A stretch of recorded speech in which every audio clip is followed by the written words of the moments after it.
Saga Egmont presents Missing by Monty Marsden and read by Leighton Pugh. Introduction.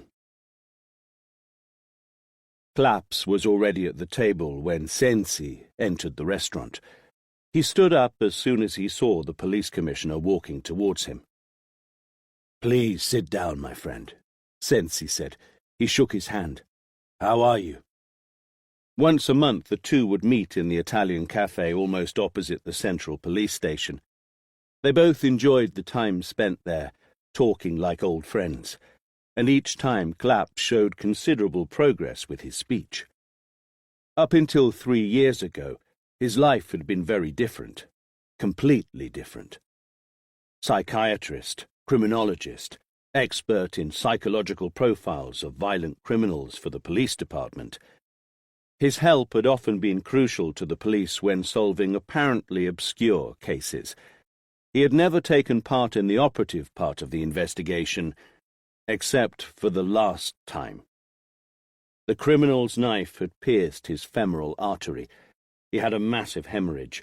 His heart had stopped twice, the second time for a prolonged period. He was still alive because the ambulance had arrived quickly and the hospital was nearby, or perhaps simply because of a miracle. The cardiac arrest that he endured caused a shortage of oxygen to his brain, resulting in permanent brain damage. He would recover from it to a certain extent, but he would never return to his old self. Aphasia, noun. An alteration of the brain's ability to comprehend and use words and verbal expressions. After Claps had woken up in the rehabilitation department, it wasn't like returning to his old life. It was a nightmare. Despite trying very hard, he couldn't turn his thoughts into words anymore. It was almost as if he had forgotten how to. Similarly, he didn't understand a word of what others were saying to him. "How are you today?" Sensi asked him. "Fine. Thanks." Fine. Could anyone in his condition ever say fine? Sure, he was much, much better than he had been since they had discharged him from the hospital.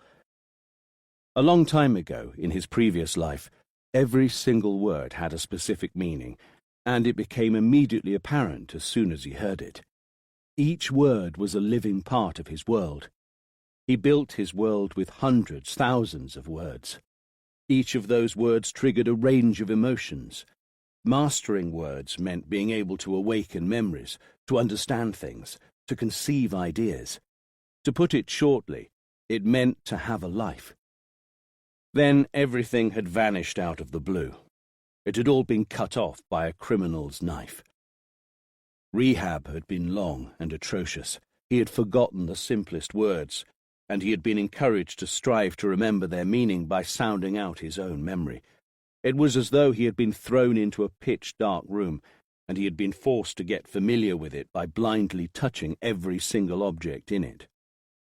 He had slowly regained, day by day, the ability to understand language, but speech had been much more difficult, despite the doctors believing that his case of aphasia had had an inexplicably positive turn. He struggled to articulate complex phrases, and the correct usage of grammar was still a massive hurdle for him. Sometimes, when the sentence was long and complex, he wrote it down on a piece of paper he always carried with him. "Fancy a chat?" That was the usual start of their conversation. They talked about everything, except for the cold cases Sensi was investigating and Morphy's story. They had both agreed this. Neither of them wanted to remember. "Okay, but no money for you. I'm already having speech therapy." That was his standard answer. A year ago, Claps wouldn't have been able to say it. That night, however, Sensi was acting a bit differently. He was forcing himself to smile, and his eyes had a darker shade to them. Claps had immediately noticed the difference. "I thought you would defer tonight," he said. "Some important important things happened. Sensei looked away and pretended to read the menu, which he knew off by heart. No, you know that I really enjoy meeting up with you. Also, he spoke very slowly. He lifted his eyes towards Claps again. I want to talk to you about what happened. He looked away again. I mean, if you want to, of course. Then he remained silent for a while. Ever since the Morphy case was over and Claps had undergone rehab, they'd never even mentioned the cold cases Sensei was investigating. Claps had been okay with this. He was a man with a severe disability who still had many personal hurdles to overcome. He felt like a veteran who was thankful for still being alive. What was the point of being interested in his old job, a job that he could never return to? Wouldn't it just be an excuse for him to pretend that he couldn't still lead his old life? Wouldn't it just create the illusion that he was still alive? That night was different. A spark, a sudden subliminal flash of lightning, had given Claps unusual interest in his colleague's investigation. I'll listen. Sensei took off his glasses and laid them carefully on the table. He began to speak in a calm voice. As I'm sure you remember, it all began a little over 3 months ago. Part 1. 100 days earlier, late November. Elaji Demba had been in Italy for around 20 years. He had arrived as an illegal immigrant from Senegal when he was about 20. To survive, he had been a street trader over the summer and had done any type of underpaid illegal job that he could find during the winter. Elaji was a strong man. He was tall, with a well-built body, solid like a baobab. He was proud of his family. His father, his grandfather before him, and his ancestors too, were highly respected in the village where he had lived as a child. Elaji was an honest, calm man. He didn't like to speak much.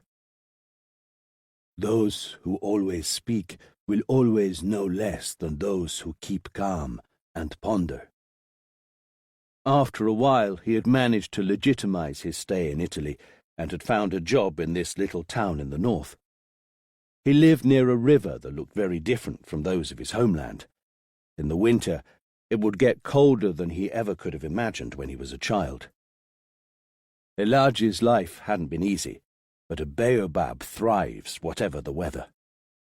His jom, the essence of his education, had guided his heart and his footsteps. His ngor, the art of being honest, had always been an obvious quality. His yakute, his willingness to improve himself, had never worn out. He'd been married only once, to Rama, something which was unique in his family. She had given him 2 daughters, Alisa, who was 7 years old, and Aminata, his 14-year-old elder daughter, commonly known as Ami. If necessary, he would have given his life for his 2 daughters. Elaji owned the house he lived in. The mortgage would take another 10 years to pay off. For this reason, he liked to work long hours so that he could save some money. That evening in late November, a thin fog brooded over the river, and he returned home a few minutes after 7.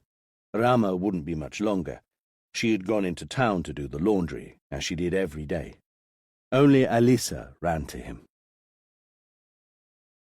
Chapter 1. Elaji, are you sure? Everybody in town knew Elaji Demba. The agent talking to him that night had never seen him so upset. Maybe she decided to sleep over at a friend's. No, she's disappeared. We looked for her everywhere. Rama called one of my daughter's schoolmates. Ami wasn't at school this morning. Did you try to call her on the phone? Ami doesn't have a mobile phone. Listen, Elaji, does Ami have a boyfriend? Maybe they just... No, Elaji roared as he banged his fists on the balcony's balustrade. She's a baby, a little girl. Somebody kidnapped my little Ami. Okay, Elaji, relax now. We'll find her. Trust me. I'll ring the police commissioner. A quarter of an hour later, Elaji Demba told Lieutenant Korbi, the police commissioner and head of the central police station, of the events of the day. As on every other day, Ami had left the house early in the morning to catch the school bus to Crema. Initially, Rama hadn't wanted her daughter to commute so far to school, but there were no high schools in town, and Elaji had made a decision. Ami was a promising student. She was well behaved and she loved studying. She had a right to her yokute. That day, school had finished around 4 p.m., and Ami should have been back home by 6 p.m. At that time, both Rama and Elaji were still at work. That night, Ami hadn't come home. That morning, she hadn't turned up at school. Somebody kidnapped her, Elaji repeated. Somebody kidnapped her. Within a few minutes, the police commissioner verified that no black girl had been admitted to any neighbouring hospitals, and none of the local police stations had issued a report concerning anybody of Ami's description. It had been an hour since Elaji Demba had made his appearance at the central police station. Lieutenant Korbi pulled a grim expression, then decided to call a number at the police headquarters in Milan. Police Commissioner Sensi's mobile phone vibrated at 9 p.m. He was following, with little interest and some irritation, a talk show on TV, while slumped in his armchair. An underage girl has been reported missing. For cases like this, a new European protocol of intervention had been introduced a few months earlier in order to extend the search to a national level as quickly as possible. This protocol acknowledged that the first few hours are paramount to the investigation and instructed the police to spread a message across the country on displays at harbours, airports, motorway services and train stations. Furthermore, the information should be broadcast on radio and television, internet websites and by telephone providers. A little later on, if the gravity of the situation justified it, for almost all suspected kidnappings were usually resolved in a matter of days, the police would form an interforce investigative unit to coordinate the search. Sensi had been charged with the coordination of the project for the Lombardy region. Aminata Demba, commonly known as Ami, 14 years old. The first thing that Sensi had to decide was whether he had to activate a crisis unit, together with the standard warnings according to the protocol. We have been unable to trace any sightings of her since 7:30 a.m. today when she left home to go to school. It's been 14 hours already. We received a notification from the local police station. They carried out the first investigative steps with no results. The policeman on the telephone had written a short report of all the information known to date. We've gathered enough information about the little girl, he concluded, and she doesn't sound like somebody who would leave home out of the blue. This sounds like a serious case. Yes, send out the notifications immediately. I'll be at the office soon. If we don't solve the case by midnight, we'll activate a crisis unit. Call Inspector Maezza. I want to talk to him as soon as possible. 14 hours, Sensi mumbled to himself as he drove through Milan at night. It had been a long time already. Elaji Demba's house had become increasingly more crowded. The small Senegalese community in the town had gathered to support the family. Friends and neighbours had also gathered outside their house. It was clear that the Demba family were well known and respected by the whole town.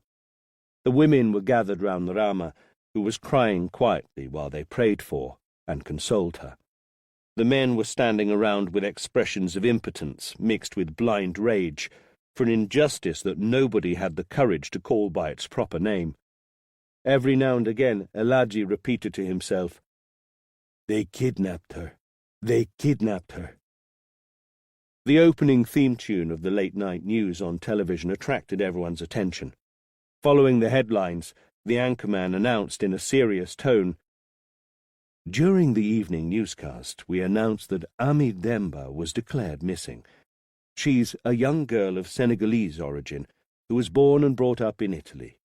Her family haven't had any contact with her since this morning. We can now show you a photo of this young girl." Ami's beautiful face appeared on the screen. She still looks like a baby. The anchorman's tone had become much more fatherly.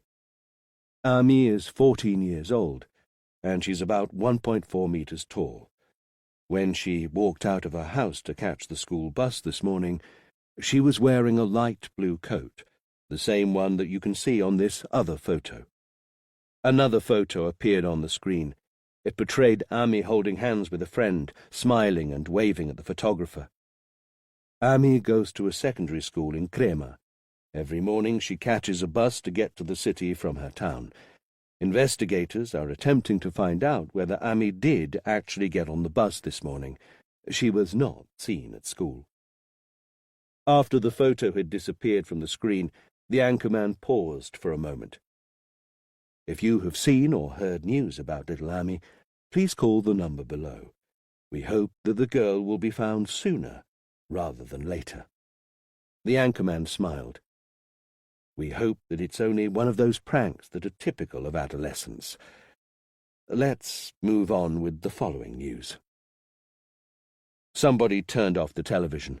Inspector Maetza, who had been sent by Sensi to coordinate the investigation on the spot, had arrived about an hour earlier. He had already realized that the situation wasn't one of the most promising. The girl was too young and had never shown any signs of rebelling against her family. The hope that everything was just caused by the girl's whim and would result in only a bit of a scare for her parents was diminishing. The inspector approached Elaji. "Mr. Demba, we expect journalists and cameramen to appear on the spot pretty soon. Please make sure that—" "I don't want any journalists at home," Elaji interrupted him abruptly. "I don't want to see anybody, no one at all. I just want to find Ami." "Mr. Demba, this is what we're all here for." "I've nothing to show here. This is not a show. I don't want anybody here." "I know how you feel, Mr. Demba. Believe me, but you have to try to be practical. Let's hope that everything will be over by tomorrow morning. If not, the more the news about Ami's disappearance spreads, the easier it will be to find somebody who has some information about her." Elaji remained silent and stared at the floor. "They might be able to help, Mr. Demba. You won't have to let them into your house. You might only have to go out and have a few words with them. Our policemen will be on duty to protect your privacy. They'll make sure that their presence isn't too invasive." Elaji lifted up his eyes. "Somebody kidnapped her. I'll do anything to get her back, anything. I'll talk to them." Inspector Maetza would have liked to add something to comfort him, but a policeman entered and signaled him to follow. They walked out of the house to speak. "We managed to contact one of the people who took the bus to Crema this morning." "What did they see?" "Ami wasn't on the bus. He was sure about that." For the investigation, ironically, this was good news. It narrowed the focus of the search down considerably. Maetza had followed Ami's route to the bus stop in the morning.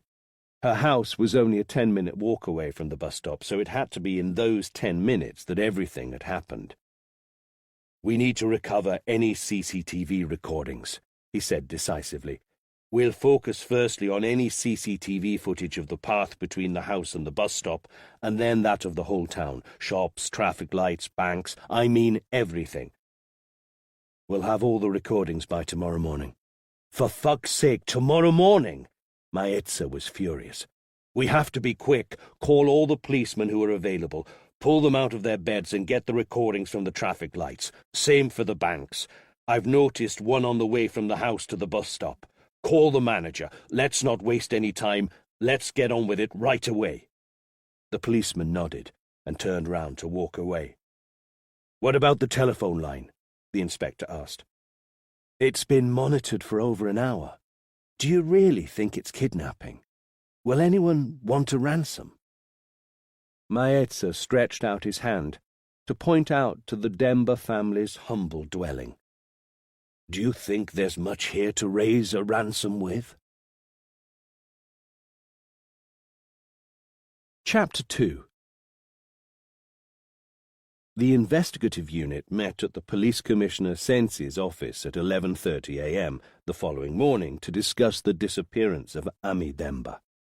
Apart from him, there were 6 more people in the team: Inspector Maesza, Police Commissioner Berni, Lieutenant Corby, and 3 other officials.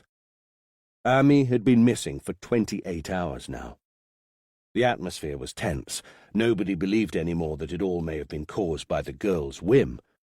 2 farmsteads, which were relatively close to the town, were searched during the night. At the first light of dawn, the police had begun to search all the neighbouring fields inch by inch with the help of many volunteers. So far, they had found no trace of Ami.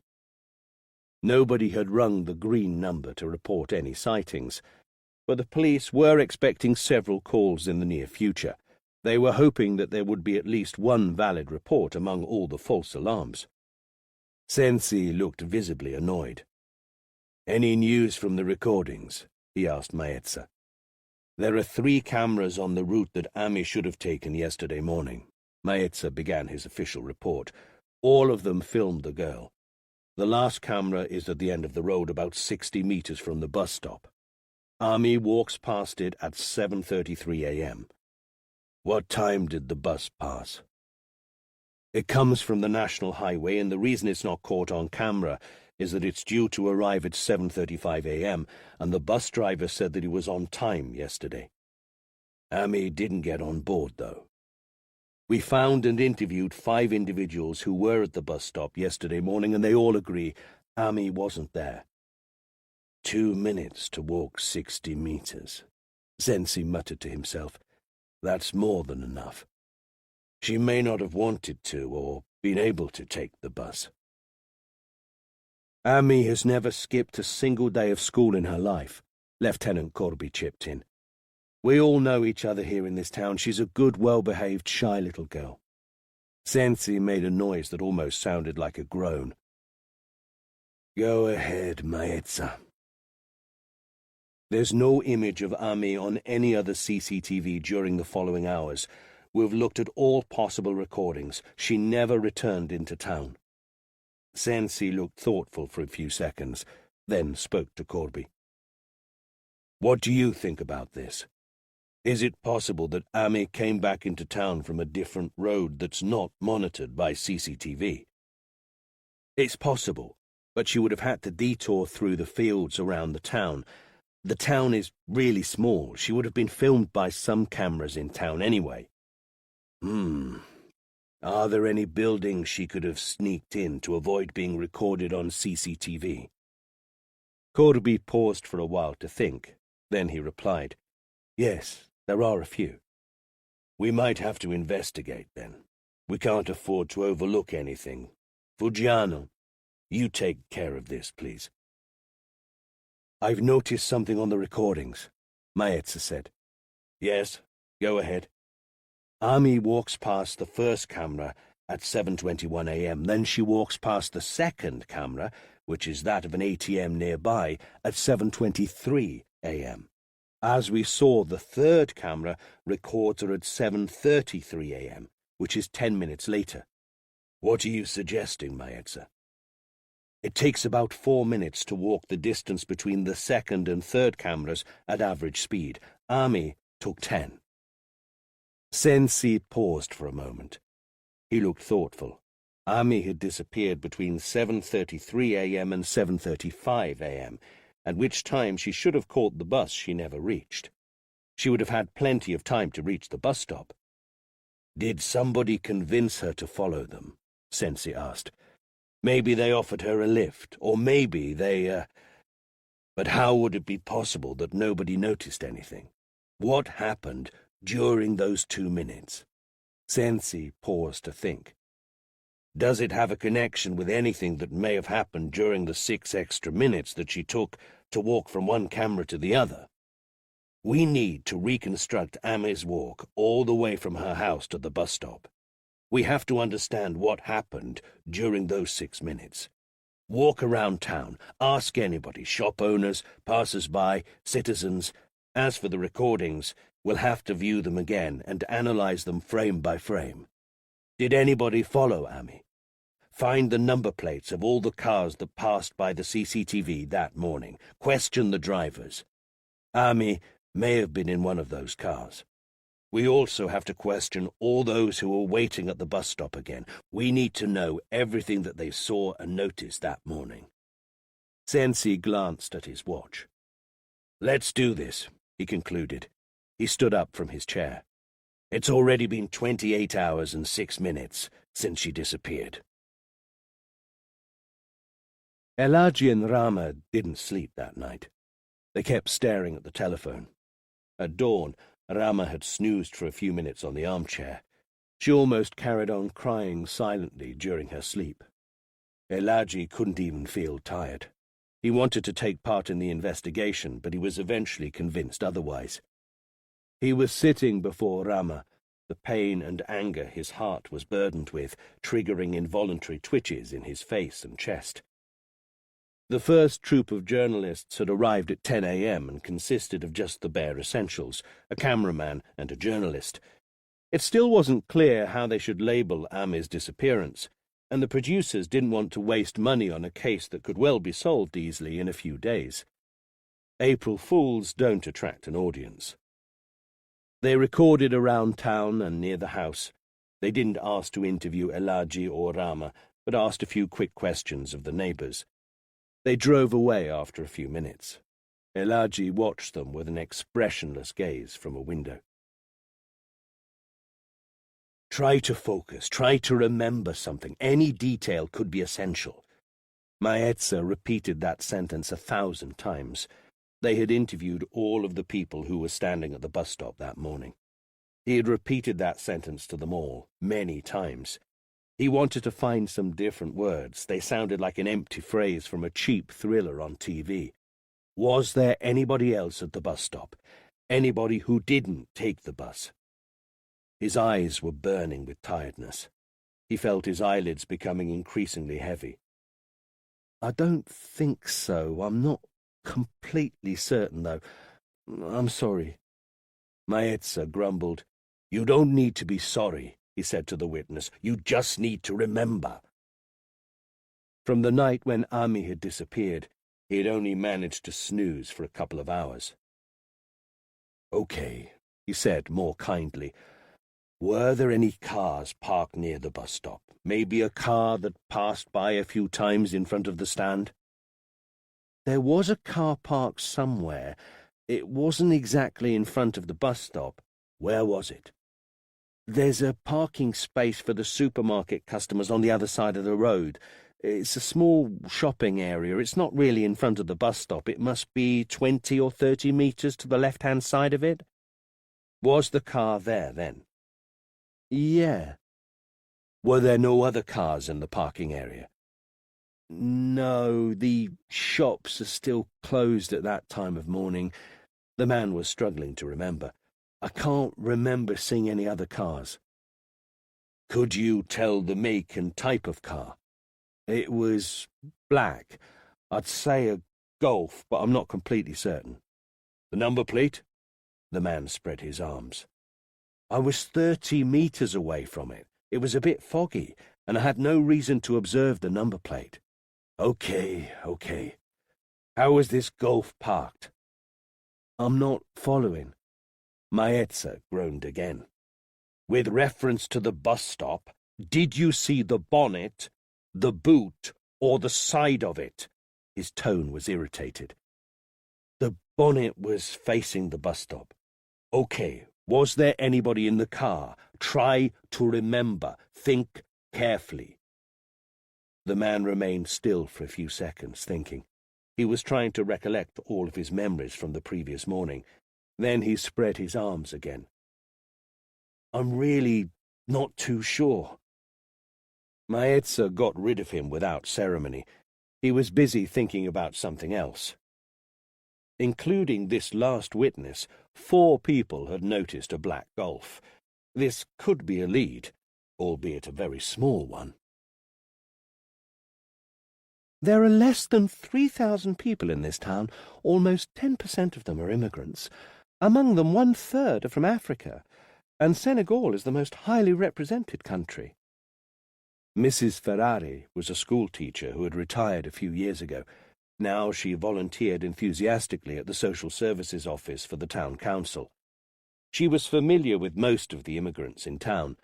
She had been a volunteer for years, she was in touch with numerous associations, and she was familiar with the African culture and the African population. She had travelled far and wide across the continent, and she was confident she could give Corby some useful information during the interview. Lieutenant Corby tried to make himself more comfortable on the small chair in the tiny office of the police department. "Okay, let's talk about the Senegalese community." "They're very united. They're all hard-working people. They're well integrated, but at the same time they maintain their individuality." "Is there any rivalry within the community? Anything to do with religious or racial issues?" "Do you mean ethnicity?" Mrs. Ferrari raised her eyebrows to emphasize her slight disappointment. "Africa is a very complicated continent, you see," she continued. "Many countries are still home to wars among different ethnicities, which turn into massacres. That's not the case in Senegal, though. That is a reasonably peaceful country, and mixed marriages are not uncommon. Elaji, for example, is a Wolof, and his wife, Rama, is a Mandingo.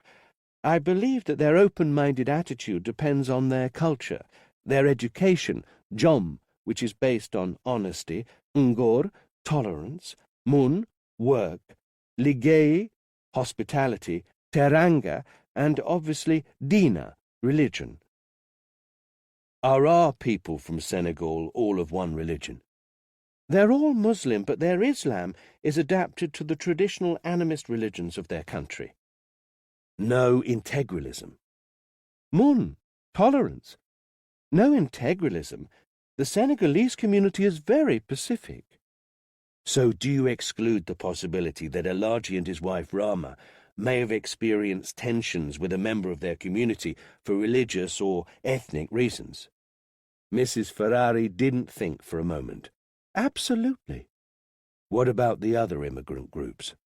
"The town is small, and from what I know, Elaji is respected by everybody, and they all like him, including the natives." A satisfied smile appeared on Mrs. Ferrari's face when she said, "the natives." "They all like him," Corby repeated thoughtfully as he closed the office door behind him. That's exactly what Elaji and Rama's co-workers and managers had told him a little earlier. At 5:30 p.m, Sensi was at the public prosecutor's office.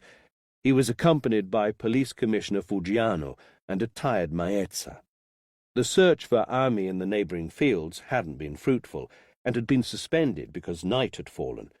The search would have to be resumed the following day at the first light of dawn. In the meantime, several sightings had been reported to the free number. Somebody had called all the way from Sicily, saying that they had seen Ami eat an ice cream somewhere in Palermo. All of them had quickly turned out to be a waste of time. "We'll carry on searching the fields tomorrow morning with the help of the K9 unit. However, we'll have to tick off the possibility that the girl hid away in the fields for some reason and had an accident or fell ill." "Are there any pits in the area?" the magistrate asked. "There are a few, but they're all shallow, and there are irrigation gates. We would have found her immediately. We've inspected the irrigation system within a 5-kilometre radius, just to be certain." "What about the wells?" Sensi nodded. "We've also inspected all the abandoned farmhouses." The public prosecutor sighed. "I believe that we have to resign ourselves to the worst now, the most heinous crime, the kidnapping of an underage girl." "There are no alternatives at the moment." "Motive?" "I'd exclude a kidnapping for money. The Demba family are not rich." "Revenge? A feud within their community?" "That's possible, even if the first investigation has shown that Elaji and his family are respected and liked by their community. We're still doing research on this aspect anyway." "Do the Demba family have financial problems? Perhaps they turned to a loan shark to borrow some money?" "We spoke to their bank. Small transactions, sometimes small overdrafts, but never any requests for loans apart from the mortgage, which they're paying regularly. There's one last hypothesis. The public prosecutor seemed reluctant to even pronounce the word. Sensi did it for him. Paedophilia. He said it with a flat tone, and his stomach closed up in a knot. He felt like he'd known Amy forever now. For a few seconds, complete silence reigned over the office. You could have heard a pin drop. Nobody has had any criminal record of that kind in this town. It's one of the few details that we checked almost immediately, Sensi continued. We're verifying all of the individuals on file, but I'd like to extend the search on different fronts. For cases of paedophilia and abuse of underage people, it's statistically more common that the danger comes from nearby, relatives, friends, acquaintances. I'd like to tap a number of telephone lines, both mobile and landlines. I suppose this could provide useful information, even if it's a case of kidnapping for vendetta or because of a blood feud. Are you talking about the people close to the Denvers? Sensi nodded. Okay, let me have a list of them. I'll sign all the necessary permits immediately, the magistrate said without hesitation. We'll do all that we can. After a brief pause, when nobody spoke, Sensi took off his glasses with a gesture that expressed tiredness. Right. Here's what we know. Ami goes out punctually to go to school. She is a well-behaved young girl, a good student. She's a down-to-earth type of girl. She's a little shy. She walks past the first 2 CCTV cameras at the right time, and apparently nobody follows her until then. She takes 6 extra minutes to walk past the 3rd camera.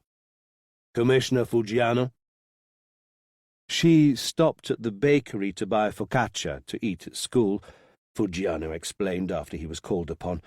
She did it every morning. The bakery owner told us that she had other clients to serve yesterday before Ami. She stayed at the bakery for about 5 minutes. So we can account for the missing minutes now, Sensi replied. We see her again at 7:33, a few meters away from the bus stop. The bus to Crema would have passed punctually at 7:35 a.m. Even though she was so close to the bus stop, Ami didn't catch the bus, and none of the passengers saw her at the bus stop. We checked the bus tachograph, Fuggiano chipped in again. There's a delay, slightly longer than 2 minutes between that and the camera time. In other words, when it's 7:33 a.m. according to the camera, the bus tachograph indicates 7:35 a.m. Sensi put his glasses on again. That means that Ami was late. When she walks past the last camera, the bus for Crema has already left the stop. Ami may have made it in time to see the bus leave the stop, but definitely not in time to get on board. She missed it because of a long queue at the bakery. We know something else. There's a van that went out of town at 7:40 a.m. It's a city council van, and it stopped near the bus stop for a bit of road work. The 2 council workmen are certain that Ami wasn't there anymore. Sensi paused for a moment before carrying on talking. It was almost like he wanted to emphasize what he was about to say. Between 7:33 a.m. and 7:40 a.m., Ami disappeared in those 7 minutes. She was taken. Once again, nobody spoke for a few moments. The atmosphere grew heavy in the room. Is it possible to figure out whether somebody was following the girl from a distance? Sensi shook his head while looking at the magistrate. All of the people who appear near Ami are subsequently followed by other cameras. Silence again. Some cars passed by during those 7 minutes. Sensi carried on talking. We followed up the plate number of each of them. Our colleagues have interviewed them already, and nothing noteworthy has emerged. Just to be certain, I've marked 3 of the interviewees in the list of those whose landlines and mobile phones will be regularly monitored. There's also something else. Maezza? There's a black Golf parked almost in front of the bus stop. At least 4 of the people who were at the bus stop noticed it. When the council workmen arrived, both Ami and the car had disappeared. No black Golf has been recorded on CCTV at the town entrance, Sensi concluded.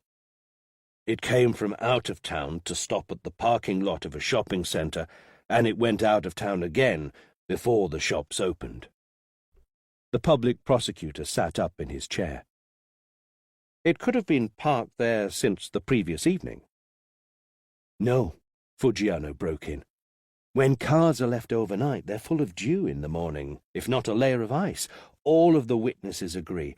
The Golf looked fairly clean. It clearly hadn't been there for long. It might be just a coincidence, Sensi continued. Anyway, our agents and street police are stopping every black Golf within a 50-kilometre radius. It's been 36 hours now, and it could be anywhere, but it's still worth trying.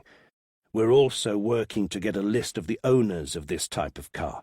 We've investigated residents from Ami's town and the neighbouring villages, and will extend our investigation if necessary. You think it's a coincidence?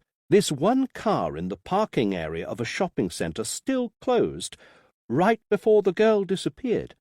A car that vanishes at the same time that Ami disappears? It might be, but it's the only thread that we can follow right now.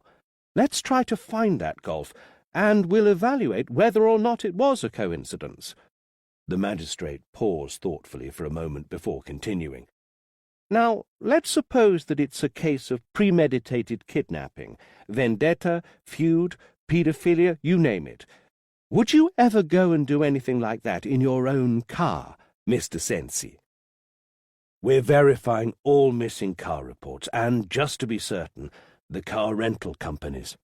Let's find this car. Outside the public prosecutor's office, Sensi addressed Maezza. Go and get some sleep. You look exhausted. What do you think about this case? I don't have a lot to think about. I just know that a girl's disappeared, and that we have to do our best to find her. A paedophile? The knot in the stomach again. It was almost 36 hours since Ami had disappeared. After 48 hours, the chance of finding her statistically dropped down to 3%.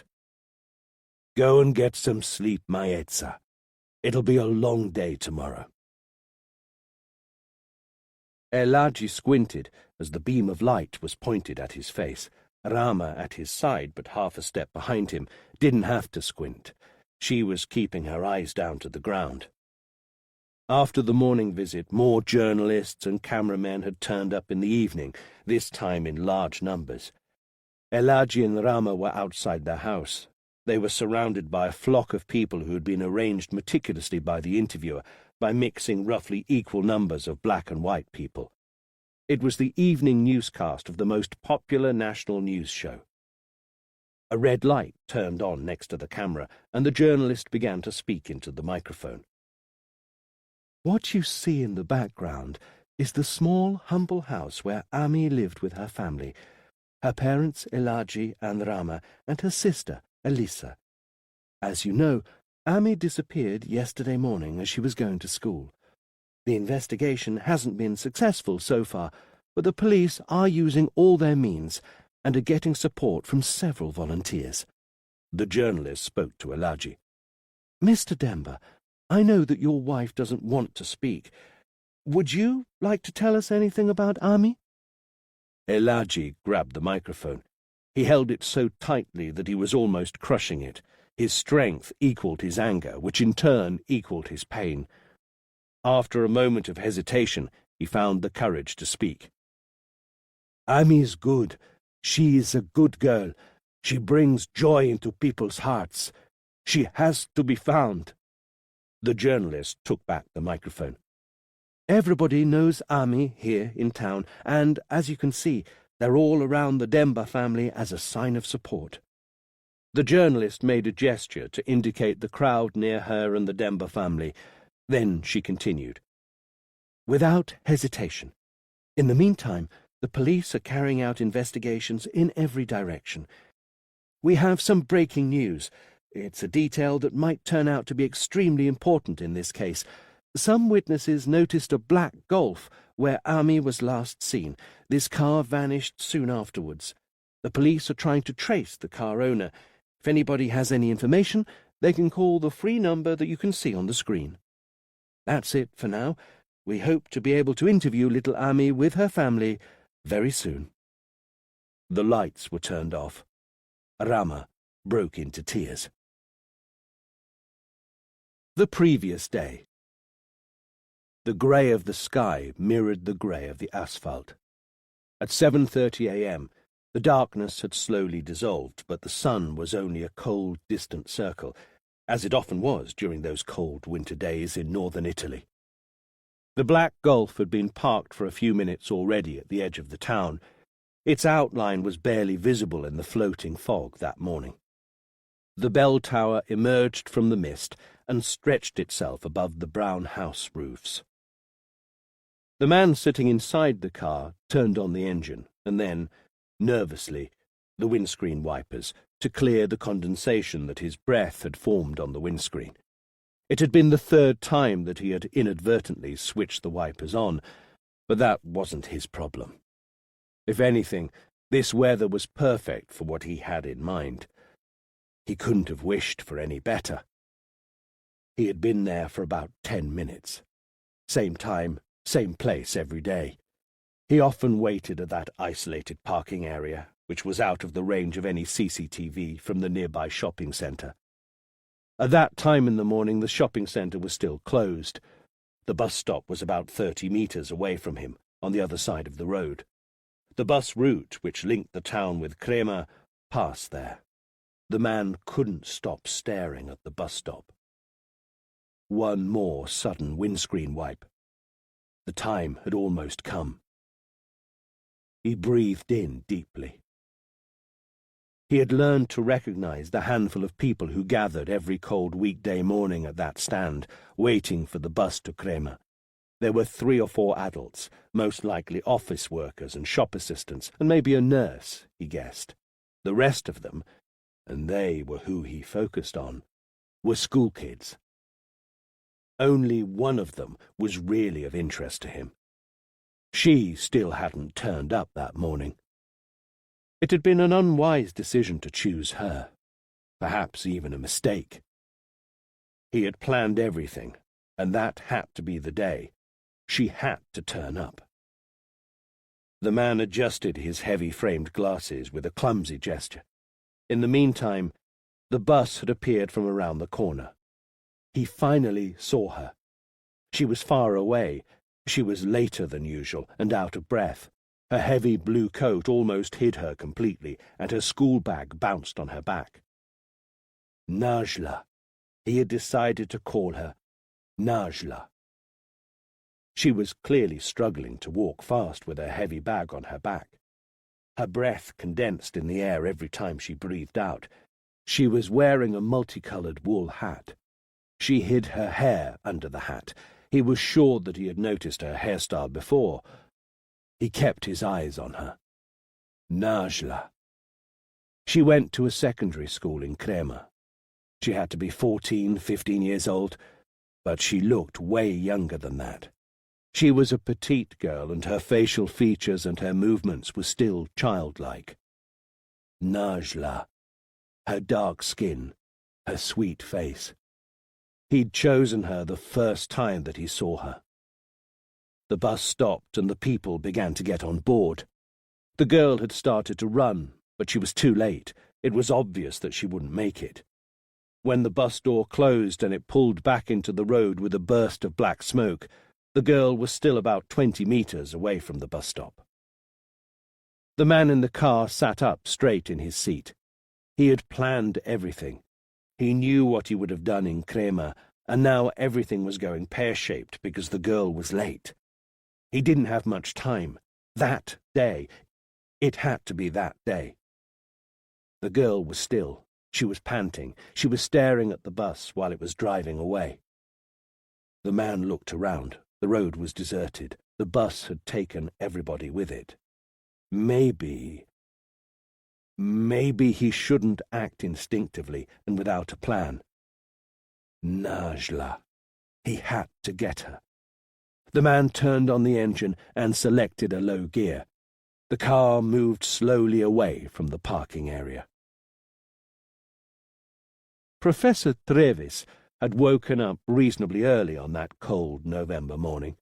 As usual, he had gone to the bar for breakfast before 8 a.m., and, as he did every morning, he had gone to the same bar. It was this same bar where, 20 years earlier, when he was still a lecturer in psychology at the University of Milan, he had met someone. With this person, he had also encountered the nightmare that would change his life forever. Maybe it was his way to fight the memories that took over his inner self every now and then. They were vivid and sorrowful, despite the long period of time which had passed, and they crept up suddenly, without warning. That morning was no different. He sat at a table al fresco, enjoying his coffee whilst looking at the first light of dawn illuminating Follonica. The sea was as flat as a pancake. Trevis resisted the temptation to stretch, then began to read the newspaper. The bus had disappeared down the road. The girl was near the bus stop, on the verge of crying. She hadn't noticed the black Golf that pulled out next to her. The man didn't open the door. It wouldn't have been a good move. He half lowered the window from the passenger side. He leaned over, wearing a friendly smile. "Excuse me, do you know if this is the right direction to get to Crema?" Najla. He'd never seen her that close before. The girl lifted her eyes to him. They were big and moist. She nodded shyly. "Thank goodness, I was afraid I was lost."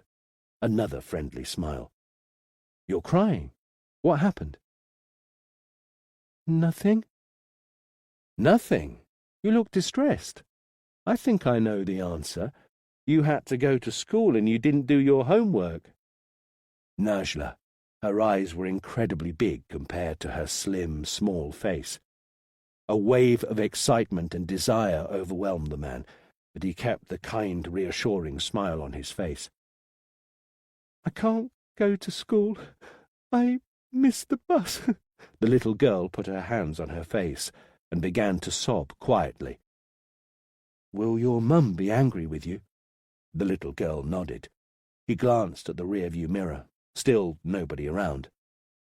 "Was it the bus to Crema that you missed? Do you go to school there?" "Yes." "Then stop crying. I'll take you there. I'm going to Crema." The little girl stood in silence. She took her hands away from her face. "We'll get there before the bus. You'll get to school on time, and your mum won't be angry with you." Again the little girl stood still in silence. She stopped crying. The man glanced at the rear-view mirror again. That was the right time for him to open the door. The man leaned over a little more to pull the door handle. The cold air of the morning touched his face. "I'll give you a sweet and a lovely orange juice, too. Is your name Najla?" After a short moment of hesitation, the little girl got into the car. Nobody had seen anything. "My name's Ami." Trevis folded up the newspaper carefully and took his mobile phone from his coat pocket with a lazy gesture. He intended to reply to a text that he had received the previous night. "Have a safe journey. You're doing a gig in Siena tomorrow. I'll be there for work. We'll come to gig. We can talk later about person you care about." Trevis typed in the addressee. It was listed under the name of Bench. A few moments later, a message of notification confirmed that his text had been successfully delivered. About 20 minutes after Ami had got in, the Black Golf reached an isolated detached house in the district of Milan. The man had rented the house for 3 months a few weeks earlier. He'd found the house on the internet, on a property rental website. It was a 2-story house which had definitely seen better days. The living room and the kitchen were downstairs, the bathroom and 2 bedrooms upstairs. A wild garden surrounded the building. There was a large cellar in the basement, and there were no other houses within a 200-metre radius. It was ideal. Amy was still unconscious when the man laid her on a bed covered in cellophane. He locked the girl in the room and then went to the bathroom. His movements were slow and precise. They were the result of rigid discipline. In reality, he felt a ravenous fire burn inside him. His skin was burning. First of all, he took his glasses off. The frame was so heavy that it had hidden some of his facial traits. His blue eyes had gazed through clear lenses, which were not corrective lenses despite looking like them. They were just plain glass.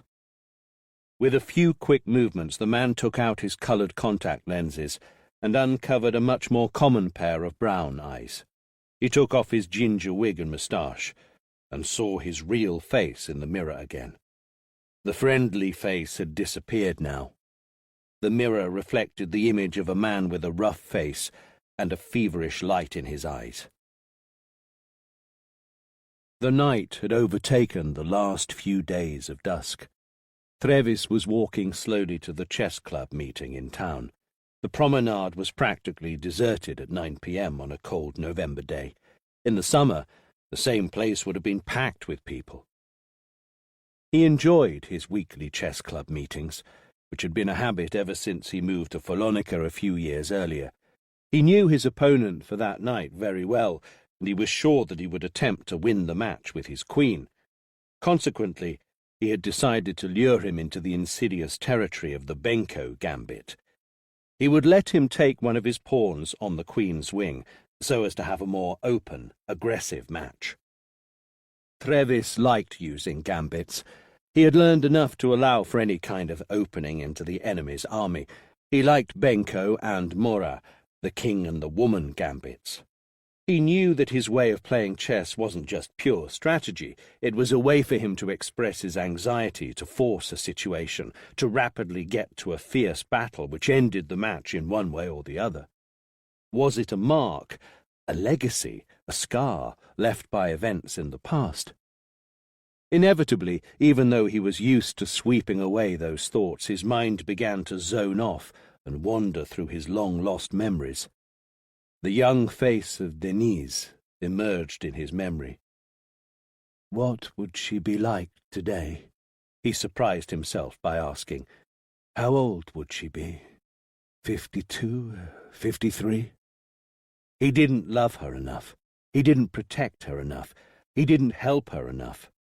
He couldn't save her. The man began to breathe more slowly. His body was still shivering, however. He was sitting on the floor, naked, leaning against the wall. He didn't know how long he'd been in that position. He was staring at Amy, who was laid on the bed. His mind was almost free of any thoughts, and it had been like this for the last few hours. He began to stand up slowly. He still had work to do. When the chess club meeting ended, Trevis wrapped himself up into his large coat, ready to face the cold air outside. The Benko gambit had revealed itself to be a disaster. It had made the match very long, and he hadn't been able to make use of the advantage he thought he would have by sacrificing one of his pawns. It had been a slow defeat, like being strangled. Now the sense of fatigue was still hanging over him. He walked the short distance to his house slowly. He had finished much later than he anticipated, and he would have to travel to Siena early in the morning. He had been invited to a conference. The day would be intense, and he would meet Bench in the evening. He had to talk to him in person. He wouldn't be able to get back till late at night. Trevis cursed himself for having agreed to such an onerous day. On the promenade, the air felt colder than ever on that moonless night. A fisherman had planted his rod on the beach near the water's edge, and was waiting patiently for the glowing bait to attract his prey. Trevis observed him for a while, and without warning, his mind filled with fresh memories. Denise. The night was dark and veiled by the mist. The man ensured for the last time that everything was in order. Amy was in the car. The man was wearing his glasses and wig again, trying to control the slight tremor in his hands. He had done everything that had to be done. There was only one thing left. The black Golf disappeared down the road. Chapter 3. Only 3 black Golfs were registered on rental company books for the whole region of Lombardy. 2 of them were still rented out, and the 3rd one had been returned to the Hertz depot in Malpensa the previous morning. The local police squad at the airport had been asked to investigate that car. Police Commissioner Fuggiano received a call a few minutes after 10 a.m. The car was hired by a British citizen 6 days ago. He returned it yesterday morning as agreed. Did you inspect the vehicle? Yes, I'd say there's nothing suspicious. The car has been washed after the last client, however. What do you mean by nothing suspicious? There are a few stains here and there on the upholstery. They're probably very old stains, maybe coffee or coke. The car has been driven by many clients. Police Commissioner Fuggiano reflected for a few moments. Let's do what we can, had been the magistrate's order. Okay, he said almost unwillingly. I'll send out somebody from the forensic department. I want to understand what the fuck those stains are made of. It must have been 11, half 11 at night, no later than that. We spent the night at the bar with friends, and before going home we wanted to, have some private time to ourselves. The girl lowered her eyes when her boyfriend said this. Along the river, about 200 metres down a dirt road, there's a large open space. There's nothing there. What happened? About halfway down the road, we crossed paths with another car, a black Golf. Wait a minute, the agent interrupted him irritably. It was dark. How can you be so sure of the type and colour of the car? That part of the dirt road is very narrow. 2 cars struggle to pass at the same time. You have to drive on the grass and fold back your wing mirrors so you don't hit the other car. The car drove slowly by me. I could recognise a Golf anywhere. One day I want to buy one myself. Right, the agent said. He was trying to sound calmer than he really was. So you crossed paths with this black Golf as you were going to park somewhere more private. Do you know how many cars like that there are around? If all those who saw a black Golf on the road came here, we'd have a never-ending queue. Yeah, but, the girl said. But when we saw the car, the boyfriend resumed speaking, and we slowed down to let it pass, we began to joke about who could be driving the car. That's a place where one could go if they wanted a little privacy. At the bar, we joked about the owner's wife, who is somewhat notorious in town. When we crossed paths, we glanced into the car to see who was in it. It wasn't the owner's wife. No, there was just a man behind the wheel. That's something odd that got us wondering. As I said, only couples go there at that time of the night. Also, the girl added, he kept his head down and turned towards the other side, almost as if he wanted to hide his face from us. I mean, maybe it doesn't have anything to do at all with the kidnapping, but we thought it would be wise to let you know about this. Are you sure the man was alone in his car? Definitely. He was all alone in his car. Maybe the bar owner's lady was hunkered down to hide away from you? We drove very slowly and we almost bumped into each other. No, there was only a man in the car. And you didn't see his face? We didn't see him well. It was dark, but we saw something. He wasn't young, the girl said. It must have been a man in his 40s or 50s. He had dark hair and wore glasses. He had a moustache too, the young man added. And you didn't recognise him? No. Could you read the number plate? They shook their heads. The agent stretched out on his chair. More useless forms to fill in, he thought. All right, let's get your statement typed up. You can go after signing it, he said, and he repressed a yawn. Blood? Maetza, who had rushed to Sensi's office, nodded. "Not on the seats, Mr. Sensi. 2 small stains were found on the boot's upholstery, and there's more. 3 thick, curly black hairs. Black and curly, like those of a black girl." Sensi tried to keep his cool. "This doesn't really prove anything. How long will it take for the DNA results?" "We'll need a few hours to make a profile and compare it, and then a few more hours to verify the results. We'll have to be certain before making any claims." "Did you say dark, curly hairs?" "Yes, just like Ami's hair." "Blood in the boot," Sensi said gloomily after a short silence. "If the analysis results are positive. You know what that means, right?" Maetza clamped his jaws closed and nodded. Ami's blood in the boot could only mean one thing. "I'm hoping that this is not the Gulf that we're looking for. We'll know in a few hours. For now, let's focus on who may have rented the car." "His name's Philip Beattie. He's a British citizen. That's all we know for now."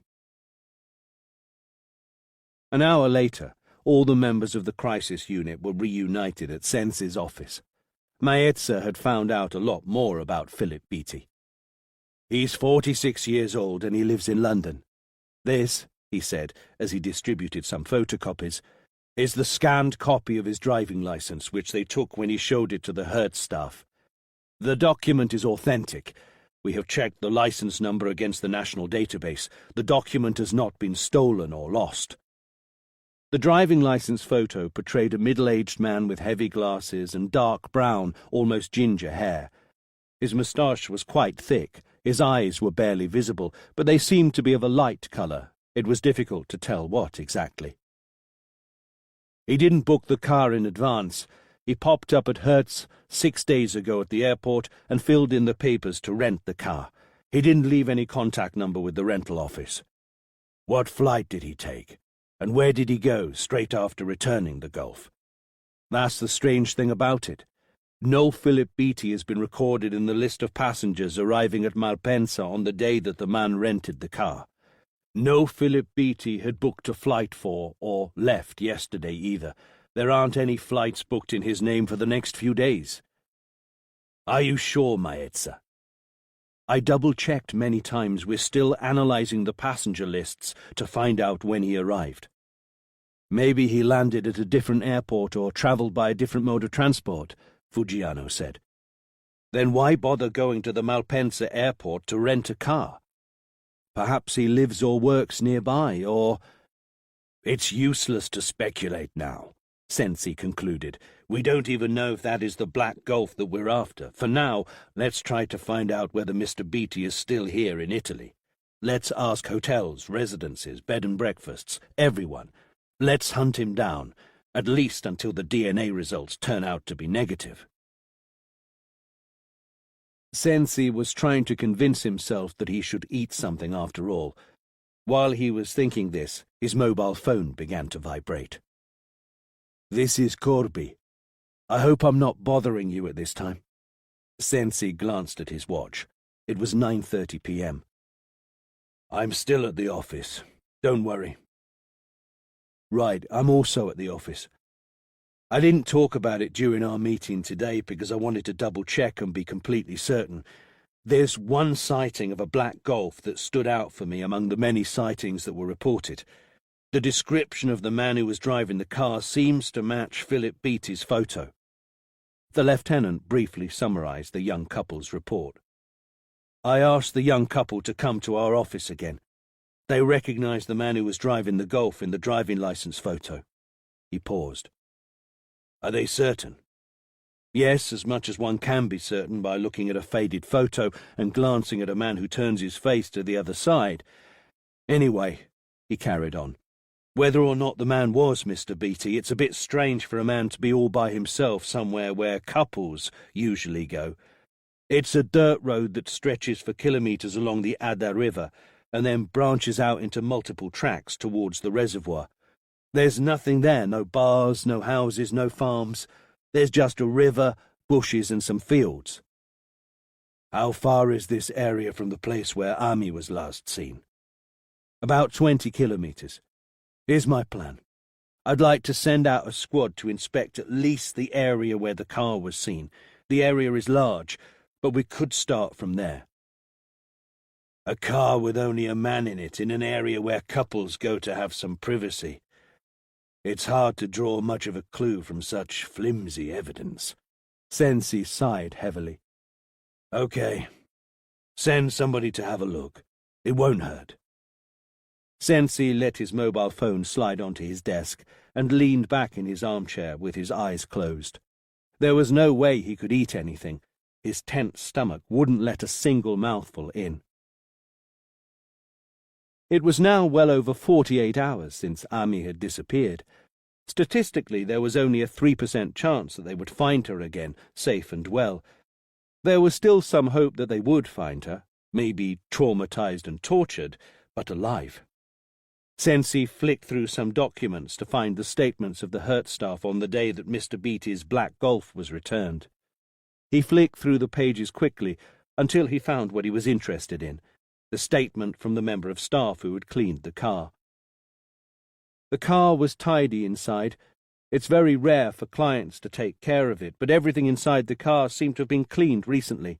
The outside, instead, really needed a wash. There was a lot of soil on the rims and underneath the body.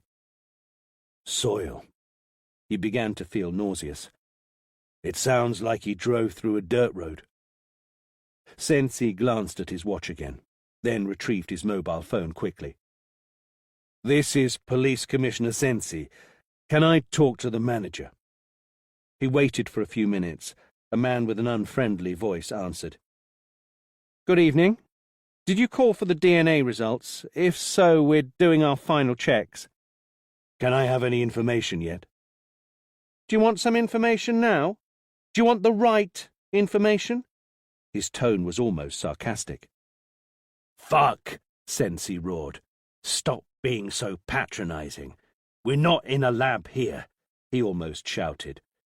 We've been looking for a girl who disappeared almost 3 days ago, with very little result, and every moment that we lose could be fatal for her. Can you tell me anything, yes or no? Please don't take my comments as the final results. Okay, thanks. It'll take a couple of hours for the final results. Okay, now tell me, please. Tell me it's not Ami's blood, Sensi thought before the man answered. The blood seems to belong to Aminata Demba. Lieutenant Corby's phone vibrated 30 seconds later. Fence that area off completely. We need to inspect it inch by inch in the morning. This is a priority. Please don't let the journalists know about it. Is there any news? Ami was in the boot. The blood is hers. Sensi could feel his temples pulsing. Blood had been found in the Gulf. The car seen in a place that looks ideal to get rid of a body. The car returned punctually the following day. I also want the K9 unit to inspect the area in order to check for any human remains. Sensi struggled to keep his voice calm. I'm afraid we'll have to search for a body now. Bench was nearly 2 meters tall, and he was standing still on the stage. His arms were hanging down. His hands were crossed on his stomach to hold the trumpet. The rest of the quintet played along, intertwining notes from a piece of music by Tom Harrell. In his stationary pose, Bench didn't give an impression of stillness, rather of absence. His body was rigidly upright and seemed to adapt itself to an invisible weight in a series of sagging movements. His pelvis laid on his legs, his back on his hips, his neck on his spine, and his head was slightly inclined. His silver hair formed a quiff on his forehead, and his eyes stared at a spot beyond the floor. All of a sudden, almost by a miracle, it seemed that his body was invigorated by an electric shock. Bench slowly put the trumpet to his lips, and his attitude shifted from that of an absent man to that of a man who was hermetically absorbed by his own music. The jazz club audience, in turn, was also invigorated by a wave of renewed energy. They were all there for him. The first few notes of the solo music flew simultaneously, softly and clearly. It was almost like Bench was trying to dominate his huge strength while playing. He conveyed all of his energy to the fullness of the musical expression. His eyes were not blank anymore. They were expressing his own emotions. It was obvious that Bench wasn't playing for himself or for the audience. Bench was playing for the music itself.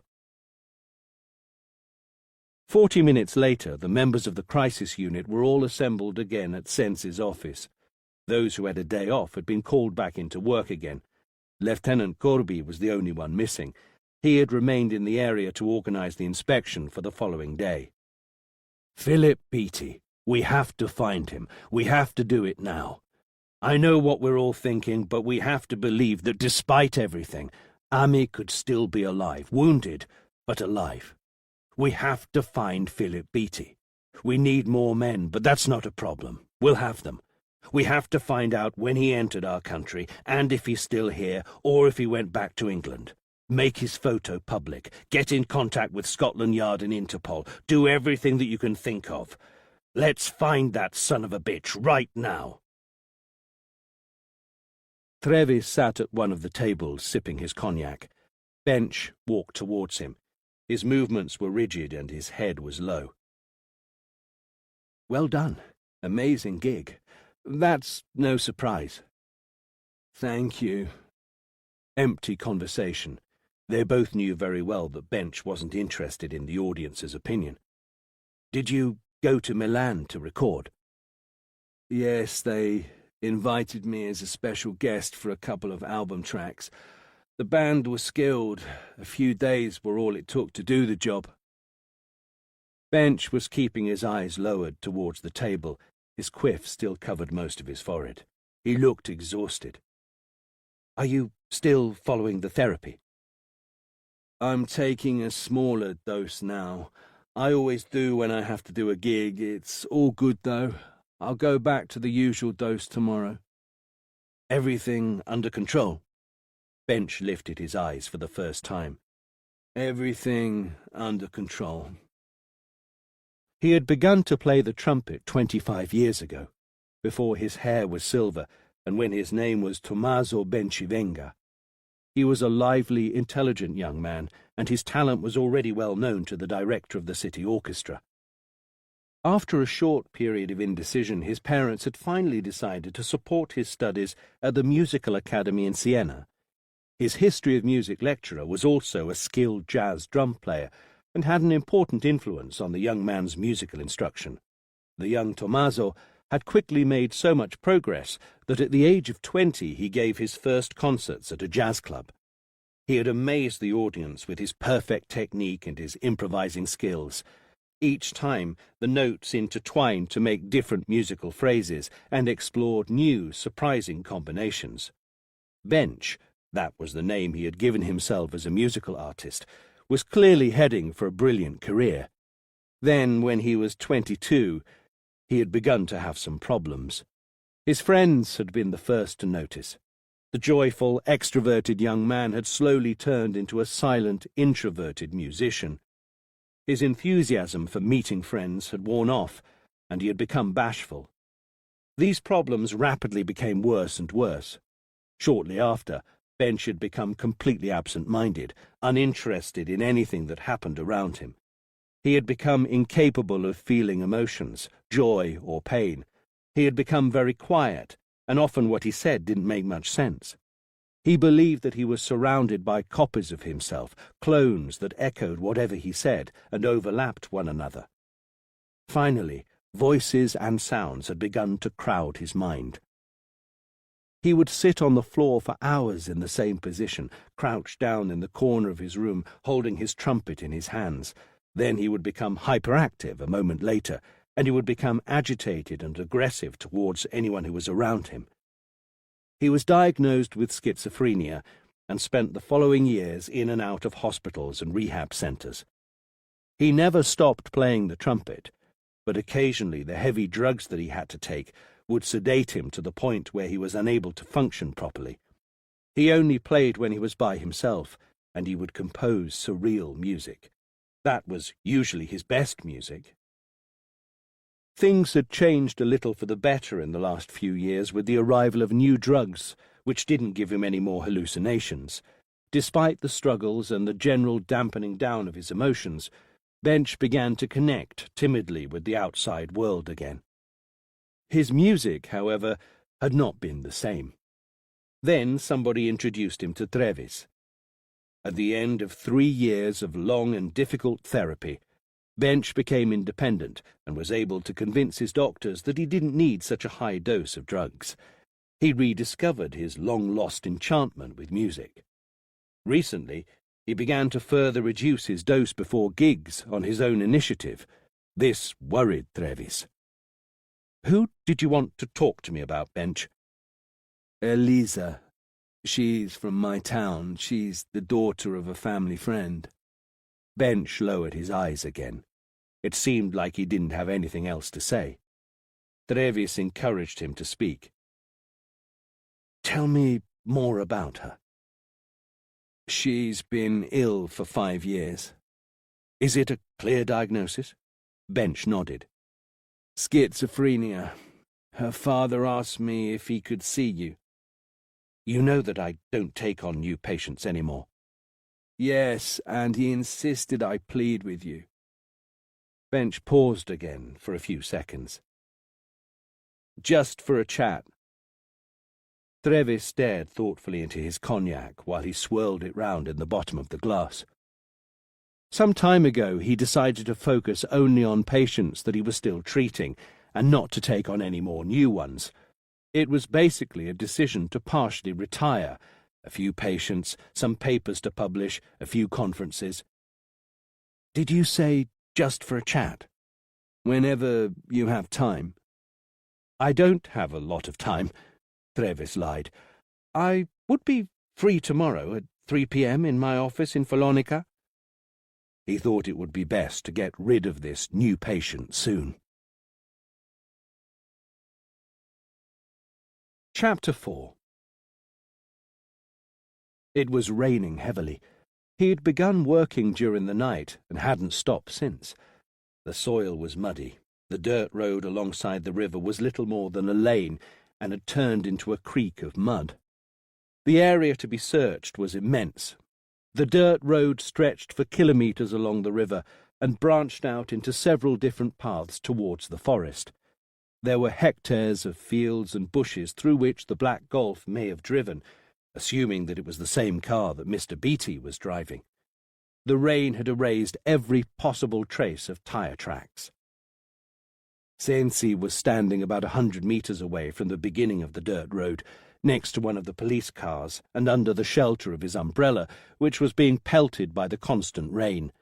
The police squad and the canine unit had begun to search the nearest areas. It was 7:30 a.m. The night before, they received confirmation that the blood found in the Black Golf rented by Philip Beatty was Ami's. The river reflected the agitation that churned in Sensi's heart, for the rain was hitting the surface so hard it looked as though it was boiling. A police cruiser stopped behind him. Lieutenant Corby and the couple that had reported the sighting of the Black Golf got out of the car. "Is this the place?" Sensi asked. "Yes, maybe a few metres down the track," the young man replied from the shelter of his girlfriend's umbrella. "I showed them our photo." Lieutenant Corby didn't mention Beatty's name and nationality. "So?" Sensi looked at the couple impatiently. "Well," the young man spoke hesitantly. "It was him," the young girl interrupted him. "Definitely." "Definitely?" "Well, let's say 90% certain." "You have pointed out that the man behind the wheel had his head turned away, almost like he wanted to hide his face, as you said. It was dark. Think about it carefully. Are you sure about it?" The young girl remained silent for a while. "Yes," she said eventually. "It was the man in the photo." Sensi felt his stomach close again in a cramp. "Right. When you saw the Golf, how far away was it from you?" We saw the beams. The car turned up from that curve down there. The young man pointed to a spot with his finger, just before the open space. It must be 200 meters, Corby pondered. Was the car moving when you saw it? Do you think the driver turned on the engine when he saw you? No, we saw it turning round. We thought it would stop at the open space to avoid crossing paths with us. Sensi walked away a few steps. He looked gloomy. He waved at Corby and called him to come nearer. Let's move our investigation 500 meters down the river. We'll have to move inwards from the bank. Do they all know what to look for, apart from, Sensi hesitated. A body. Areas where the soil has been moved recently. It won't be easy in this weather. We have dogs, right? Sensi turned round to look at the river. The rain became heavier. It was a storm now. The noise forced him to raise his voice. Let's alert the river unit. Perhaps he got rid of the body by leaving it to the mercy of the water. That morning, Elisa came back home. She had spent a couple of nights away from the crowd with family friends. The word tree, she told her father. Elaji pretended not to hear. The word tree, she repeated, speaking in the Wolof dialect. Elaji took her up in his arms. She was incredibly light. The word tree? Yes. He took her to the middle of the room and sat down with his legs crossed, still holding his daughter in his arms. He let her sit on his lap. There was a little space left, which was sadly empty. Ami used to sit there. Then he raised his arms and closed them in a circle to give an impression of a tree. When he was a young man, there was a giant baobab at the centre of his village. The adults would meet there to discuss and take decisions for the community. The children would gather there to listen to the old griot as he told the ancient story of the Mali Empire and the heroic deeds of Sunjata, the Lion Prince, the forefather of the Jata dynasty. Which story do you want me to tell you? I don't want to hear a story. I want to talk. What do you want to talk about? Ami. When will she come back? She'll be home soon. They say that a bad man has taken her away. She'll be with us again soon. Can you not go and get her off the bad man? Elaji closed his eyes. The anger that he was fostering inside now seemed uncontrollable. We have to be patient. God, he spoke in Italian, has decided this. Ami will be back soon. At the end of the morning, Sensi gave up and decided to go back to Milan. The police would carry on the search until dusk. They would need a lot longer than another day to inspect the whole area inch by inch. At least the rain had stopped now. Sensi called Maezza while he was driving along the motorway. Any news on Beatty? We've made his photo public. All of the police departments have been alerted. What about the media? We've kept it quiet, don't worry. Okay. Did we find out exactly when he arrived? Early June, on a British Airways flight from London to Rome. Early June? Sensi repeated. That's 6 months ago. And we have no record of his return. Fuck, he's still around.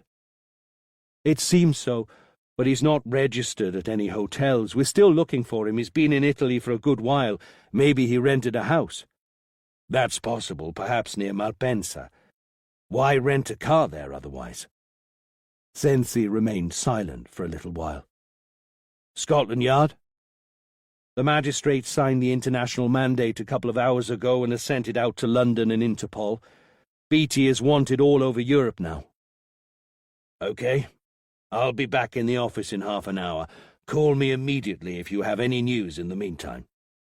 I will do. And, excuse me. Yes? What about the golf along the river? The young lady is convinced that the man behind the steering wheel was Mr. Beatty. Maezza sighed heavily. Fuck. Let's find Philip Beatty." Sensi closed the conversation. How realistic is it to hope that Ami's still alive?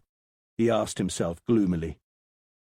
Of course, the young girl might have been wrong when she identified Mr. Beatty as the man driving the black Golf. Maybe the blood that they had found in the boot was from a small wound, and Beatty had chosen to hide her in the boot to make sure that she wouldn't cry out for help during the drive. Perhaps Ami was still alive and was being kept captive somewhere secret. Perhaps she was being held in Beatty's Italian residence. If this was the case, however, why had he been driving along the shores of the Adda River the same night? That was an isolated place with nothing more than bushes, fields, and a river. The ideal place to get rid of a body. Why did he return the car the following morning? He kept wondering, was it because everything was over? Or perhaps he wanted to swap cars to avoid somebody recognizing him from when he picked Ami up from the bus stop. Police Commissioner Sensi accelerated angrily along the motorway. They had to find Beatty really soon.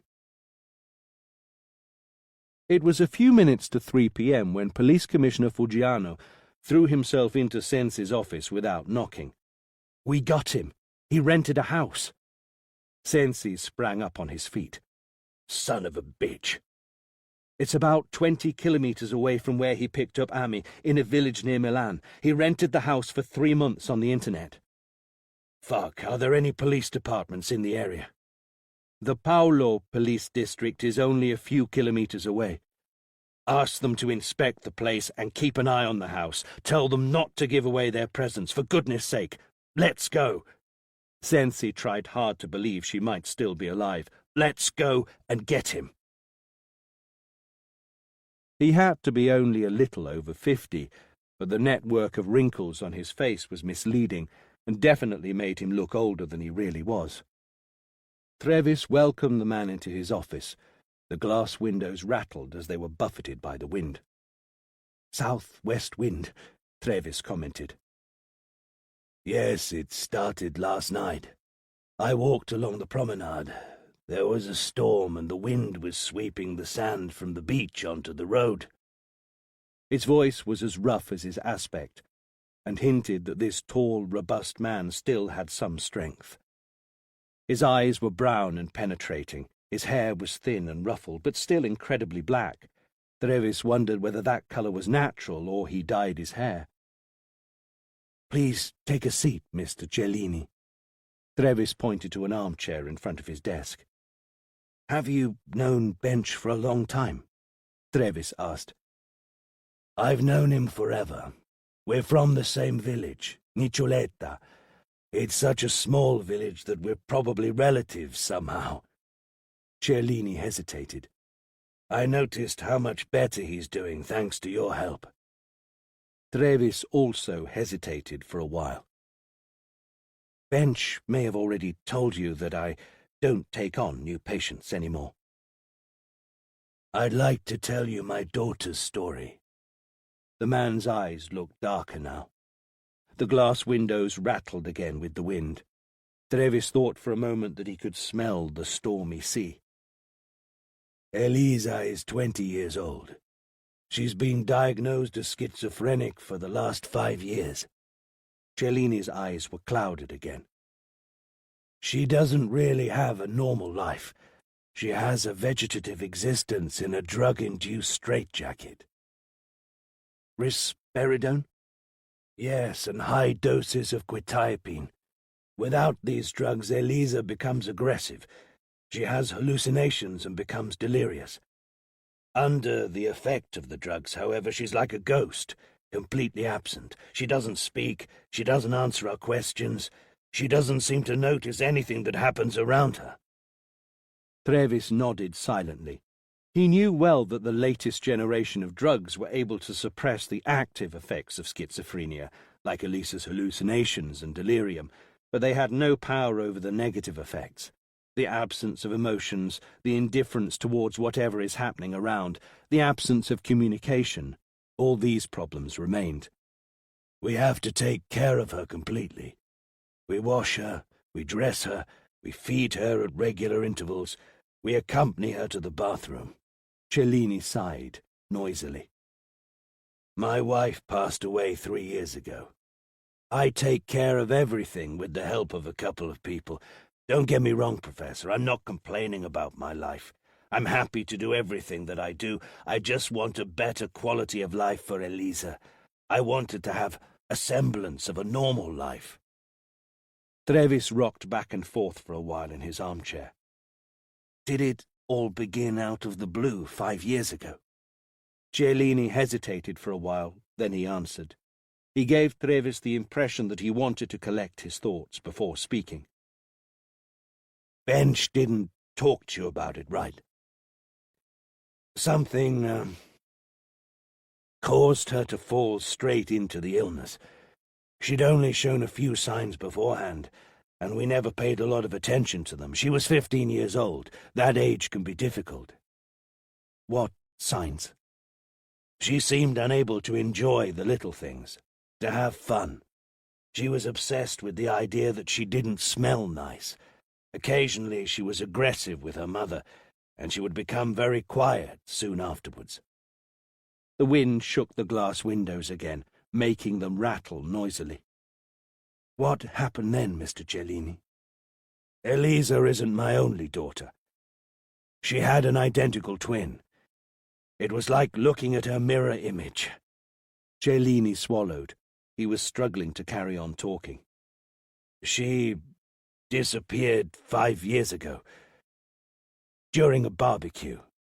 We never found her again. Neither of them spoke for a few seconds.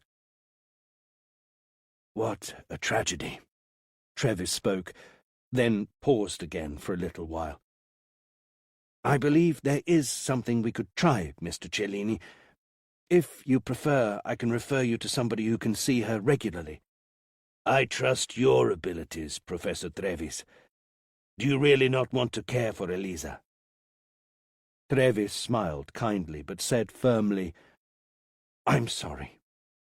He fumbled into one of his drawers and fished out a business card. He handed it over to Cellini. Dr. Marcone will be able to take care of Elisa just as well as me, probably even better. Cellini stood up. He looked older and more stooped than he had when he entered the office. Trevis accompanied him to the door.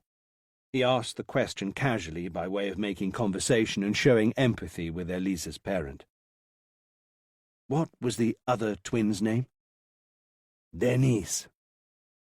Trevis's soul broke apart in a moment. Denise. In a moment, 1,000 images, memories, and sounds filled his mind. Denise. His Denise. Her smile, her gestures, her way of speaking, her lips, the warmth of her body. Are you okay, Professor? Yes, he tried to pull himself together. Somebody very close to me had that name. It's over 20 years ago now. Someone I couldn't protect, he wanted to add. Somebody I wasn't able to rescue. Trevis breathed in deeply. He was overwhelmed by his emotions and chose to do the only thing that seemed reasonable at that moment in time. Denise, he muttered under his breath. I'll take care of your daughter. It wasn't the typical detached house that Sensi had imagined. It was, in fact, an old grey house. It was isolated and in the countryside. A small fence of rusty iron railings surrounded the house and separated it from wild, untamed undergrowth. It was impossible to get any closer without being noticed. A business van was parked about 50 metres away from the gate. Lieutenant Corby was sitting behind the steering wheel. Sensi was next to him, and Maezza and Fuggiano stood outside and pretended to be working on some electric cables. In the meantime, a squad had silently sneaked behind the house through the bushes.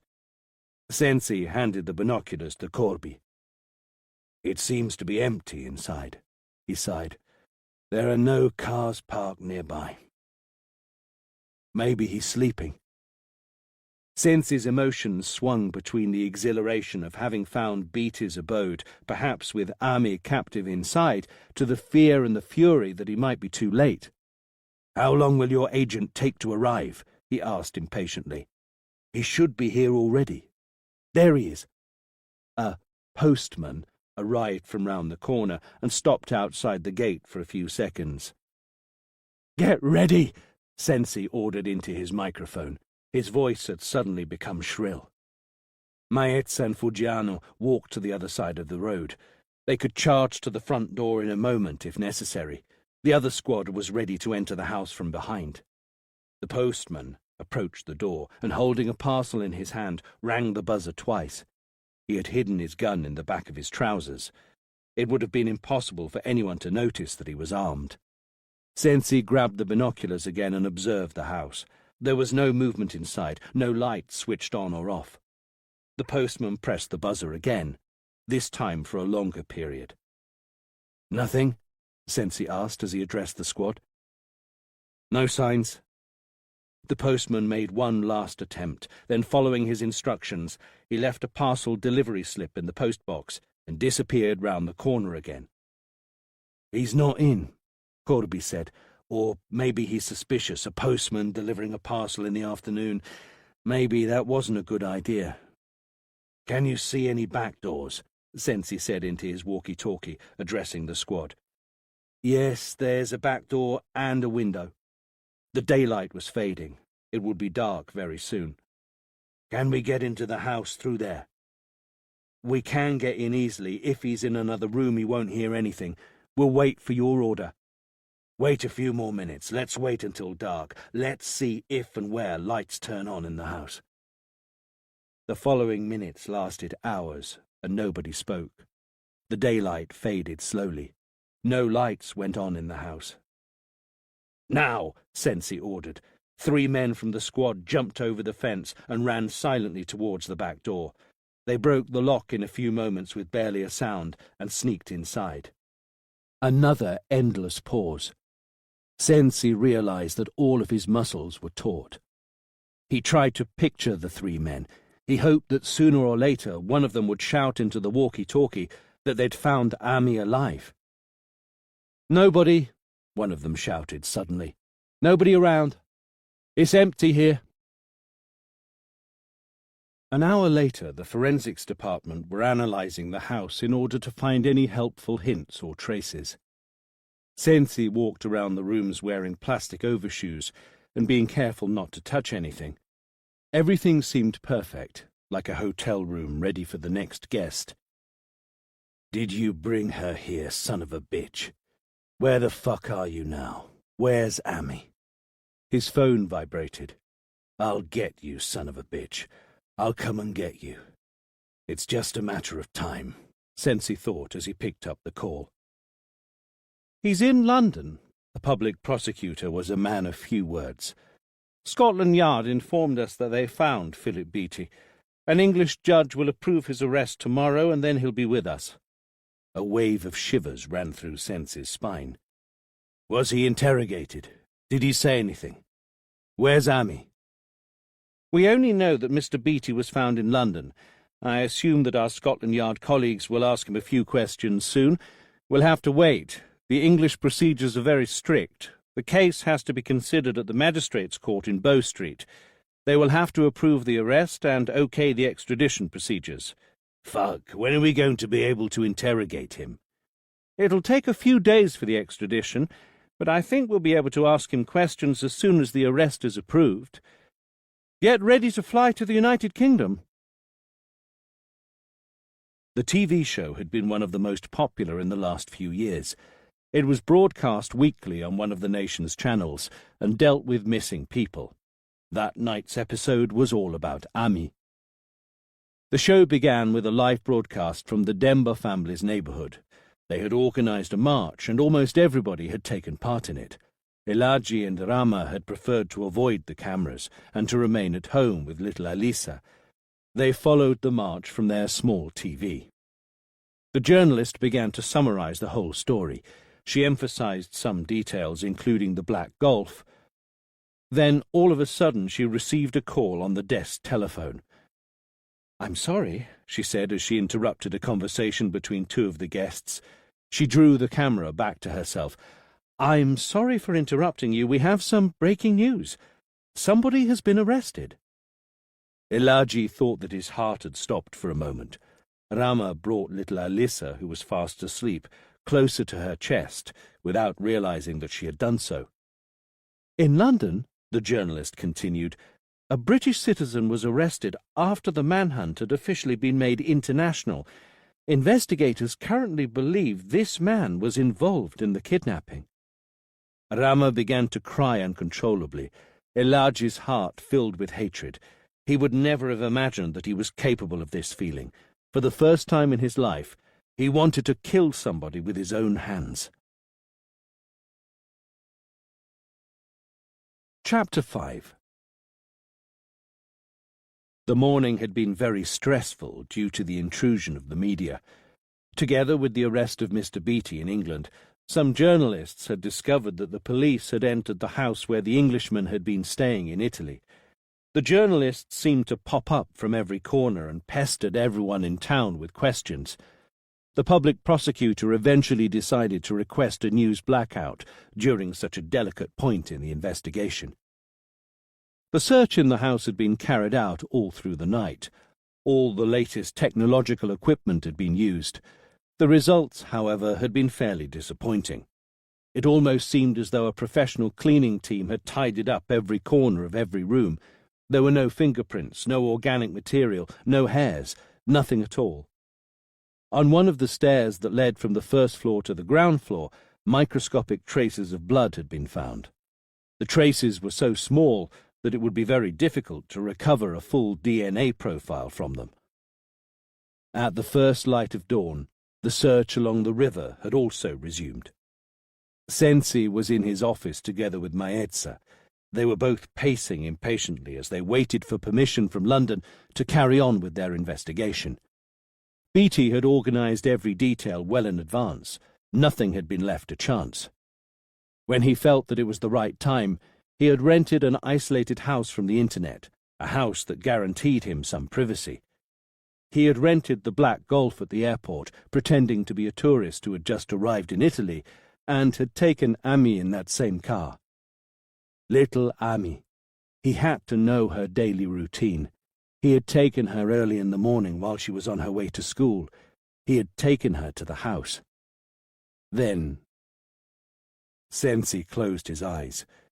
He must have put her in the boot at night and then taken her to the river. The following morning he had returned the black Golf and made his way back to London. He would have felt that he was safe over 1,000 miles from trouble. Or at least he thought he was. Son of a bitch. Sensi cursed him, almost talking to himself. How did he return home if there's no trace of him on any flights departing from Italy? Maetza asked. Probably by train. Sensi put his hands on his tired face. He could have taken a shuttle from Malpensa to the central station in Milan, and then another train to London. He might have left a second car in the airport parking area as he was using the Golf. Maetza tried to hypothesize. Considering what he was planning to do, he must have thought it would be safer to return to his homeland in a car that nobody had seen on the morning of the kidnapping. It sounds complicated. It would have to be another rented car, considering that he arrived in Italy by plane.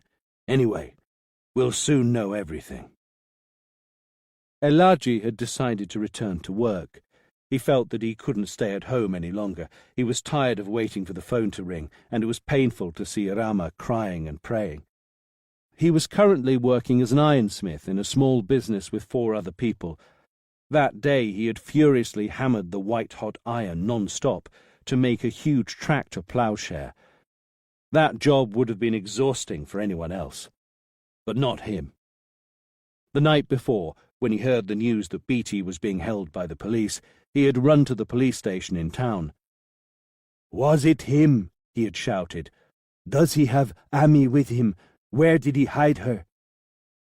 "Elaji, I can't tell you much," Corby had said to him. "We were ordered to keep quiet about the investigation, but we're hoping that this man will lead us to Ami. We'll be able to question him in a few hours. Trust us, Elaji." Elaji lifted up a 2-meter iron bar as easily as if it was made of straw and laid it under the trip hammer. When the head fell violently on the bar, Elaji promised himself that if Ami didn't make it back home, he wouldn't rest until he had killed the kidnapper with an equivalent amount of force. The southwest wind hadn't let up overnight, and it had wiped the clouds away from the sky and blown the sand from the beach onto the roads. Trevis hadn't had a wink of sleep. He had been tormented by the memories and the anguish from years ago. He had accepted Elisa as a patient, overwhelmed by a sudden wave of emotion. Denise was the name of her sister, another Denise, another tragedy. Why had he agreed to help her? Why had he read a sign of destiny in that name? Why did he think that by helping this patient he could redeem himself for not having saved Denise? Whatever the answer, it had been a mistake. But now Elisa was sitting in front of him. They were alone in his office. Her father had accompanied her hand in hand into the office and helped her to sit down in the armchair. Elisa was thin and tiny. Her facial traits were very gentle. Her face looked vaguely baby-like, despite her being 20 years old. Her thin blonde hair hung loose on her shoulders. She sat with her fingers intertwined and rested her hands on her stomach. "Elisa?" Trevis repeated. He waited for a whole minute before asking again. Elisa's face was expressionless. Her eyes were of a light colour but looked lifeless, and stared at an imaginary spot somewhere beyond the walls of Trevis's office. She was wearing a simple dress, which looked somehow old-fashioned, and the style and colour were more appropriate for a girl in her early teens. Her father took care of her. Trevis thought that dress represented the childlike image her father had still of her. "Elisa?" For a few seconds there was no apparent response. Then Trevis noticed a tiny, almost imperceptible change. She squinted a little.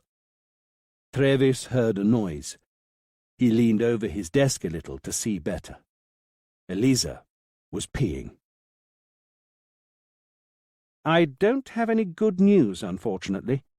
The beginning of the call from the magistrate froze Sensi. "The London Magistrates' Court has released Beattie. They didn't approve the arrest, and there won't be any extradition." "How's that possible?" The police commissioner was astounded. "And that's not the bad news. Philip Beattie is hemiplegic, and dozens of witnesses can confirm that he hasn't left his home for months." "Hemiplegic?" Sensi couldn't believe his ears. "He had a stroke months ago. His intellectual abilities are compromised, and he needs assistance at home. He's not our man." "Fuck, maybe they got the wrong person. How many Philip Beatties are there in London?" "No mistake, unfortunately. The driving licence recorded at Hertz was his." "For fuck's sake." "They obviously stole it from him, but he never reported losing it simply because he never noticed. Since he had the stroke, he's been unable to drive." Sensi leaned back in his armchair. He felt as though his strength had suddenly abandoned him. "Yeah, if he'd reported it, we would have found his file number on our database immediately. And we would have avoided this misunderstanding." The magistrate paused for a few seconds, then spoke again. "The kidnapper isn't called Philip Beattie." Chapter 6. 3 months later. The sky of that bitterly cold March day was surprisingly clear. The clearing was about 300 metres away from the riverbank, no further than that. 2 men holding trowels were gently and carefully removing a clump of soil. They had been working for 3 hours already. At the end of the clearing there was a woman. She also had a trowel in her hand and was drinking water from a bottle. Then one of the 2 men froze for a moment before resuming working at a frantic pace. "Christina! Christina!" he shouted excitedly, without stopping to stare at the soil. The woman strode towards him. She dropped the water bottle on the ground. "Look, Christina!" The man spoke when she reached him. "Look at the cut." Part 2. Sensi and Claps remained silent for a long period of time. You found little Ami eventually? Sensi hesitated. He glanced to a spot far away beyond Claps. It took us 3 months. We found her 4 days ago, near the river Ada. We'd spent such a long time inspecting the area where the Gulf sighting had been reported. 3 months, Claps repeated. The area was large. We carried on searching for so many weeks we must have walked over her many times. We used dogs that were trained to search out bodies, with no results. Eventually we decided to ask for the support of the Institute of Medical Investigation. The LAFOD. The Laboratory of Anthropology and Forensic Dentistry. Sensi nodded. They took aerial photos and spotted 6 areas where the soil may have been moved. They started to... Claps had to focus to utter the word that he had in mind. Peel off. Yes, peel off.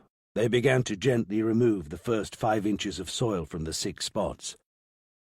To find a cut. Yes, the edge between a filled pit and the unscathed neighbouring soil. A cut is visible for long years. Many. That's what I was told. The soil's consistency, the colour. In a nutshell, it's possible to easily identify the perimeter of any pit dug even months before if one peels off the first layer of soil. They began to work on the nearest site, which was easier to reach by car. Yes. A body. Heavy. It's difficult. This time Claps lowered his eyes. Then he spoke again. But Ami was light. Yes, they found a cut on the last site.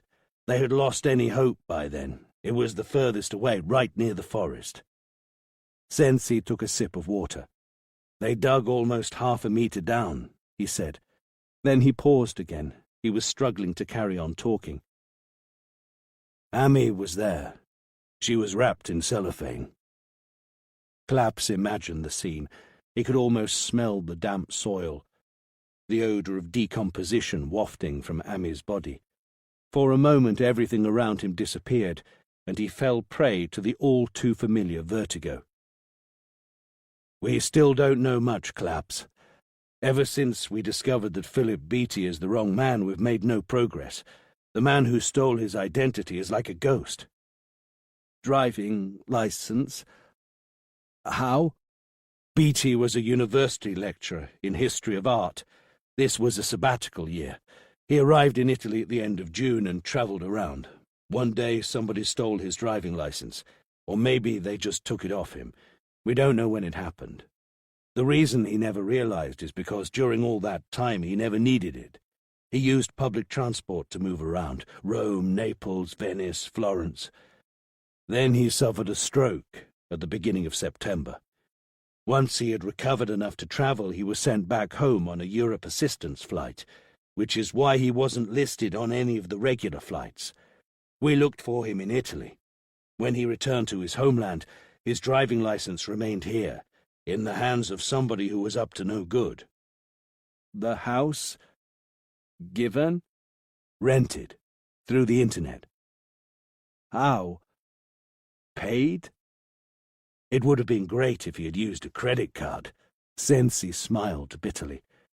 He booked it from an internet site. Then he went to the offices in person.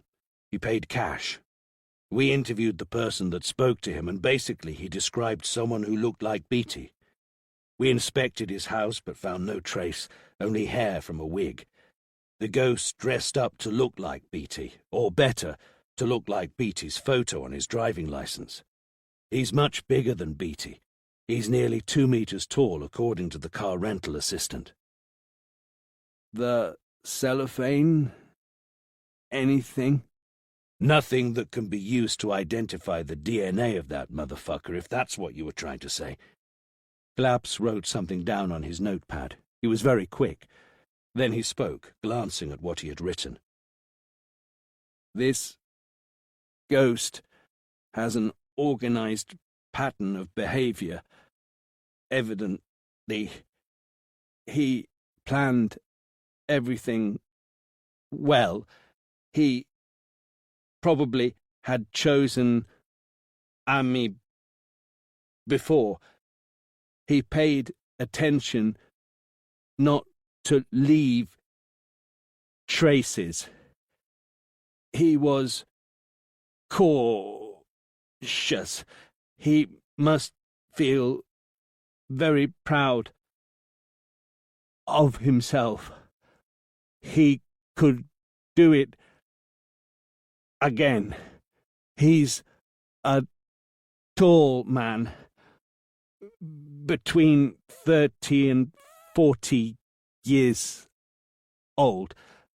He was in touch with Beatty, even for just a little while. You know this already. Claps lifted his eyes. He stared into Sense's eyes. Why did you want to speak about it all with me? Well, there's something that you still don't know. Something about Amy's body. The police commissioner had to swallow down another sip of water. Then he carried on talking. She was missing a finger. The little finger of her left hand. It was chopped off. Sense remained silent. After a few seconds, Claps understood. It's not a one-off, right? Sense nodded gravely. The first time was 3 years ago. Then the remains of 2 children were found last year. They were both buried in the forest. They found them by pure chance. They were both missing their left little fingers. Claps struggled to ask more precise questions. More. Tell me more. The bodies were not identified. They were African girls of about 11 or 12 years old. Nobody ever reported them as missing. The investigators believed that they were from families of illegal immigrants who were afraid to report their disappearance. That's absurd. They would have received permission after report for tragedies like this. Nobody would have expelled. They don't know our laws, Claps. Don't forget that many of them are desperate and often terrorized. Claps remained silent for a few seconds. That sad. Carry on talking. The 3 bodies were all found in Tuscany. The first one was found 3 years ago, as I said. 2 young guys who were looking for mushrooms in a forest found them by chance. The pit originally had to have been quite shallow, and it had rained so much that some of the soil had been washed off. That's how they noticed something on the ground. The girl had to have been dead for 3 or 4 months already. The body was in very bad conditions, but the flesh was still there, except for the little finger. Sensi nodded. The second body was found a year ago. Again, it was found in a forest. The body had almost no flesh left. It was basically just a skeleton. Some wild boar had unearthed the lower part of the body, and it had been eaten away. The skull and the upper part of the body, including the bones of the arms, were found intact a few inches underground. The little finger was missing, though. When she died? Ages before. It wasn't possible to date it with precision, but it had to be between 4 and 7 years ago. That's not possible. More precision? The LAFOD didn't take care of the case, unfortunately, Sensi continued. Where? The oldest discovery was made in a forest in the vicinity of a national park between Siena and Grosseto. The most recent one was near the coast between the provinces of Livorno and Grosseto. Claps pondered for a long time, then spoke again. Cellophane? The reports say there were no traces of cellophane near the bodies. How? Ami died? Sensi sighed. She was strangled. She was tortured before that. Raped? Sensi lowered his eyes. Yes. The others? We can't say much about the skeleton, but for the other body it was certainly a death by strangulation, and although we can't be certain because of the body's condition, she may also have been raped. Claps closed his eyes. The ghost. The ogre. An evil shadow began to take shape in his mind, just like it would have done 3 years ago when he was still able to talk and express himself with no trouble.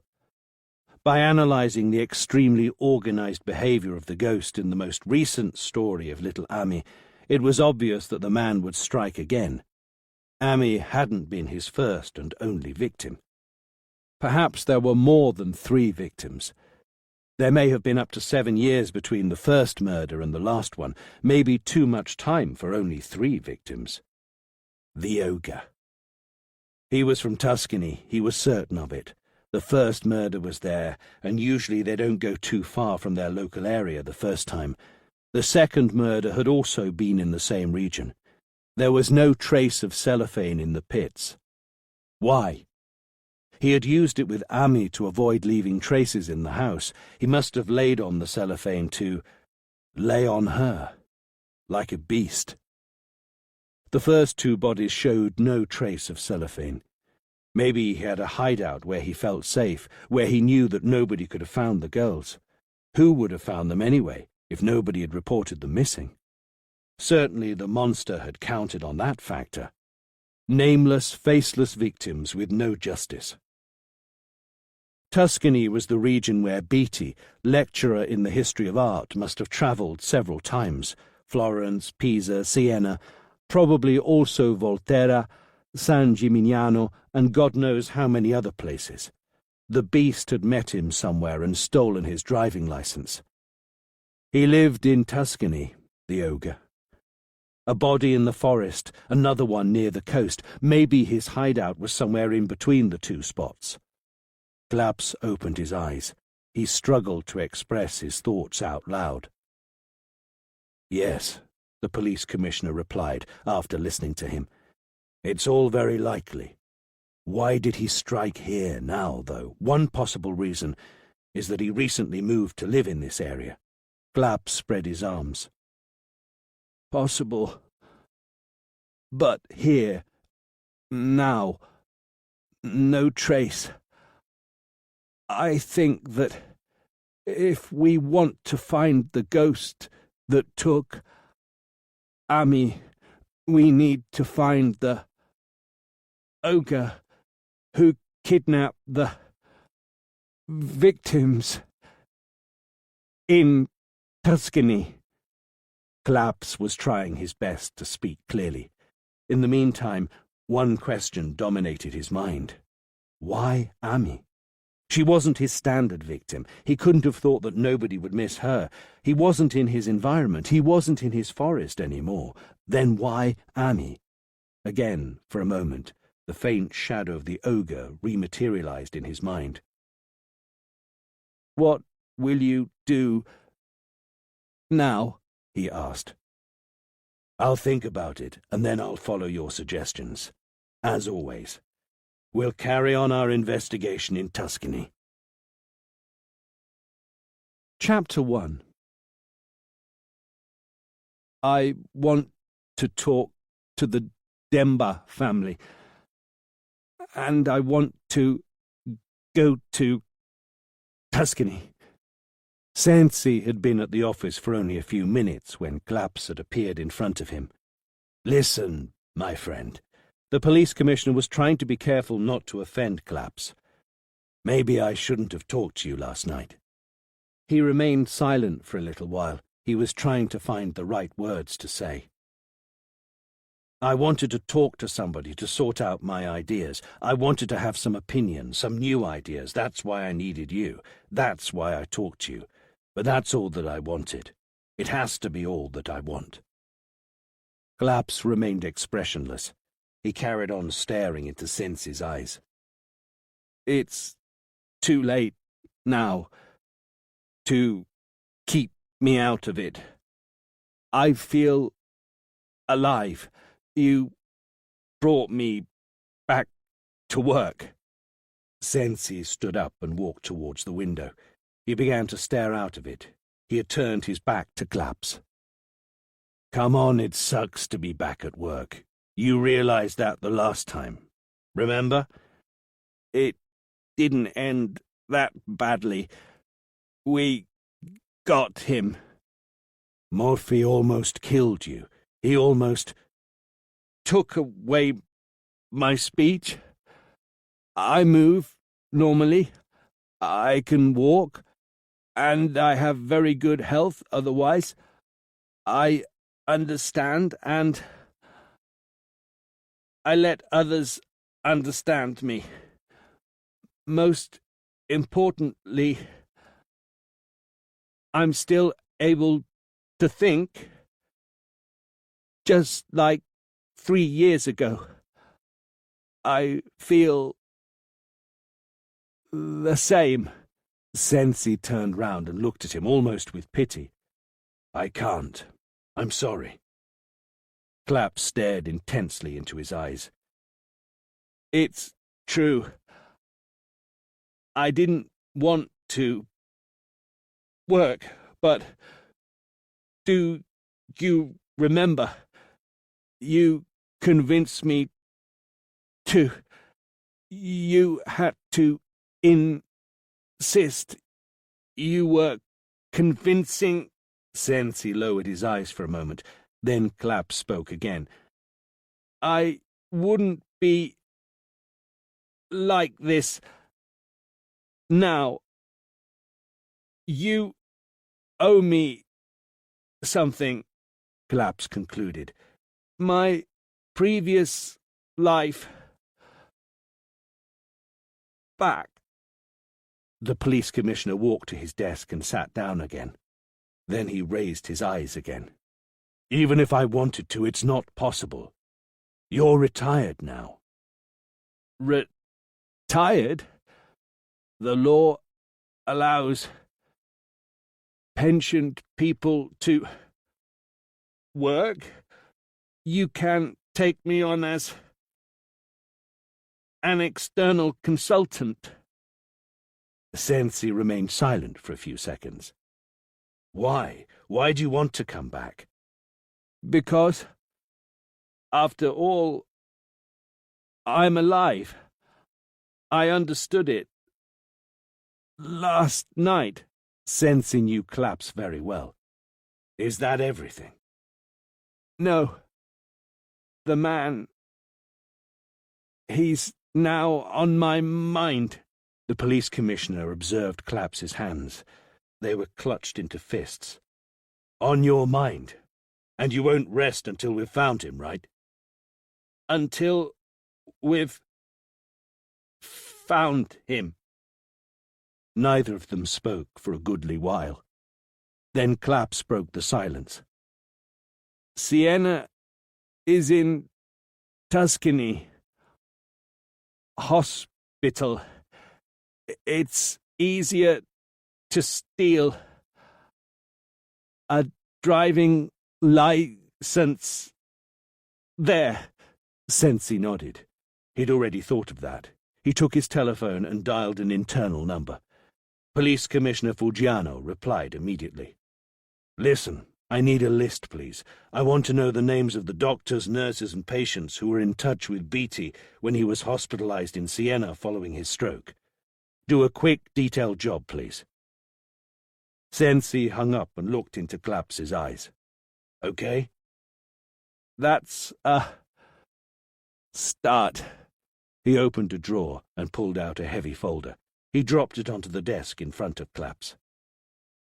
"There's everything about Ami we know here, and all that we know about the cold cases in Tuscany.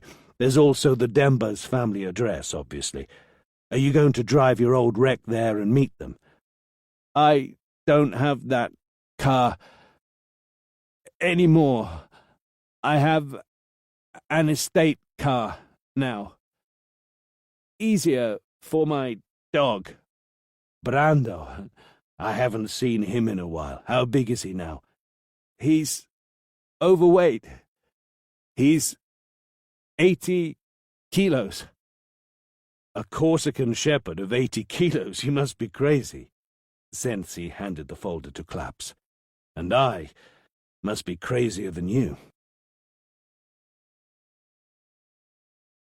Chapter 2. Trevis observed Elisa with a smile. She seemed uncertain about which crayon to use. Nothing had changed over the few sessions since he'd first met her. Every day her father took her to his office and then picked her up again after a few hours. He'd stopped asking whether there had been any progress. Elisa remained sitting solemnly for hours in the chair. She didn't say a single word. She didn't respond to any input, words, sounds, music, or anything else.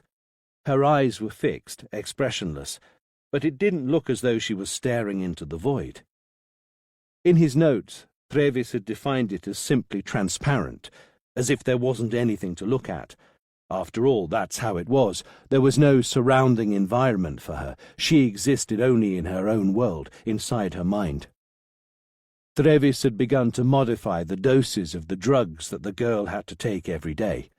For a few weeks, nothing changed.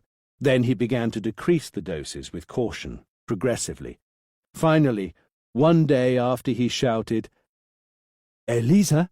one more time, she turned her head towards him. It had been an instant, a moment. Elisa had perceived the world around her for the first time in a long while, right then.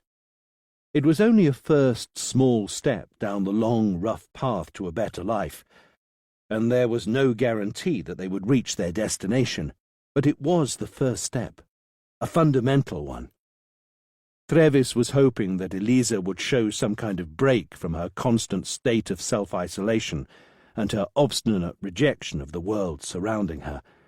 He needed some kind of sign desperately in order to make a connection, to find a common ground where he could meet her. Eventually, Elisa chose the yellow crayon. She'd decided to begin colouring the hair. "I'm really sorry about Ami."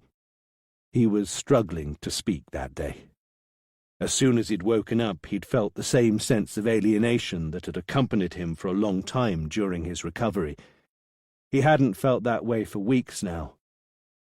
"Everybody says that." Elagi's eyes were full of hatred. "It's useless, meaningless." Klaps felt unable to utter any words. He was searching for them in his mind. Perhaps it was impossible to find any words for that occasion. Klaps and Elagi were sitting at the dinner table. Rama wasn't around. There was a background scent in that house: leather, wood, tears, pain, hatred. "Do you also want to ask me questions about Ami? Do you want to see her room, her things? They all want that. I've always welcomed them all, polite to everybody. I've always worked, I've always paid my debts. And now, Ami won't be at home anymore. Never again." Elagi stood up and walked towards the window. Klaps could see that Elagi's solid body was crumbling, and his eyes were lost outside the window. "I still can't see her body." Klaps remained silent. Even if he had been able to find some of the hidden words in his oblivious memory, what could he have said to Elagi? That he could bury Ami in a few days? That he had to be patient? That they would get the monster? that he had to be proud of his honesty and his efforts, and that he had to carry on that way with the same dignity, bearing his pain. Elagi turned and glared at Claps. "Leave my house. I'm not going to talk to anyone else. Not anymore." After that very small step, Eliza had made some progress during the following few weeks. More often, during her sessions with Trevis, she seemed to have moments where she knew what was happening around her, and others where her eyes looked alive and full of expression. Sometimes she looked amazed, sometimes desperate, as if an invisible tragedy materialized in front of her eyes. Trevis tried to make the most of those moments, with his words, some music, by standing in front of her and mirroring her movements. The results, however, had never been encouraging. As much as he tried, Trevis seemed unable to find a common ground to meet her. He had also been busy trying to reassure her father, for ever since he had reduced the drugs, Eliza had begun to show some signs of agitation. One morning, while he was sitting in front of her, as he usually did, Trevis decided to put a blank sheet of paper on his desk. As soon as Eliza looked self-aware, he drew a circle on the paper, then he gave her the pen. For a few minutes the girl had shown no signs of understanding, and ordinarily would have returned to her absent state shortly. That time, however, she gulped, as if she'd been woken up unexpectedly. She grabbed the paper with anger, she crumpled it and threw it away from her. Then she sank into her inner self again for the rest of the session, until her father came to pick her up. With excitement, Trevis had written in his notes, "We have some kind of contact for the first time today, or, better, a contact refusal, a rejection of the possibility to communicate. A refusal denotes the patient's ability to evaluate the possibilities. It's a step forward." The same event occurred many times, until one day Eliza decided not to destroy the circle drawn by Trevis. She observed the drawing for a long time, and she remained present for an unusually long time. She moved her hand towards the pen. Trevis stood up and turned towards the window.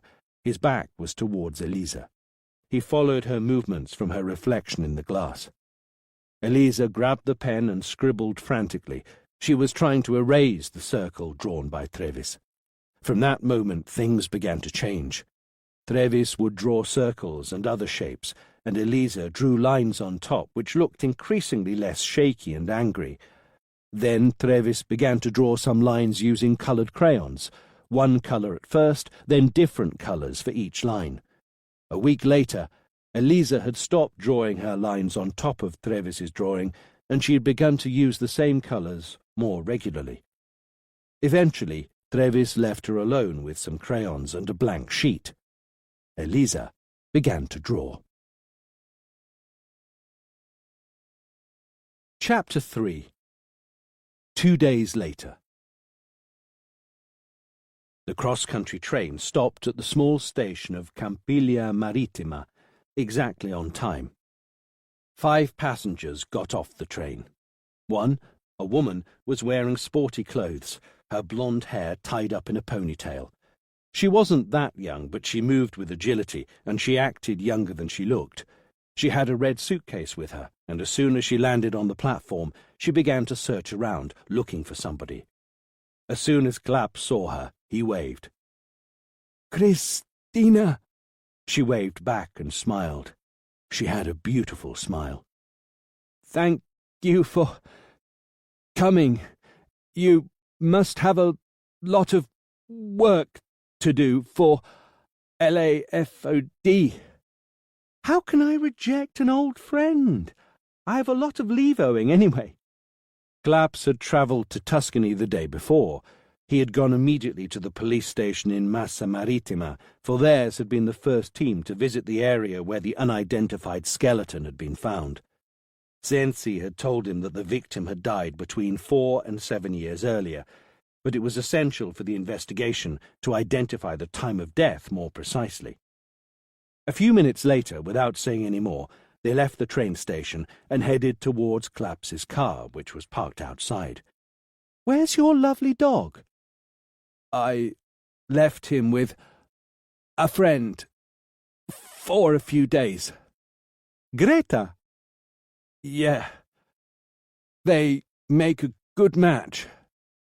Anyway, she said, she sounded happy, when are you going to take me to see the old pit? It's lunch time. Don't you want to eat something first? No, Christina said. She glanced at her watch. It was 12:30. We'll have the best daylight now. Let's go. Claps had known Dr. Cristina Manara for a long time. She was one of the pillars of the LAFOD. He had called her the morning before and had got straight to the point. He had asked her whether it would be possible to pinpoint a more precise time of death, even though the victim had been dead a long time. She had listened to the story, then replied, "Maybe. We'll have to get lucky, and we need to know exactly where the pit was.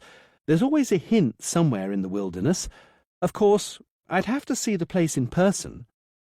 Claps hadn't mentioned the fact that the body was missing the left little finger, exactly as Ami was. He told her when the car left the motorway and headed towards Massa Marittima. What? Dr. Manara almost bounced on the passenger seat. This could mean that... Oh, fuck, Ami. Wait, are we certain that the finger was amputated? The report says so. Who analysed the body? Somebody sufficiently expert? I want to see the bones. It might have been an animal. Claps shook his head in disagreement. The chest and the arms were still buried when the skeleton was found. They were under a few inches of soil, but still buried. Therefore, no animals. I want to see those bones. How long will it take us to get to the pit? Not too long. A few minutes later, they turned onto a secondary road which bordered a dense, wild area made of tall trees, bushes, and entanglements of brambles. They continued up a dirt road for a little while. Clapp stopped at an open area which appeared suddenly amongst the overgrown vegetation. The sun was shining high in the sky. It was unexpectedly warm for the time of year. When Claps got out of the car, he felt the warm rays of the sun caress his face. The south-east breeze was carrying the scent of sea and salt from the coast. They walked along a small path for about 200 meters. It was so narrow and indistinct that they struggled to find their way through the wilderness. Eventually, they arrived at a smaller open area. "It's here," Claps said. He pointed to a spot on the ground. "They took me here yesterday. I marked the exact spot." Dr. Manara walked closer to the border of the small open area and hunkered down where 4 small boughs were rooted in the ground to mark the area. She pulled a trowel from her bag and slowly began to work on the soil. "Yes," she said, "it's here. I can see a fairly recent cut." "That's where they dug to unearth the body last year." "How deep were they?" "Less than 20 centimeters?" "Yes, centimeters." "Only the trunk, arms, and skull, you said?" Claps nodded. "Which way were the remains facing? I mean, how was the skull positioned?" Claps pointed to a spot. "Then we'll have to imagine a depth reaching 20 centimeters down, starting from about here." Dr. Manara made a mark on the ground. "That is where the lower part of the body, which was unearthed and eaten by the animals, had to be." Cristina Manara remained silent for a little while. "Well," she said eventually with her happy smile, "it might take a couple of hours, but I need some of the tools I left in my suitcase in the car." 2 hours hadn't been enough. It was almost 4 p.m. when Dr. Manara shouted out to Claps, "I'm done." She sounded tired and satisfied. All that time she'd been peeling the soil with consistency and delicacy to a depth of 20 centimetres, bit by bit. She had carefully isolated every root she had found. "Hollyoaks," she said after pointing out the trees. "The smaller ones are euphorbia and mastic trees. Their roots will help us date the death of the victim more precisely."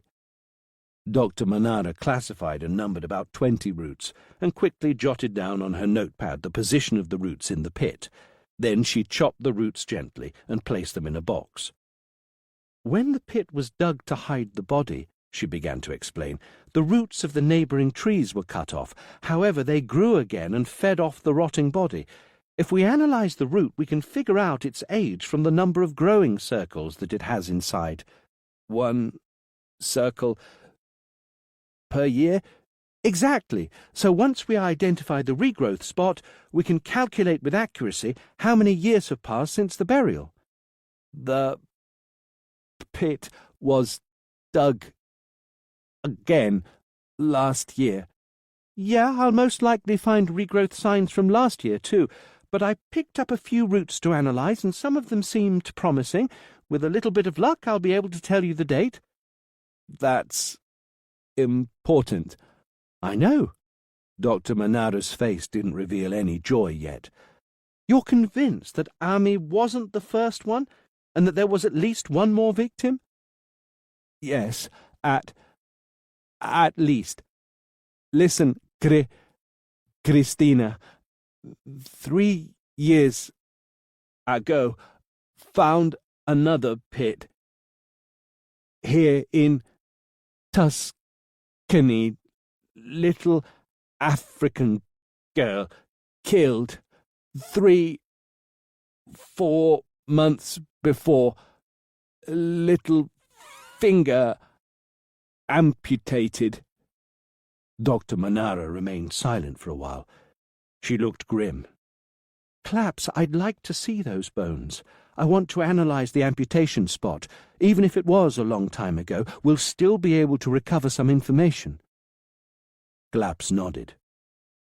"When will you be able to date it?" "I just need my lab." Dr. Manara glanced at her watch. "There's a train in an hour?" "You have not eaten yet, Christina." "Neither have you. Don't worry. I'm used to eating whenever I can. I'll get some food at the station." The sun was no longer high in the sky, and the air was getting a little colder now. Claps and Dr. Manara set off towards the car. Claps chased one of his thoughts for a moment. After a struggle, he managed to organize the words into a sentence. "Listen, Christina, I want to give, again, a face to the victims." "A facial reconstruction?" Dr. Manara nodded. "It's possible. We're able to reconstruct faces much more easily nowadays, and we're quite good at it. But I need the 2 skulls to do that." "The magistrate has already approved. You should have them with you at the lab tomorrow." "Okay, then. We'll begin our work straight away. Do you think you'll be able to identify them like this?" Claps froze for a moment. He shrugged almost imperceptibly and lowered his eyes. "Don't know. Difficult." He remained silent and still for a few more moments. Then he lifted his eyes again towards Dr. Manara. "They're victims with no name, no justice. Let's give them a face." The 2 remained in silence until the car approached the motorway. "How long until—" "To reconstruct the 2 faces?" "Yes." "Dr. Portanova will take care of it. He's the best and the fastest." "How long?" "You said that the remains in the other pit weren't a skeleton, right?" "Died 3 or 4 months. Her body still had the flesh, cartilage, and hair then?" Do you have any photos? Of course, you'll have everything tomorrow. Okay, it'll only be a skull by now, but with the photos from back then, everything will be quicker and more precise. You know, if we only have the skull, features such as the ears, nose, and hair can only be guessed at in facial reconstructions. This case will be different, and Dr. Portanova will have an easier task of it. You might have some very good results within the next 3 days. The other one? We'll do it right after. 5 or 6 days at most. Claps really struggled to make phone calls. When he spoke to somebody who was right in front of him, his speech was a lot better. The first few times that he had tried it, it had felt like he was regressing a few months in his recovery. He could hardly remember any words, and if he somehow tried to grasp them, they sounded foreign to his ears. It was an excruciating battle to decipher their meaning. He had learned to speak into a phone with his eyes closed. He would imagine the face of the person that he was speaking to, and spoke as if they were standing in front of him. That was one of the many tricks that he had to learn to at least resemble a normal person. Yes, to resemble. Was it more like lying to himself? Claps dialed a number on the service telephone in his hotel room. As soon as he heard the beeps, he gazed out of the window towards the sea. He closed his eyes and imagined Sensi as he was about to answer the phone. "Claps, are you still in Tuscany?" "Yes. I'll move on tomorrow." "How did it go with Dr. Manara?" Claps struggled to tell the story. "Okay, we'll be able to get some more details, including the victims' faces. However, to be honest, I don't know how much use this will be in catching the monster." We'll see. You?" "We've recovered the names of the hospital staff who were in contact with Mr. Beatty while he was hospitalized. And 3 of them moved elsewhere, 2 of them have retired. All of the remaining ones were on duty during the first few days when Ami was kidnapped, all but 4. We're working on that." And other patients? The search on the other patients was a little more difficult. Mr. Beatty was hospitalized for 32 days and then moved back to England. We'll have to verify one by one the records of all the patients during that time period. You can select? Sure, male, nearly 2 meters tall. That's still a lot of work, though. We're also assuming that Mr. Beatty's driving license was stolen from him while he was hospitalized and not at any other time. He spent 4 months in Italy. Anyway, we're focusing on the hospital staff for now. If necessary, we'll move on to the patients, and finally to their visitors. I'll call you tomorrow. Good work." Claps hung up and opened his eyes again. Chapter 4. The pit where the second victim had been buried was about 40 kilometers away from the first one. There was a dirt road between the 2 areas which stretched through hills and wild areas towards Siena. Claps had set off from Follonica quite early and had arrived in the morning at the police station that had dealt with the case a few years ago. "There isn't much to say, really," the police commissioner had told him. "The body was found by chance in the woods by 2 people who had gone to pick mushrooms. There had been a storm a few days before. The woods are on a slope and the rainwater probably carried a lot of soil downhill with it. The pit wasn't very deep. The guys noticed some small toes sticking out of the soil. There's a specific procedure to be followed in cases like this. We verified that the guys hadn't fallen victim to a prank. We isolated the area. We notified the coordinating officer, who in turn notified the deputy head. The following day, a team from Rome came over to unearth the body and to begin the investigation and the analysis procedures. You'll have read the report." Claps looked away. Of course he had read the report. Female, estimated age 11 or 12 years. African ethnicity. Passed away about 3 months before her body was found. Cause of death, strangulation. Moreover, signs of rape had been found on the remains, and there was no organic trace that would allow the investigators to reconstruct the killer's DNA. The little finger on the left hand was also missing. It had been chopped off cleanly by a sharp, heavy weapon. An axe, a meat cleaver, or something similar, the scientific investigator had said. Back then, there were no reports of missing persons made that corresponded to the victim's profile in the whole country. We assumed that the victim belonged to a group of illegal immigrants from Africa. Perhaps she was the daughter of a family without residence permits. We thought about the causes, a vendetta, a feud, a mess within their own community. We looked for more information everywhere, even beyond our province, but it was like facing a wall. The few who didn't run away as soon as they saw us said that they'd never heard of a little girl disappearing 3 months earlier. However, Claps had echoed. In the Massa Marittima camp, a woman had some kind of reaction. She had begun to cry desperately and appeared to be asking where her child was in her own language. The 2 policemen may have got the wrong impression, though. Eventually, the few men from the community who had remained on site tried to take the lady away. They explained to the policemen that she was simply over-anxious. She thought that the police had come to arrest her. The following day, the police came back with an interpreter to ask further questions, but the lady wasn't there anymore. She had disappeared. The few people in the camp said that she had left for good. They didn't know where and with whom. She had simply vanished, and it was impossible to get in touch with her. Anyway, we attempted to gather some more information for a few weeks.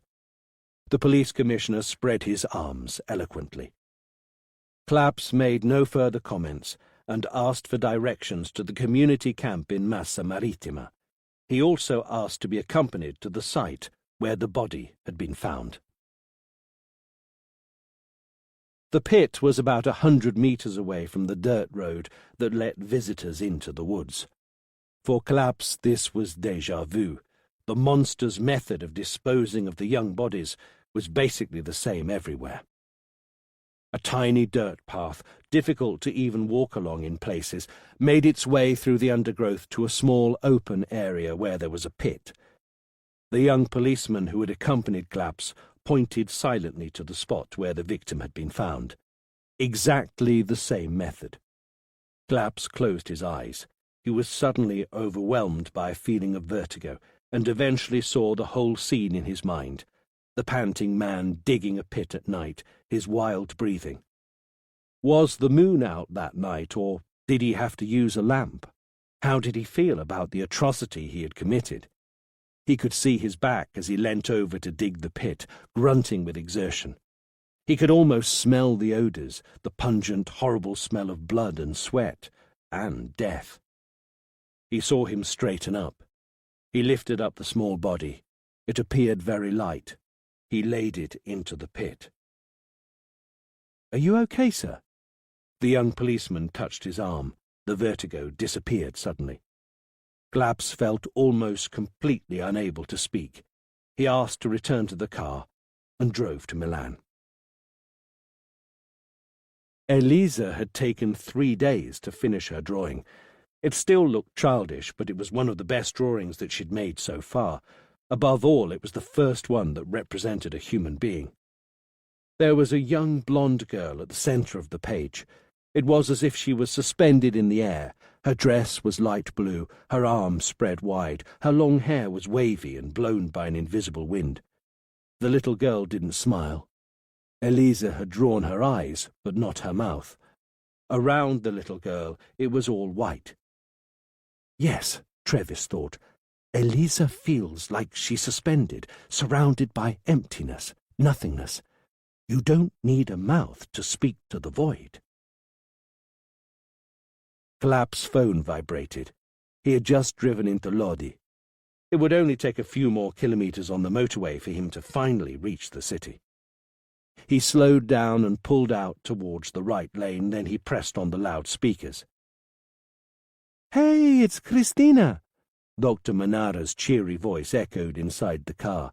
It was slightly distorted by the speakers. "What's this noise?"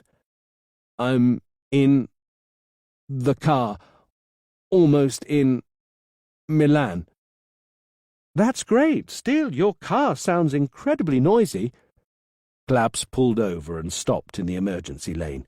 He closed his eyes and tried to imagine Dr. Manara's face on the other end of the line. "Any news? Do you still want to know a more precise date for that pit?" "Tell me." "I had to work longer than expected on those roots, but we're lucky. We have no doubts. The pit was dug 4 years ago." Margin of error? Definitely not less than 4 years, and almost equally certainly not more than 4.5 years. 4 years before, the first victim had been killed back then. The following year, the second victim, only now, Ami. How many young bodies are still hidden away in the woods? Claps asked himself. 2, 3, more than that? "Claps, are you still there? Can you hear me?" An articulated lorry drove past and shook the car. "Yes, I was thinking, a year between the first and the second victim, 3 years between the second victim and Ami." "I know what you mean." Dr. Manara suddenly sounded very serious. "There must be more pits somewhere." "Yes." "We must stop that motherfucker. We have to catch him." For a few seconds, nobody spoke. Then Dr. Manara broke the silence. She sounded a little unnatural. "I have some news for you, Claps. LAFOD have received the remains. Dr. Portanova will begin working on the first skull early tomorrow morning. I'll ask him to focus on this case only. You'll see the victim's face in a couple of days." "I'll need photos. You'll have as many as you want, from every angle. Let's be quick. I'll call you as soon as Dr. Portanova finishes his work. Goodbye for now, Claps." Goodbye, Christina." "Oh, yes?" "Thank you." "Better late than never. I'd lost hope of hearing those words. I don't know what to do with words of thanks. Let's just catch that motherfucker." Chapter 5. Dr. Portanova began work straight away. Christina Manara had been very clear. This case was the highest priority. Dr. Portanova was one of the best in the world in his field. He specialized in manual reconstruction of the face, which meant giving a face back to someone whose remains were only a heap of bones. He would create the face with modeling clay, layer by layer. This technique had been slowly replaced by software-aided reconstruction thanks to newer, more sophisticated, and yet easily accessible technology. The final results, however, were not identical to those obtained through the use of modeling clay. For this reason, Dr. Portanova was internationally renowned. As well as working at LAFOD, he attended conferences, took part in debates, enjoyed beer, and listened to rock music from the 70s. Dr. Portanova wore his MP3 earphones. He was staring at the resin cast standing a few inches away from him. It reproduced perfectly the skull of the unfortunate victim. He hung the photos from the day she was found on the wall. He glanced at the photos, then closed his eyes when Led Zeppelin began their Immigrant song with a loud scream. "I'll have to give you a name, little one." He couldn't hear his own voice over the loud music coming through the headphones. As a first step, he would position some measuring needles to determine the thickness of the facial muscles. Then he would reconstruct them one by using modeling clay from the deepest layers. Aisha. The photos would be of great help to him in reconstructing the shape of the nose and the ears. Similarly, he would follow the photos to shape the hair. Aisha is a beautiful name. It means life. After this process, he would finally use a software tool to refine the soft tissues. It was going to be a long, difficult job, which required some excellent skills and an enthusiasm for art, but also sensitivity and a good dose of, sometimes painful, empathy for the person whose face he was modelling.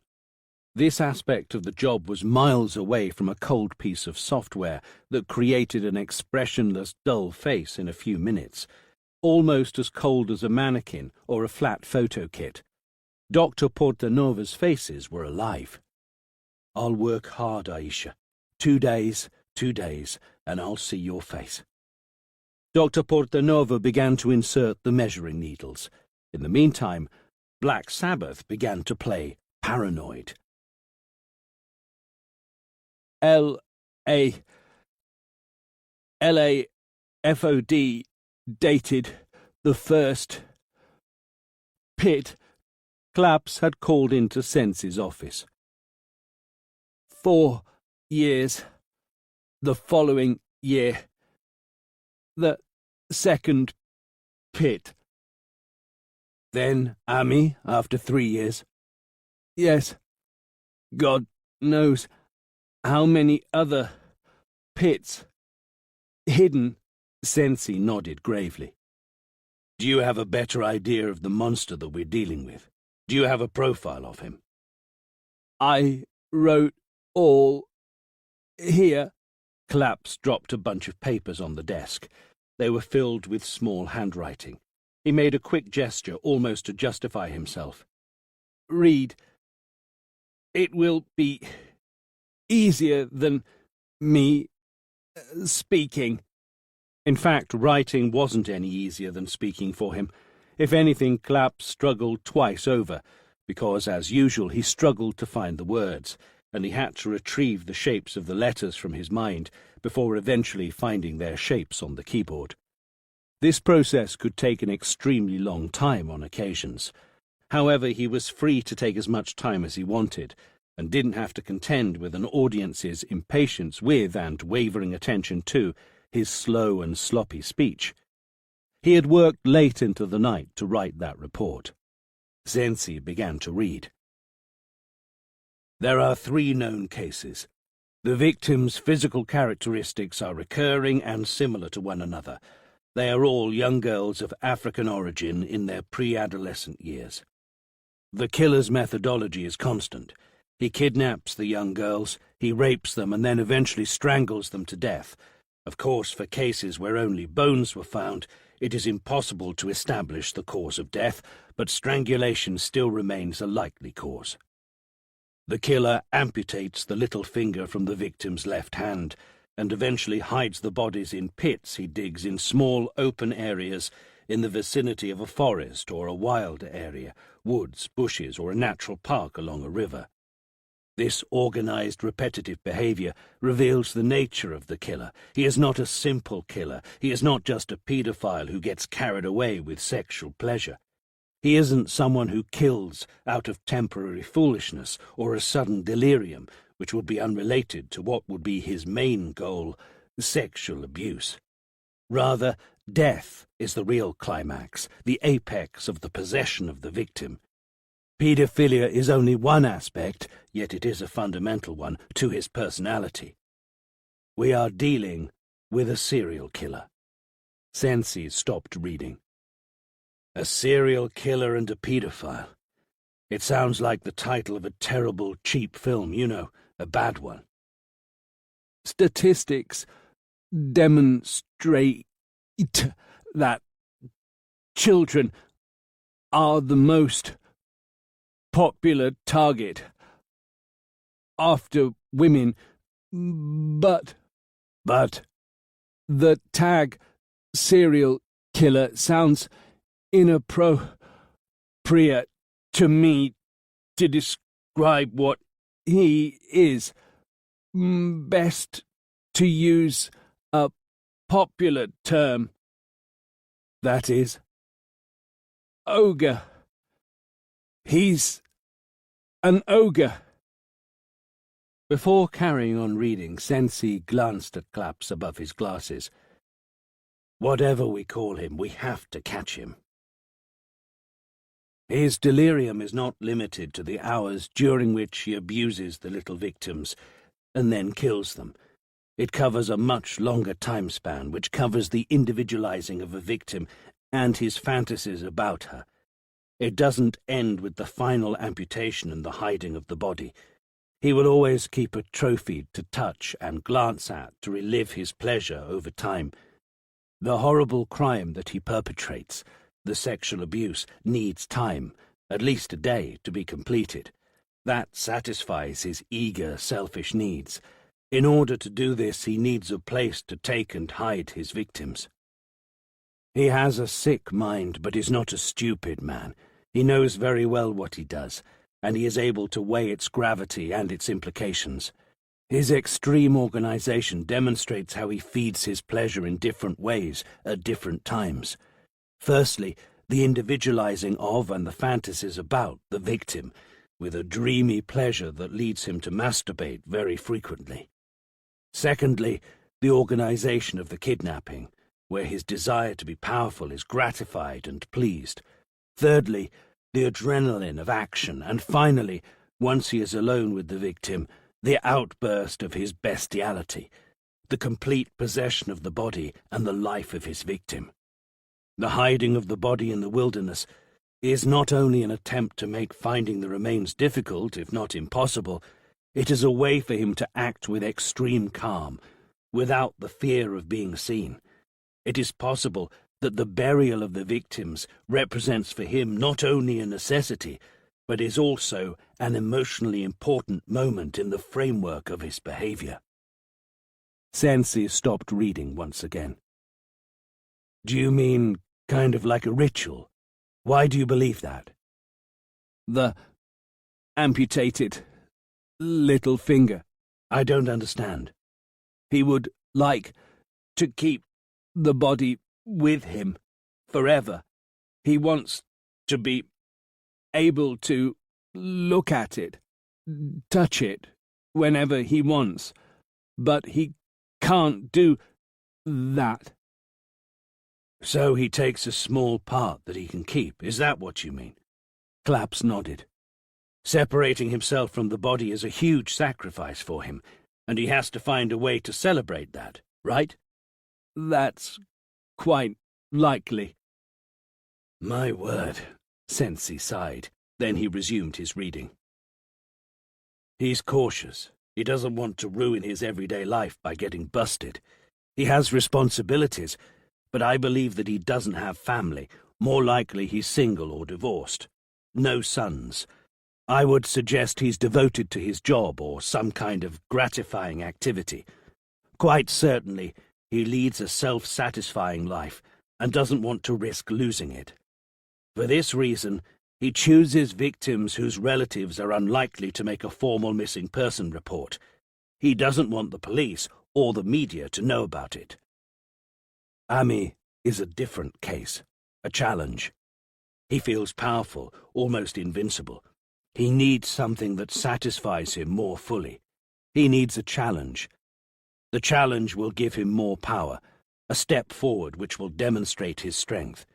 However, he's a sensible man.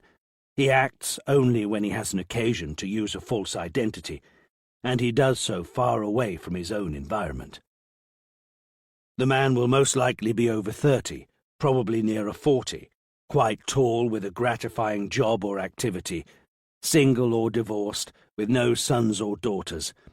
He most likely owns paedophilic or pedopornographic material, but doesn't necessarily have previous criminal convictions for paedophilia. Perhaps he was a victim of sexual abuse in the past. He's a hunter. He knows the wilderness very well and hunts down his victims. He's a traveller. The choice of Ami had to be planned carefully. He most likely saw her multiple times. He familiarized himself with the place where she lived for a job or any other reason. He's far away now. He's in Tuscany. Do you believe that he still resides in Tuscany? Do you believe that Ami's murderer is a man who lives far away from the town she was from? Ami was a huge risk for him in comparison to the previous cases. Investigation immediate. and the media. He's far away. There, he feels safe and above suspicion. He's still there. Tuscany. Somewhere. Where? Yes, where? Claps was back home. He had been putting off the daily exercises that the speech therapist had recommended for him. He opened a large map of Tuscany and laid it on his kitchen table. He began to study it. He stared at the map for 2 hours. He was certain of the consistency of the ogre's method. He had to have somewhere to hide for the previous 2 murders, a hideout where he could carry on safely with his iniquities. The hideout had to be fairly close to his home, his daily life. It may have been possible to attempt to guess the location. In the case of Ami, the place of kidnapping and the place of the burial had to be roughly equidistant from the hideout. A few dozens of kilometers in different directions. He probably followed a similar pattern for the previous murders. For the first 2 cases, the first pit was located southwest and the other one northeast of the line between the sea and Siena. It could be assumed that the murderer wanted to bury them in different places, roughly equidistant from his hideout. When he had talked to Sensi about this, Sensi sounded very skeptical. I'm sorry, Claps. I don't understand the equidistance problems. You make him sound like an engineer rather than a killer.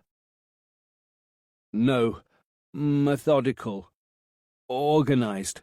He plans a safe distance for his risks. He must kidnap far away from his environment, and he must bury equally far away. But this also means 2 journeys with the victim in his car, the first time alive during the kidnapping. With her body after. These 2 journeys are a risk for him. There's always a margin of error, an accident, a spot check from the police. Yes. Which is why he decides on a distance that allows him to kidnap and hide away from a distance, while still keeping reasonably close to his hideout to minimize the risks. He's organized, methodical, Claps nodded. Cautious. He stared at the map for a few more minutes, this time using a compass. Different directions, but more or less equidistant from the hideout, he thought once again. Then he drew 2 circles on the map. He had circled 10-kilometer radius areas, but there were many cities and villages in the area they overlapped, way too many.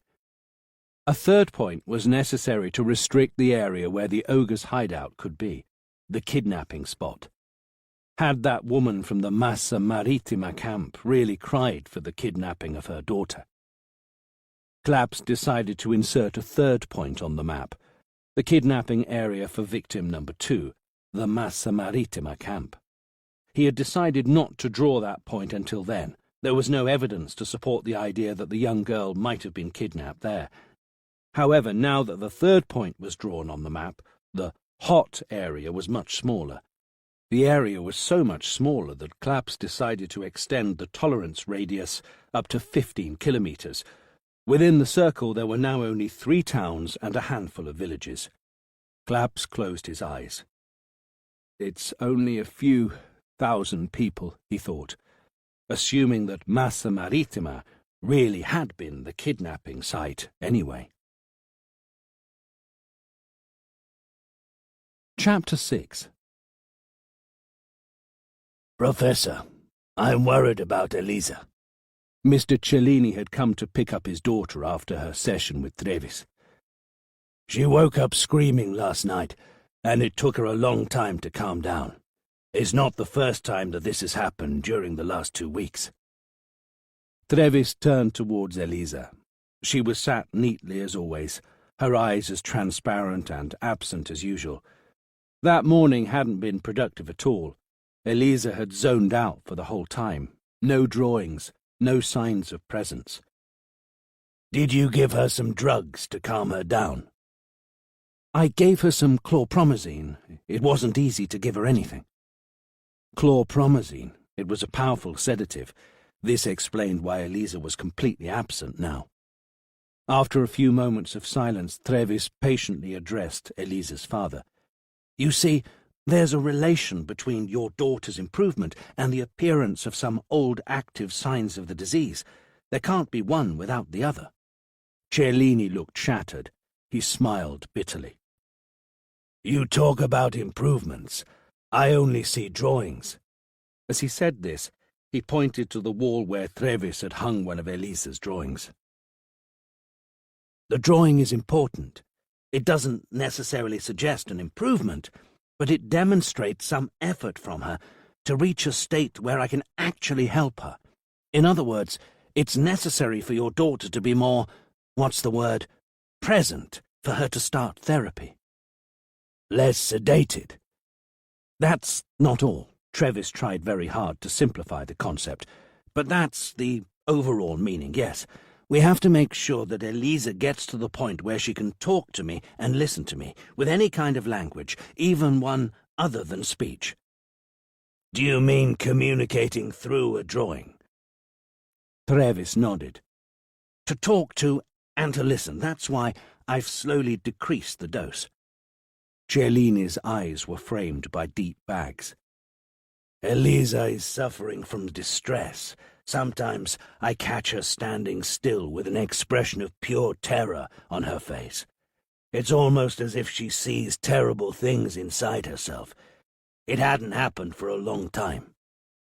Mr. Cellini, I can't help your daughter until she begins to recognize a world external to herself. You have the faculty to decide for Eliza, and you can interrupt the therapy that we're carrying out for her. You can give her back all the medication she used to take before. Your daughter won't have any more distress and will fall back into oblivion. She'll live in the cage that you so desperately wanted to free her from again. I don't want to interrupt the therapy, Professor. I trust you. It's just terrible to see her suffer, and... Cellini paused for a moment. He wasn't sure whether he wanted to carry on talking. Go on, Trevis encouraged him. I'm especially concerned about the possibility that she might hurt herself during these moments of distress. She could also hurt whoever's around. Trevis became a little worried. He had forgotten that Eliza's health history described a tendency towards aggression. Did she act violently during these moments of distress? No, not really. After a few minutes of silence, Trevis replied, Mr. Cellini, I feel like we've talked about this before. It's a long, difficult uphill road. We have to be brave enough to follow it.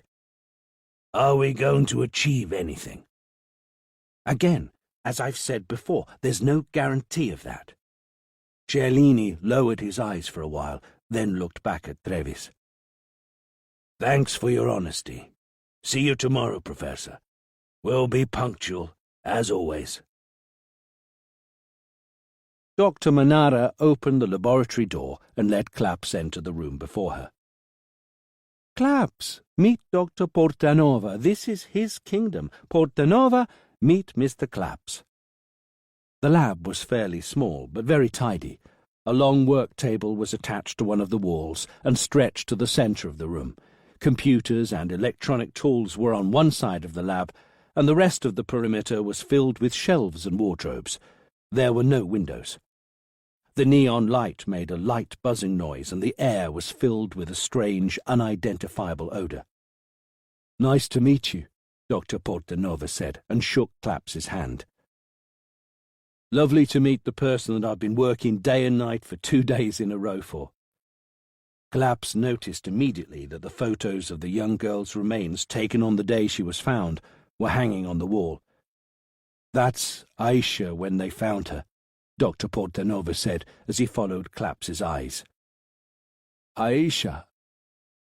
That's the name that I gave her. It's easier for me to work on the victim if I have a name.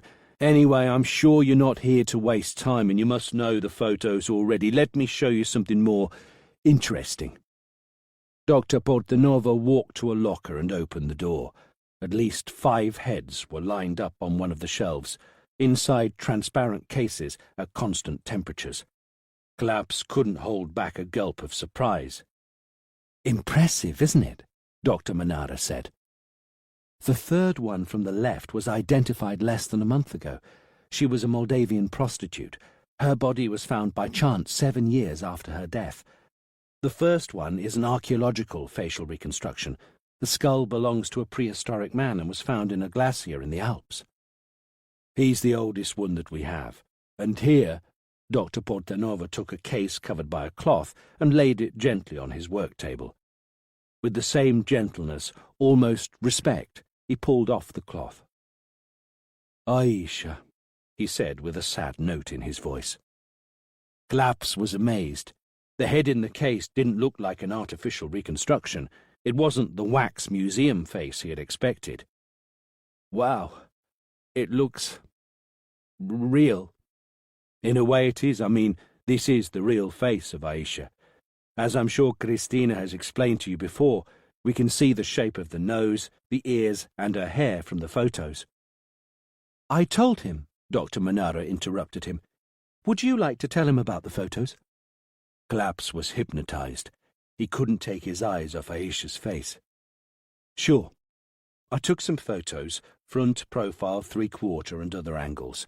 The results weren't very satisfying, though. As you can see, I gave Aisha a light expression of childlike awe to avoid giving her a completely expressionless look like the head of a mannequin. The results were quite good, but photos steal most of the depth of her expression, and the results are flat. I can't find a better word. So I used my computer eventually, an advanced professional piece of software, kind of like Photoshop for professionals. I modified the photos to give Aisha different expressions: happiness, sadness, awe, and fear. The results were a lot better, and in 2 of the photos I'd say they were excellent. "Can I see?" Dr. Portanova ignored Claps. The results were so good that I had an idea. The best image was that of Aisha smiling very lightly, you know, that kind of expression that children have when you ask them to pose for a souvenir photo. I looked for a photo of a young black girl on the internet. I found a suitable one and downloaded it. I swapped the face with Aisha's and thereby gave her a body. Dr. Portanova opened a drawer and pulled out a photo. He handed it to Claps. "Here." Claps stared at the photo for a long time in awe. Aisha was barely smiling. She looked confused and perhaps a little scared. She was out in an open field. Her eyes were big. She was wearing a red tank top. The soil was dry. Some grass was scattered around. A black man was walking past in the background. Aisha.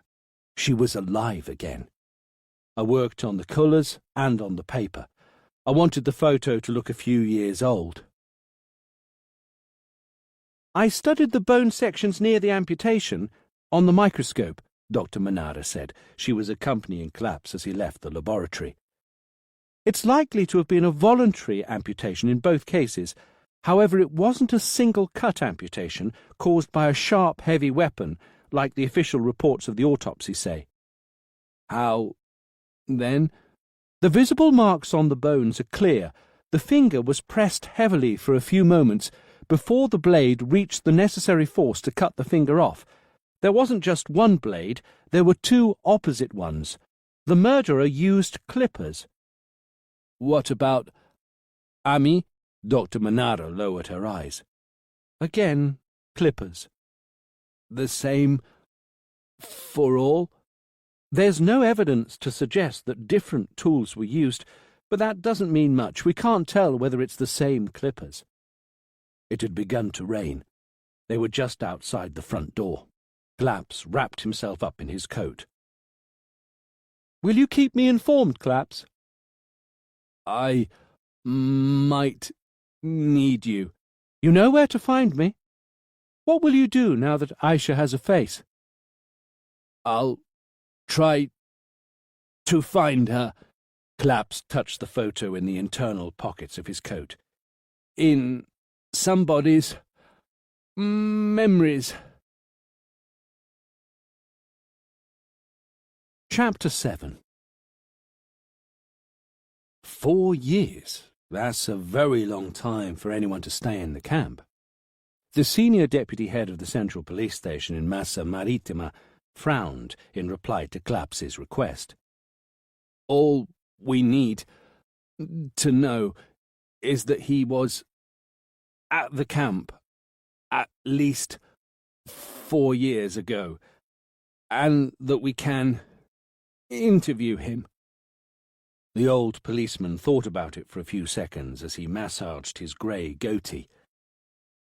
Abedi Dua, that's his full name, I believe. We all call him Abedi here. 4 years ago, he was at the camp. He was there for a long time. It's all good now. He lives in an apartment. He has his permissions, and he has a job. They all know him well here. What job? He owns a stand. His goods are more or less legal, but we tolerate. The policeman pulled a face with the intent to justify himself. Abedi is a good man, and he has never hurt anybody. He's always happy to help with different things. He works in the fields, he moves furniture. Is it possible to meet him? I'll ask him to come over straight away, if you like. He'll be here in less than half an hour, I'm sure. Claps shook his head. He didn't want to worry Abedi by calling him into the police station with urgency. We should meet him in his environment. A casual kind of meeting, is that what you mean? You'll have to help me. It was pouring with rain. The clouds were grey and low. There was no ray of sunshine, no hope. Everyone in the town seemed to be gathered around Ami's coffin. Elaji kept Rama, who was visibly fragile, close to him. His heart felt like stone. He wished he could feel the pain, especially that day, that moment. He wished he could accompany Ami during her last journey on the earth by offering her his pain with love and not the endless anger that was tearing him apart. He wanted to be the Alaji that he'd always been, capable of being just, and to give others what it was just for them to receive from him. His love for Alisa and Rama, his honesty and his pride in the world, and that day, his immense pain for Ami. But things had been different for a while now. There was room only for a violent pain, an acute, impotent anger that roared inside him, that caused his muscles to vibrate without being released. Elaji's cheeks were not crossed by any tears, only the rain. As much as he desired it, he couldn't abandon himself to the pain, not even for a moment. His dry, hardened eyes saw Ami disappear in a hole in the ground. Forever. Now that I think about it, Abedi. The old policeman acted wisely. He walked past the stand and greeted Abedi casually. Then he stopped, as if a sudden thought had crossed his mind, and turned back towards him. Were you still at the camp 4 years ago? Yeah, I lived there for a while, as you know. 3 years ago I finally got my own place. Your house is beautiful. It's not big, but it is certainly beautiful. I always pay my rent, and I have a fridge and a TV. And a satellite dish. I like my football. I can't live without it. Which team? Claps asked. He tried to feign interest in the conversation, for he had been silent for a while. Abedi smiled at him and showed a line of very white teeth. Among Italian teams, I like Juventus, but I support Chelsea. Michael Essien, my idol, and a football star from my own country, plays for Chelsea. You have a good life, then, the policeman spoke amicably. You only need a wife now. A wife? No, I have 2 back home already. I send them some money, but I'm okay by myself here. I might bring my sons over here to work in the future. Listen, Abedi, maybe you can help me. The policeman pulled Aisha's photo out of his pocket and handed it to Abedi. "They sent me a photo of somebody who may have been here 4 years ago. Do you remember seeing her anywhere, maybe at the camp?" Claps focused on every detail of Abedi's expression. As soon as he took Aisha's photo, his face and his body started sending out signs of distress. He frowned a little, wrinkling his forehead lightly. He raised his eyelids, and the white part of his eyes above the iris was more visible now. His lips opened a little, revealing his teeth. Surprise. A moment later, his eyelids lowered a little, the corners of his mouth drooped, his lips were reunited again. Sadness. Finally, his mouth shut, his eyes narrowed, the wrinkles on his forehead disappeared and then reappeared when he frowned again. Anger. "It's a young girl. Why do you want to know about her?" "Nothing in particular, Abedi. We're just checking. She never did anything wrong, nor did her parents. I've never seen her before." "Are you sure, Abedi? Think again. It was 4 years ago." Abedi made a quick gesture with his hand, almost as if he wanted to sweep away the problem, and handed the photo back to the policeman. His jaws were clenched, his body was rigid, his eyes looked opaque. "Yes." "Thank you," the policeman said, and took back the photo. "Were you talking about Chelsea? That's a good team, and I agree with you. Essien is a great player." Claps was on his way to Milan for the second time in a few days. Now he was certain about 2 points. The first one, Aisha was at the camp when she was kidnapped, and Abedi remembered it very well. The second one, whatever Abedi knew, he wasn't going to tell the vice police chief himself, or anybody else from the police for that matter. What could Abedi know apart from the date and location of the kidnapping? Perhaps nothing, or he may be aware of details essential to the investigation. Claps had to find a way to make him talk. He couldn't help feeling excited. Now he could finally draw the third spot on the map of Tuscany. Sensi waited for a little while, then replied to the phone call. "I'm sorry, Claps, I'm at a meeting. Let's talk later." "I'm coming to visit you. I'm returning for 5 hours at most." "Any news?" "Wait for me at the office."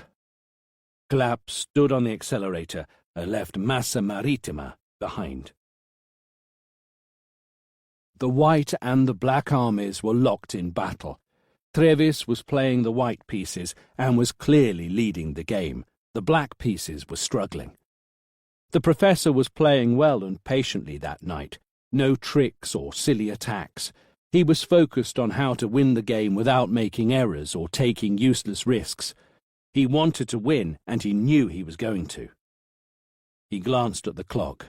His time limit was still far away, and he could think carefully about his next move. The thought of Elisa struck him suddenly as if it had sprung from nowhere while he was pondering the vulnerability of his opponent. Elisa. She was one of the most difficult cases that he had ever worked on. Schizophrenia was one of those illnesses that, according to most of his colleagues, could not be cured by psychotherapy.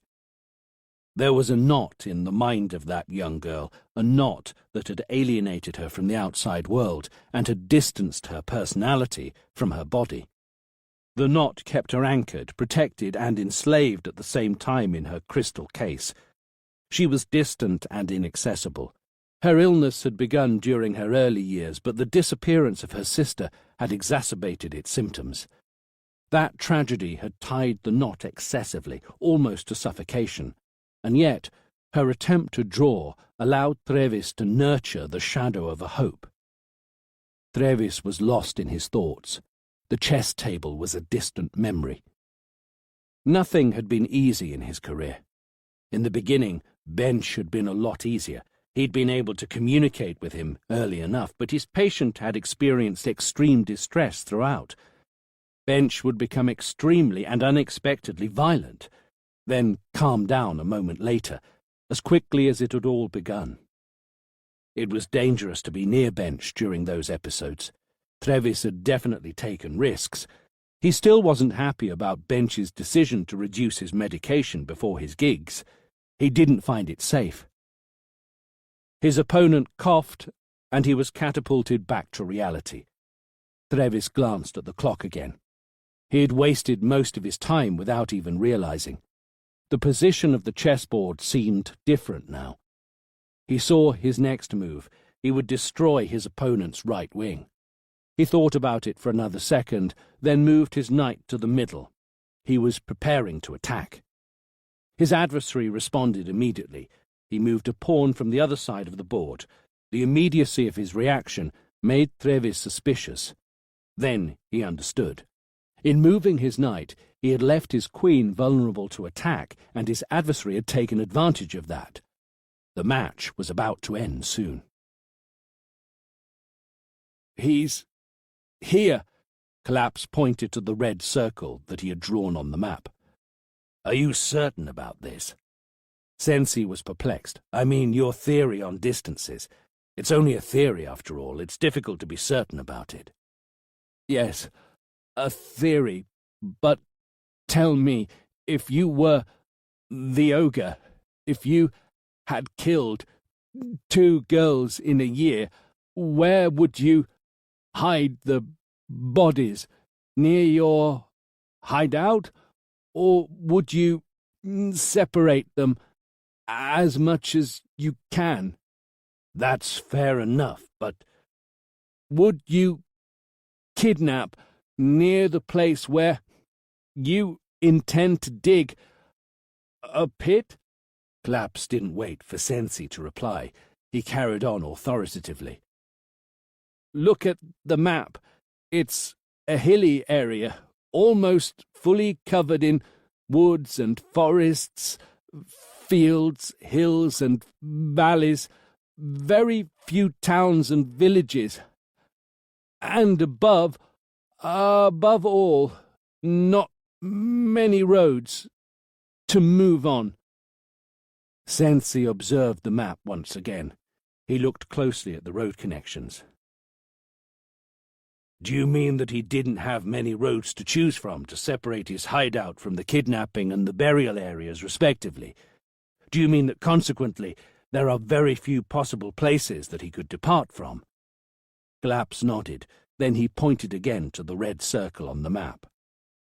"The ogre is here." "That's a fairly large area," Sensi pondered, doubtfully. "There aren't many towns and villages, medieval villages on top of high hills. Very few inhabitants." Collapse pointed to them on the map. "Prata, Montieri, Bocchegiano, Monterotondo," Sensi carried on for him. "And smaller suburbs. No more than 4,000 or 5,000 inhabitants in total." Sensi stared at the map thoughtfully for a while. "Let's exclude women, the elderly, children. There must be 2,000 inhabitants, maybe less." "Okay, we'll consider this. We'll follow this path together with others. We'll compare the data with the investigation that we're doing on the hospital staff where Beatty was hospitalized. I'll send Fuggiano to the area." Collapse tensed up. "We need to be cautious with this investigation, and need someone with previous experience in similar cases to find him. He is not a regular murderer." He stared into Sensi's eyes decisively. "I'll go." Sensi looked at him astonished. "Listen, this is too much for a retired policeman." "Expert consultant." I can't let you go, though. The work that you did for us so far has been wonderful, but what you're proposing to do now is completely different from a consultation and a few questions here and there. Listen, Clapp stopped him. There's nobody else more suitable than me for this job. He paused for a little while. Then he carried on speaking. You know that I'll do it anyway. You can't stop me. This time, Sensei remained silent for a while. Sooner or later, somebody will find out, and I'll get fired. He sighed in the end. I will need logistic support. Search. We'll begin to investigate whether anybody from that area has any criminal records of paedophilia. Find out any histories of violence endured during childhood. It's a common feature among ogres. Sensei nodded. Do you need any agents? Maetza would be happy to work with you again. Maybe in a few days. For now, better alone. When are you going to set off? Tomorrow. I have to do something first. Tomorrow. First he had to find a way to make Abedi spit out what he knew. Claps had an idea or two of how to make that happen. Chapter 8. He had finally found it. He had followed the description in the report, and it was there, near the river, not far away from where they had found Ami's remains. Elaji hadn't turned up at work for days now. The sky was overcast and foretold of rain. The grey river flowed sluggishly. Vous aussi struggled to speak. It was an accident years ago, Clapp said. He was sat next to Elaji on a stone near the river. With the voiture? No, a knife. A murderer that I was hunting down. Elaji gave him a diffident look. You don't have any scars on your throat? He cut an artery in my leg. I lost too much blood for too long. Claps pointed to his head. My brain didn't get enough of it. Did he run away? No. We got him. We didn't let him hurt anyone else. Vous paid a high price. Yes. Would you do it again? Yes. Elaji stared into his eyes for a moment. I'm not going to talk. I'll just limit myself to listening to what you have to tell me. Claps glanced at the river, then he replied. I want to stop the man who took Ami. She wasn't the first one. Elaji stood up and felt each one of his muscles twitch violently. He will find other victims if we don't stop him. Clapp spoke slowly of the 2 victims in Tuscany and the Massa Marittima camp. Eventually he spoke about Abedi. He knows quite a lot. Maybe he could help us find the kidnapper. Claps looked into Elaji's eyes. They were lost in the horizon. He doesn't talk to us. He doesn't trust us. We are not his people.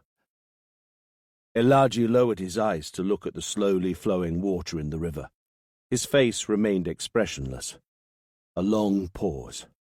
They sat still. After a while, Clapp stood up.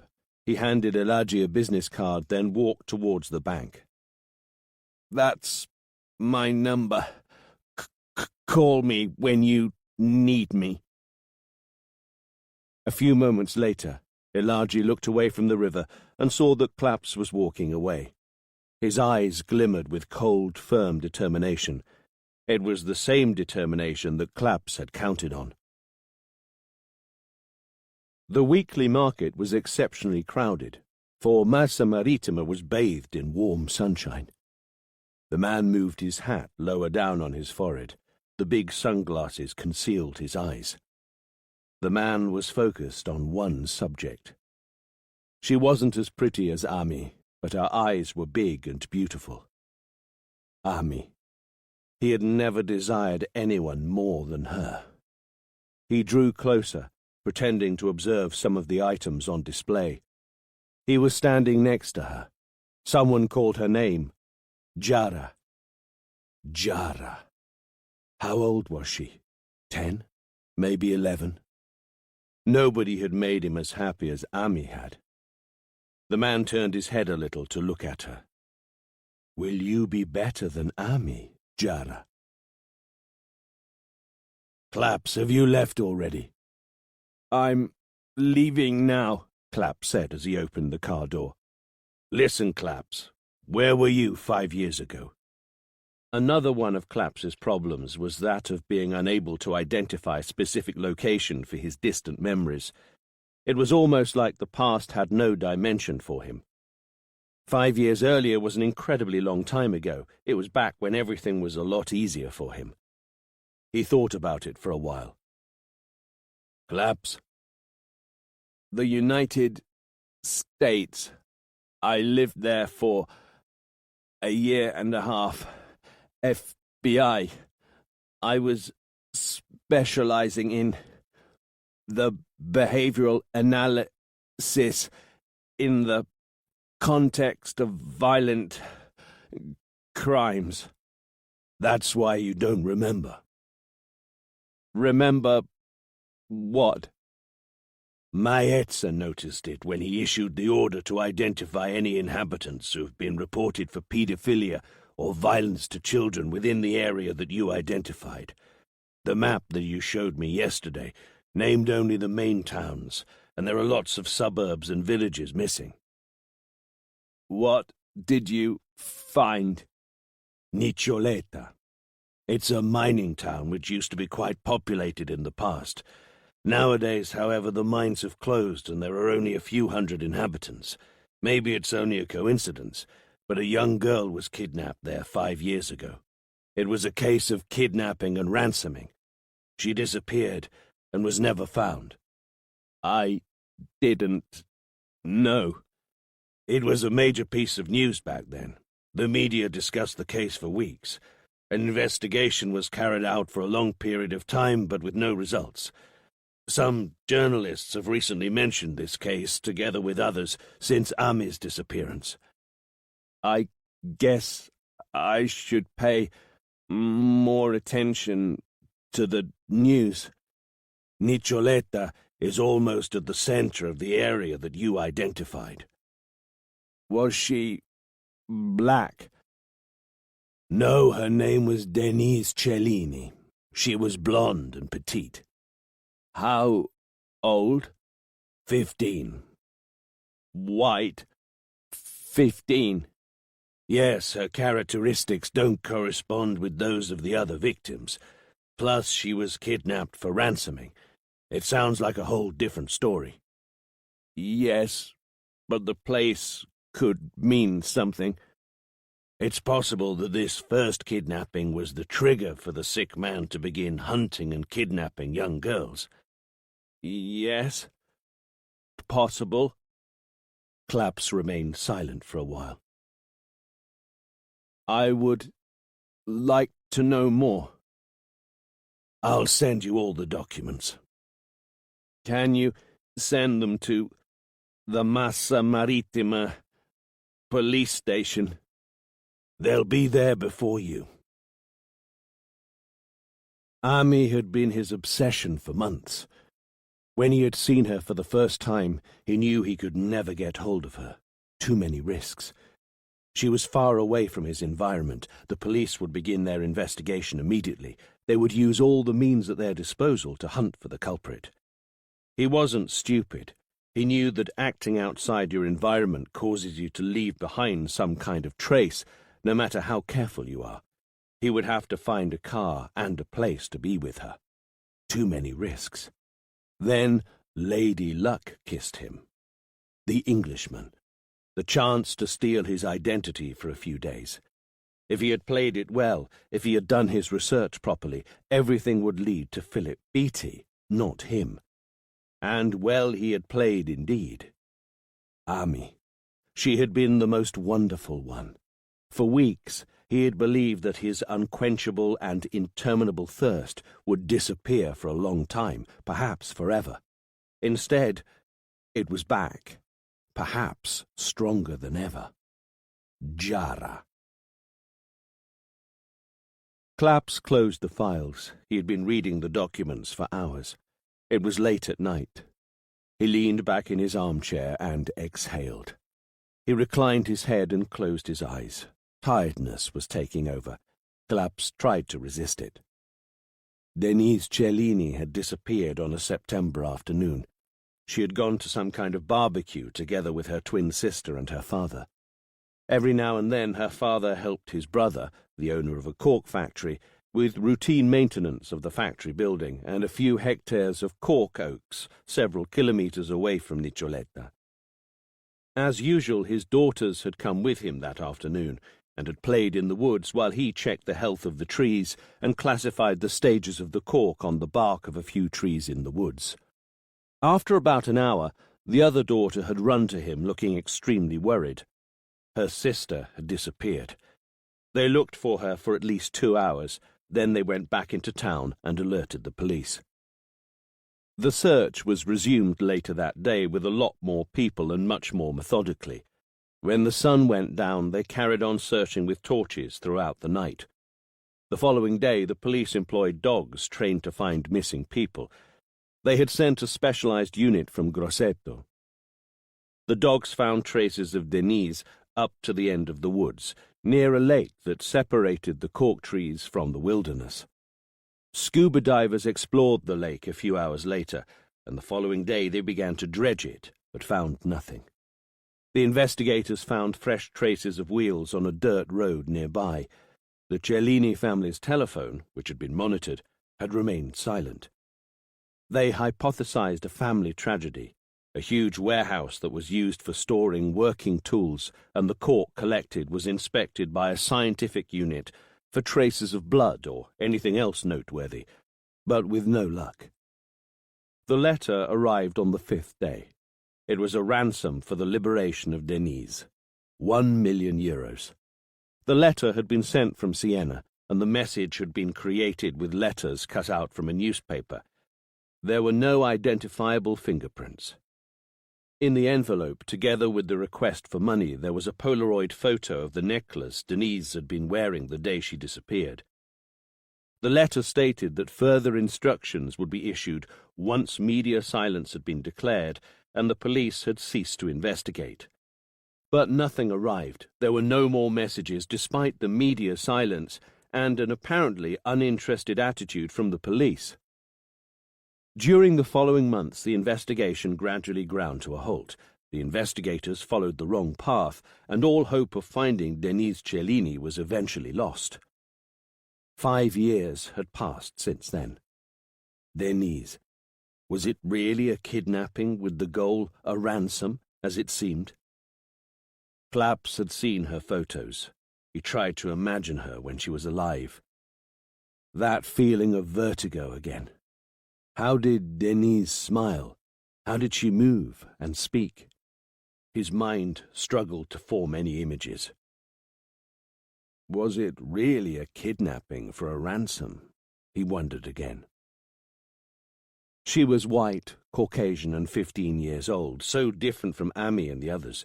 She was older than the other girls, and it was an age difference that is significant during that period of life. And again, the decision to choose her, the confidence on the kidnappers' part to expose themselves to the media and the police, that had been a very different approach to the one used with the other victims during that 5-year period. Claps opened his eyes again. Denise had been a very different victim, maybe too different. Perhaps it was too much to think about a link between the others and her. He struggled to rise from the armchair in his hotel room. He was exhausted. The room was too small, almost claustrophobic. And yet, the bed was only a step away. He lay on it, fully dressed. He had one last thought before he drifted away. How did Denise smile? Alisa woke up in tears that night. She had dreamed about Ami. She had told her that she was in a beautiful place, but she couldn't be with her to play together yet. However, Alisa's sobs didn't wake Elaji. He hadn't closed his eyes all night. He had remained in bed, staring at the ceiling. He took her in his arms and tried to console her. He began to whisper in his Wolof dialect. "Do you want me to tell you a story?" "The word tree?" Elaji sat down on the floor and crossed his legs. He held his arms in a circle above his head. "Tell me about the Golden City," Alisa said. She sat down on one of her father's knees. A tear had crossed her cheek. "You've heard it many times already."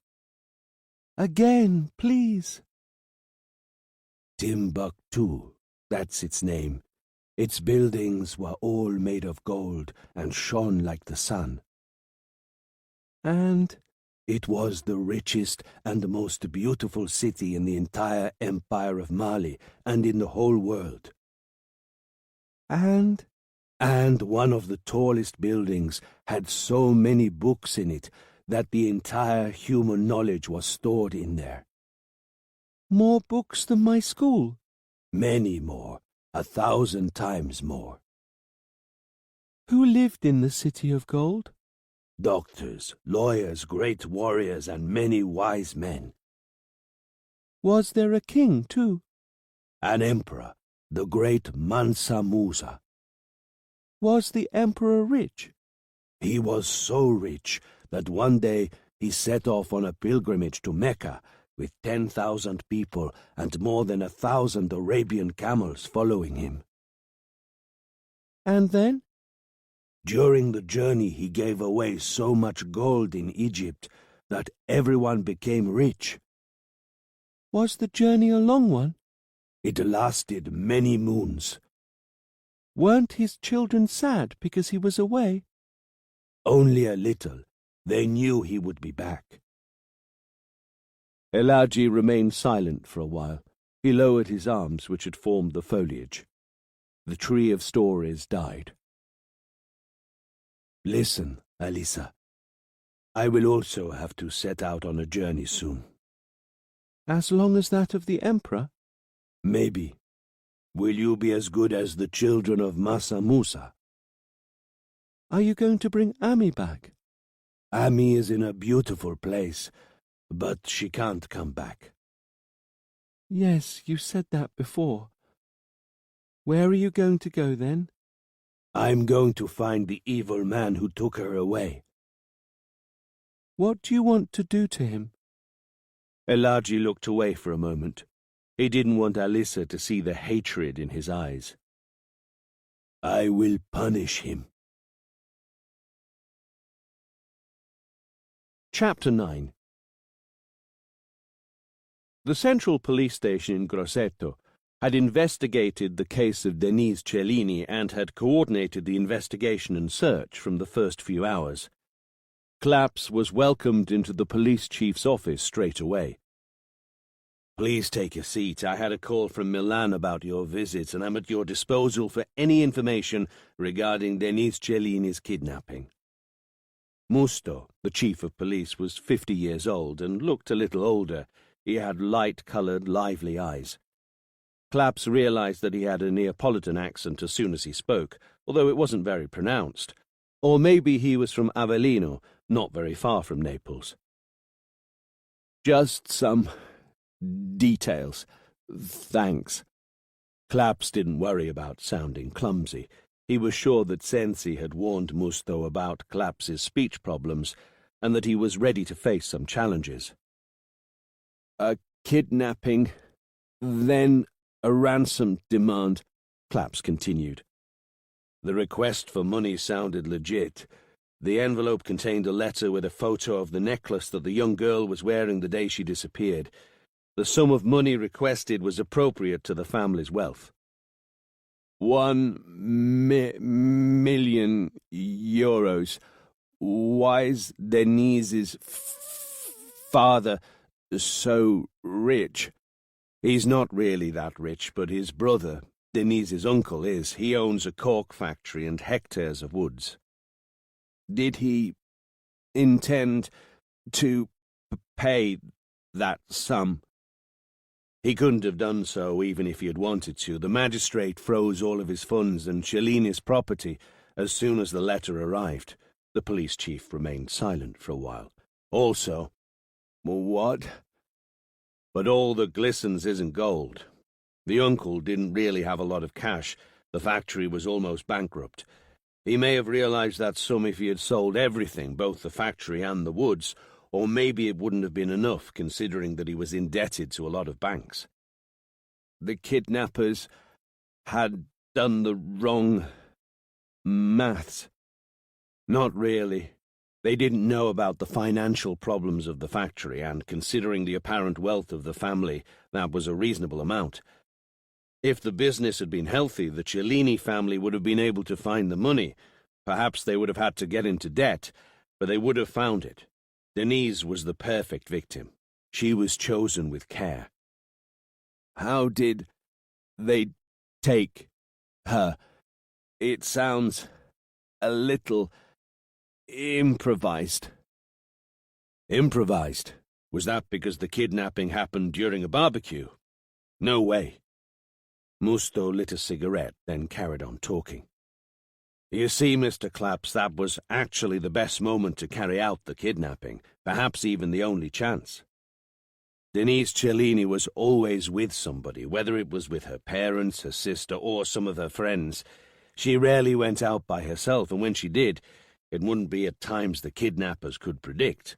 Also, she would only go out in her village where anybody could have seen any attempt to kidnap her and could intervene. That afternoon was also unpredictable. It was very predictable, actually. That's the thing. Let me explain. Denise's father takes care of the maintenance of the entrance shaft to the old mine. Claps looked visibly intrigued. I know what you're thinking, Musto said. The mines have been closed for years, that's true. But the shaft has to be maintained, and the main galleries have to be inspected regularly by law to prevent any accidents. That's his official occupation, a job that gives him an awful lot of free time, but Mr. Cellini is also the best cork extractor in the area. Cork extractor? Yes, once it's mature, the cork is periodically extracted from the tree. It's a very delicate job, and it can only be done manually by using some kind of pruning hook. The extractor needs a lot of experience and skill to avoid damaging the membrane next to the trunk, which has to remain intact. So, Denise's father, he works as a cork extractor for his brother. The cork takes years to form again, and the trees have to be nurtured as they grow. Consider that the Cellini family own about 5,000 cork oaks. Denise's father visits the place every day to inspect a different area. He took his daughters with him? Only when the weather was good, not all the time. It was often easy to predict when he was going to take them with him. That's exactly what the kidnappers wanted. The police chief took a drag from his cigarette. They left their car near the lake on a dirt road that reaches the edge of the woods. There they waited for the girl to wander off so they could act undisturbed. A few minutes later they were driving away with the young girl in the car. Did you find traces of wheels? Yes, unfortunately they were very common tyres, widely used on medium-sized cars. It's not something we could work on to track down the car. Denise was with her sister that day. Yes, Elisa Cellini. Maybe she saw something, but we were never able to ask her anything. Or rather, once we received the authorization, she wasn't able to talk anymore. Schizophrenia, they said. Elisa wasn't having any debilitating problems with her illness straight after Denise's disappearance, but she was shocked, and they had sedated her. The doctors didn't allow us to ask her any questions for days. They were worried about her health. After a while, it was too late to talk to her. Elisa Cellini had retired from the world. Her father told us a few things. They had walked to the lake together, then Denise simply vanished. Claps was visibly tense now. He was keeping his fists clenched and his knuckles were pale. Did they only send one letter? Yeah, the kidnappers only wrote once. You lost hope of finding her alive? To be honest, Mr. Claps, we'd never been that hopeful from the beginning. The police chief put the cigarette out very slowly in the ashtray. Then he raised his eyes towards Claps. The dogs followed the scent of Denise as far as the lake, where it disappeared. We found some blood there. The soil had absorbed it, but our feeling was that it wasn't just a few drops. We didn't make our concerns public. We didn't even tell the family about it, but we thought immediately about the possibility of a kidnap. Which ended badly. It also started in the worst possible way. The victim was either seriously wounded or even killed during the kidnapping. Our suspicion was confirmed by the fact that the family didn't receive a photo of Denise together with the letter, but only of an object she carried with her. Claps lowered his eyes for a while, then stared into the police chief's eyes again. Do you think that the letter was sent to mislead the police? Do you mean that it may have been something like a sexual attack rather than a kidnapping? Do you believe that the letter was sent to simulate a kidnapping? Yes, not only that. It would have been a useless effort. It wouldn't have really misled the police. We were still on the hunt for one or more kidnappers, whether they had taken her for sex or for ransom. It was an all-round investigation. I mean, not only that. I know that you considered a family tragedy. As I said, we investigated all possible angles and considered that possibility. In that case, it would have made sense for them to fake a ransom, but we didn't find any real proof, no hints. We searched the tool warehouse thoroughly, the family car. We interrogated Mr. Cellini and most of his family, and we kept an eye on them for a long time. Trust me, Mr. Claps, it really was a case of kidnapping and ransom. It just went wrong. Claps remained thoughtful for a long time. Thanks for clarifying, he said eventually. One last thing. I'm sure you're aware of the two bodies found in the wilderness. Are you trying to find out if there is any connection? The police chief asked, frowning. 2 young African girls who have never been reported as missing by anybody. They're very different from Denise Cellini. Age, ethnicity, and many other things. The police chief stood up from his desk. He was ready to bid farewell to Claps.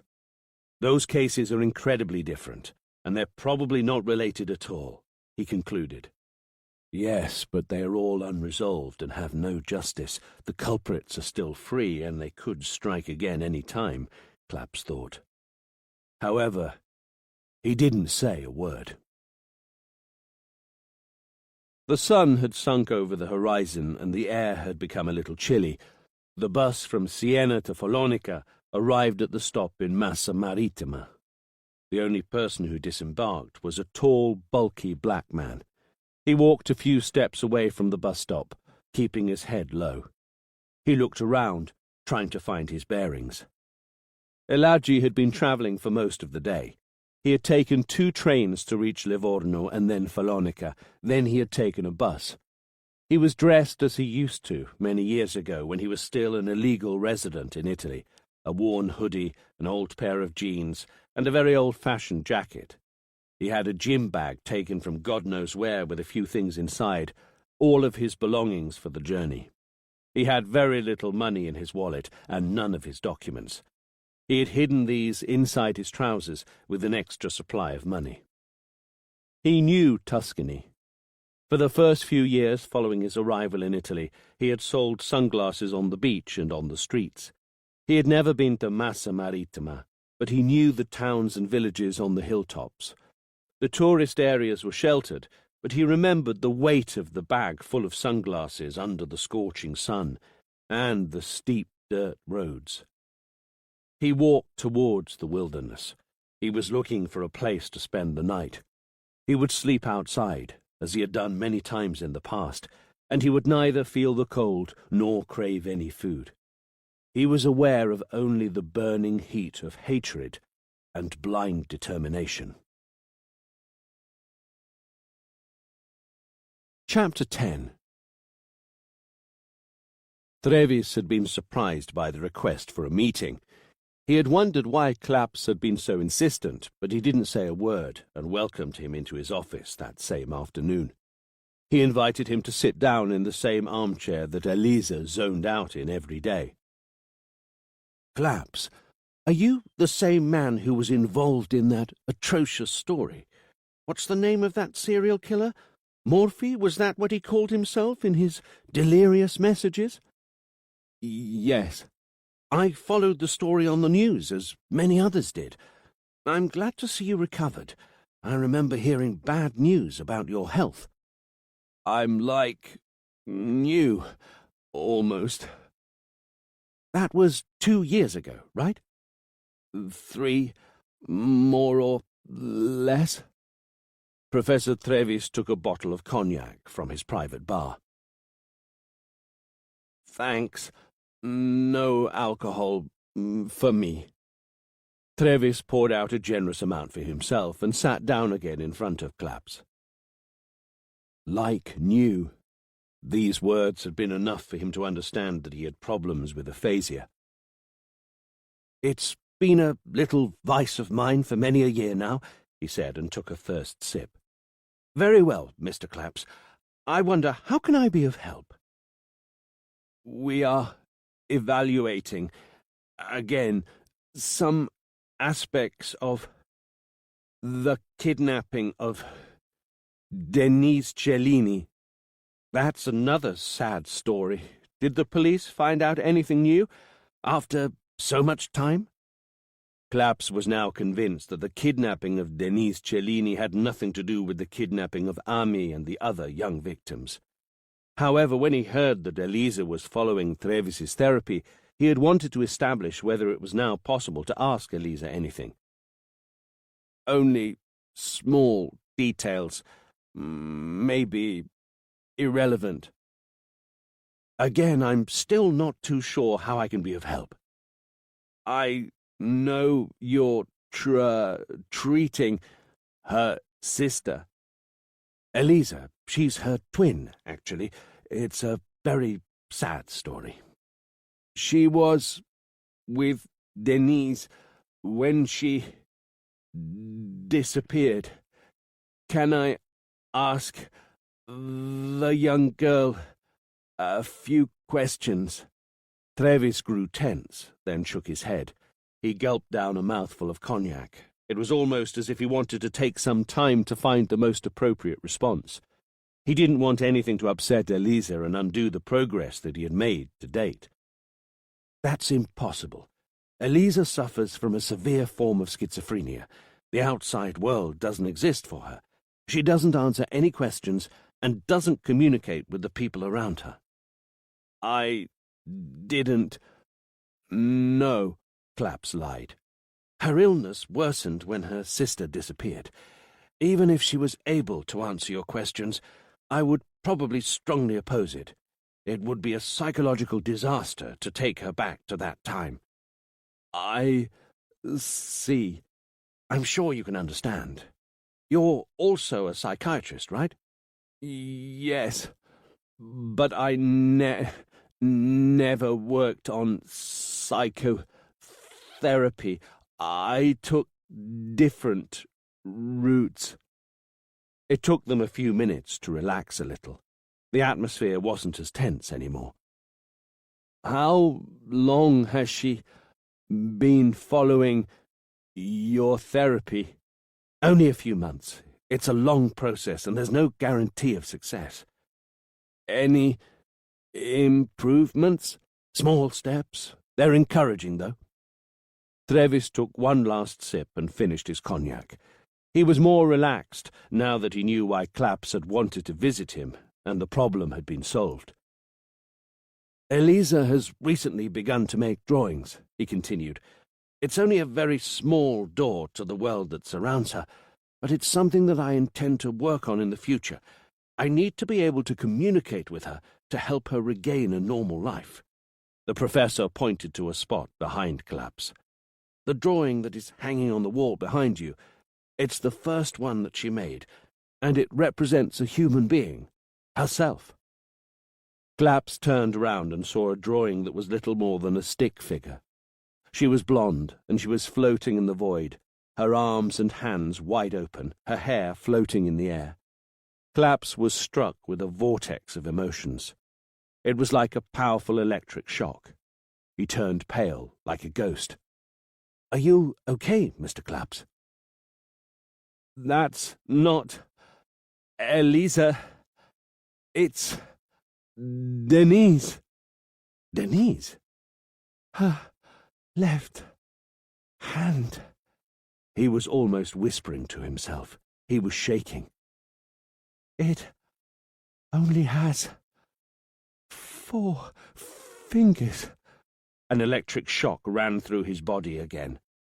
"The little finger. It's missing." Chapter 11. He fell asleep, eventually. He was exhausted. Elaji found a place to sleep a few steps away from the street. It was reasonably far away from houses, and hopefully no policeman would give him any trouble. He hadn't dreamt his favourite dream that night. He wanted to see Ami. He wanted to hug her and hear her voice. He wanted to tell stories to her and her sister. He wanted to see her eyes open out of awe, a beautiful smile on her face. He wanted to hold her tiny hand with his own. He missed how she tried really hard to hug him well, despite him being way too big for her arms. He wanted to feel her kisses on his cheek. He wanted to stroke her hair, giggling together, smelling her scent and seeing the beautiful colour of her skin. It didn't matter if it was only a dream. It would still be her. They would still be together. The first light of dawn had woken him. He was freezing cold, and the night dew had made his hair and clothes damp. The cold was deep in his bones. He had forgotten how difficult it was to sleep rough, but he didn't care. He waited for the sunshine. Then he decided to get up. Claps woke up at dawn from a short, agitated dream. After seeing Eliza's drawing the night before, he had struggled with speech even more. He could only say very short words now. The sentences seemed to slip his mind as soon as he attempted to utter them. Trevis couldn't understand what had happened to him, and Claps had left the office without saying another word. Then the vertigo. Denise's smile, which he had imagined for a long time, her expression turning into awe, fear, terror, her surrender to pain. Eventually, her face, her eyes, the deadly oblivion in her soul. He struggled to get off the bed. Denise was case 0. She was very different from all the others. Claps was pretty certain about this. The murderer probably acted instinctively, probably without predetermining his actions, when presented with a sudden, favourable situation. He had got excited by what he had accomplished. He had craved more. That was the birth of the monster. He had struck again by planning a different strategy. He had then established a regular method. Claps dragged himself into the shower. His muscles were tense and aching. He felt as though he had run a marathon. His victims were easy, nameless, with no family and no justice. How many had died in the last 5 years? How many trophies did the beast keep in his house? Claps dressed slowly. Then he had chosen Ami. Why her? Was it just to feel powerful, almost invincible? Did it happen just because he had the chance to steal someone else's identity? That couldn't be it. He could have chosen anyone else, not far away from his own area. Why Ami? Because he had seen her. He had been close to her. Because he had desired her more than anything. Because he had to make her his, take everything away from her, at all costs. Because he couldn't control himself any longer. Because that obscene fire was burning him alive. He could carry on to rape victim after victim, more and more frequently. Claps walked out into the garden. The air was cold and the sky was grey and overcast. The sea was flat like a table. A feeling of vertigo froze him for a moment.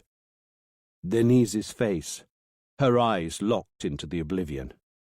Ami, Aisha, the creature's heavy breath, the dull sound of the clippers closing together. Claps walked to the seashore, then turned around with uncertainty. Eliza had seen everything. Eliza knew everything. A few minutes later, he was in front of Trevis's office. He waited on the opposite pavement. He looked at his watch. It was 7:15 a.m. He didn't know whether it was better to wait a few minutes before ringing the bell. Then he saw the professor coming out. Trevis walked towards him. Elagi looked much shabbier than he had intended. His demeanour spoke the language of poverty, hunger, exhaustion. Elagi was staring at his reflection in the mirror of the toilets in a bar. The waiter had let him access the toilets almost unwillingly. All that Elagi could see in the mirror was a lost man, a worn-out giant, a black man without any hopes or goals. He bought a bottle of water and some bread at a bakery. His bites were greedy and made his stomach rumble, despite his efforts to ignore the hunger. Elagi sat down on the last step of a small flight of stairs that led to the higher part of the town to eat his piece of bread. Then he stood up, walked a few steps and looked around. He had ended up in a large square where ancient buildings dominated the view. The steps leading to the cathedral swept into the square like a large ship's bow as it sails across the sea. Elagi was too tired to appreciate the beauty of that Italian square. The square was also unfamiliar to him, and he felt confused and even more like a fish out of water. An endless number of streets and small avenues ran off it in all directions. Elagi didn't know where Abedi set up his stand, so he would have to explore all of this maze to find him. He walked confidently up the main street into the oldest part of the town. He stopped when he reached the ancient walls and waited for the sun to rise a little more so that he could enjoy the warmth. He was looking forward to seeing the people in the streets as the shops opened up for the day. A few minutes later, he was on his way back to the square, this time walking slowly with his eyes lowered. From there, he began to wander through the smaller avenues. Then he saw a stall under an old bridge, a few meters away from the main street. Abedi, at least Elagi hoped it was him, was busy tidying up clothes on the stall. Elagi observed him for a few seconds. He had to be in a shanty or a mossi. He almost dragged his feet as he got closer. When Abedi looked back into Elagi's eyes, the two stood still. Elagi nodded slightly, then walked slowly towards him. They greeted each other warmly, as only people from Africa can. They shook each other's hands, then Elagi touched his chest, his lips, and his forehead. Abedi didn't reply in the same way, but he nodded back to Elagi. Mossi, perhaps he's a Christian, Elagi thought. My name's Diop Baye, and I'm from Senegal, the Wolof man said. I'm Abedi Dua. I'm originally from Ghana, but I was brought up in Senegal. Abedi stared at Elagi gravely. You don't look too good, Diop. I've been sleeping rough, and I've hardly eaten anything, but I'm a strong man. You slept rough? I'm looking for a job, Abedi, and a place to sleep. You're old enough to deserve respect. You're not an adventurous young man. What's your story? What brought you here? If you don't mind telling me, what happened to you? I arrived 3 years ago from over the sea. I worked in the north, where the brother of one of my wives lives. I've always sent them a share of my earnings, but I've never received the documents. Now I've lost my job, and I decided to travel to Siena, where I was hoping to find one of my relatives who works here, but he's also gone. They suggested I look for a job at the seaside and in the neighboring fields, so I decided to take the bus. However, I only had enough money to get here. It's not the right season to work on the beach yet, and those who might employ you are in Livorno or Grosseto. You wouldn't find anyone at the seaside. Abedi frowned. You could find something in the fields, maybe. Do you have any jobs to give me? I'm a strong man. You don't have any documents. I'm sorry, but I can't. I would lose my own authorization. Elagi lowered his eyes. Maybe just for 1 day? Anything. I will go to the seaside tomorrow, or whatever you want. I'm sorry. Elagi put his hands on his chest. He nodded slightly and turned round, ready to leave. He walked 2 steps away from Abedi. Wait. Abedi stared at Elagi again. How long is it since you last ate properly? Elagi waved his hand in the air. You can stay over at mine. We'll cook something for you and give you a bed for the night. I'll tell you where to go tomorrow. Elagi waited a short while before replying. He put his hands on his chest again. I can't accept this if you don't let me work for you. Abedi nodded slowly. He looked thoughtful. You could do something. There's a town about 4 or 5 kilometers away from here. It's market day today. There's a woman there. Her name's Mudiwa. I send her some of my clothes to sell every now and then. Take some of the stuff to her and bring back anything that she doesn't sell. I will. Abedi looked more serious. We don't get a lot of spot checks here, but if anybody stops you, you don't say that the clothes are mine. I won't say anything wrong, Abedi. You'll have to walk. The way to town is easy, but the return will be all uphill. I'm a strong man. How do I recognize Mudiwa? It's easy. She's always at the entrance of the market, and she has 2 daughters. One is less than a year old, and she always holds her in her arms. She also has a naughty older daughter called Jara. They were sitting at the bar, al fresco, by the seaside. Aphasia, huh? Claps nodded. The sudden burst of emotions that were triggered by the drawing worsened your condition and made it impossible for you to talk. Yes, but I'm okay now. I knew you would be back. If not, I was going to find you. Trevis drank all of his espresso in one gulp, while Claps was still stirring the sugar into his. You owe me some explanations. I'll have to tell you confidential information. You can rest assured with me I'm used to keeping secrets in my line of work. Very well. Claps sipped at his coffee. It's a long story. Bear with me. Claps told Trevis everything, with exasperating slowness and great effort. Elisa knew everything. Elisa had seen everything. She kept everything buried inside her and had locked the door. Trevis was the key to open it again. 4 fingers. The professor listened silently without interrupting him. It might be a coincidence. It's only a drawing, after all. You know, most cartoon characters normally only have 4 fingers. The right hand in the drawing has 5 fingers. It's possible that she forgot a finger when she drew the left hand. You've seen how childlike the drawings look, right?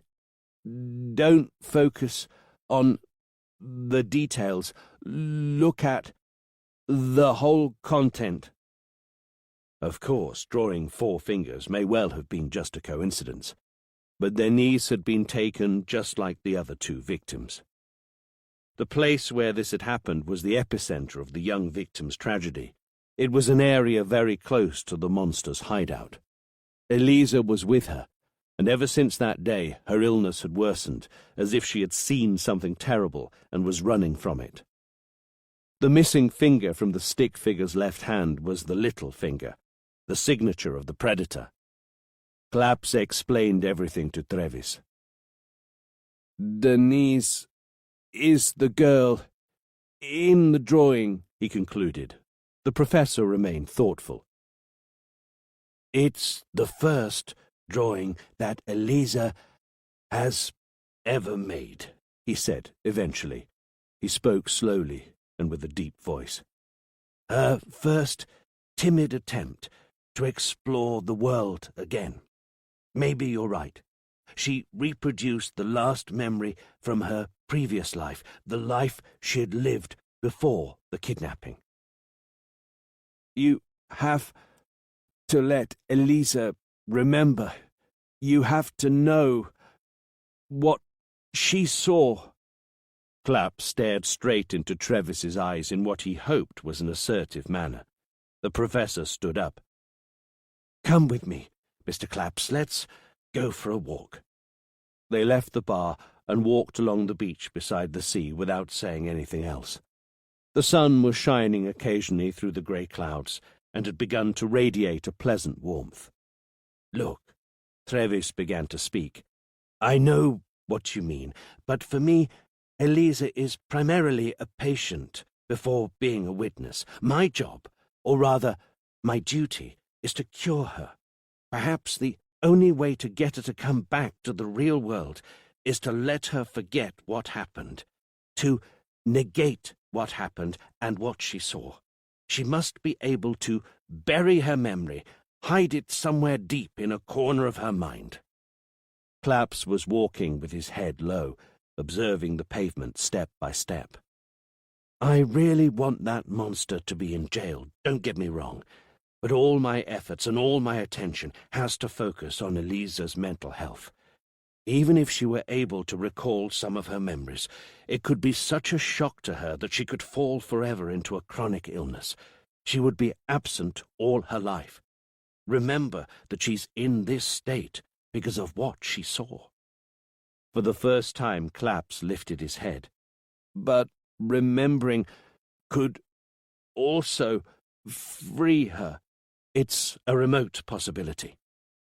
Or it might not have any impact on her condition at all." "We're fantasizing," Trevis added. "The risk is too high to even attempt anything." Claps looked down at his feet again. "The monster killed a lot of victims. We don't know how many. He began with Denise, and he never stopped." This time Trevis lowered his head. "He will strike again pretty soon. We must stop him and save lives. We will prevent a lot of murders if we stop him now." Clapp stopped. He stared into Trevis's eyes. "We have no choice. There's nothing more worthwhile than people's lives." Trevis attempted to say something, but then gave up the idea. "There's only one possibility. you should know that. You made one many years ago as well, right?" The professor felt a wave of heat creeping up his body to his head. It was a short while before he could reply. "You know my story, then?" "Don't forget that I'm an investigator. Your case is well known, and when I was a student in Milan, I attended the Institute of Psychology. The case was being discussed then." "Yeah, that's understandable." "Then everyone stopped talking about you, and yet you were one of the best lecturers." "It was ages ago." "I was surprised to see you here in Follonica. Everything began right here, didn't it?" "Yes, the first 3 of 11 victims. Some of my most valued people were among them." "The murderer, one of your colleagues from the Institute, a serial killer, the Wolf." "That's what we christened him." "He killed to see the soul. He was delirious, a foolish man. I was going to be his 12th victim." "You never stopped hunting him down. You wanted to stop him, right?" "I had to do it." "You wanted to save other people's lives." Claps laid a hand on the professor's shoulder. "It's not so different now." Trevis stared at the horizon for a long time. The island of Elba looked a mere step away. "Okay, Mr. Claps, I'll do my best to help you. I'll try to make Eliza remember, but I'll do it my way. Don't set any deadlines and stay away from managing my attempts. Promise me you'll follow all of the possible avenues to catch the monster. Promise me that you'll keep me informed, and that if you decide to follow a promising path, you'll inform me about it. I want to have the chance to stop a final confrontation with Eliza, if possible." Claps nodded silently and stretched out his hand towards Trevis. They shook each other's hands vigorously. There was nothing else to say. The professor began to walk away. A few steps later, Claps called him. "You also got stabbed with a knife, just like me." Trevis showed him his wrists. The scars were still very visible. "I've never been so close to death. An old policeman saved me, Lieutenant Salvadori. He lives here. When I was discharged from the hospital, I thought I would go and pay him a visit to thank him. But then I decided to stay here." Trevis walked away.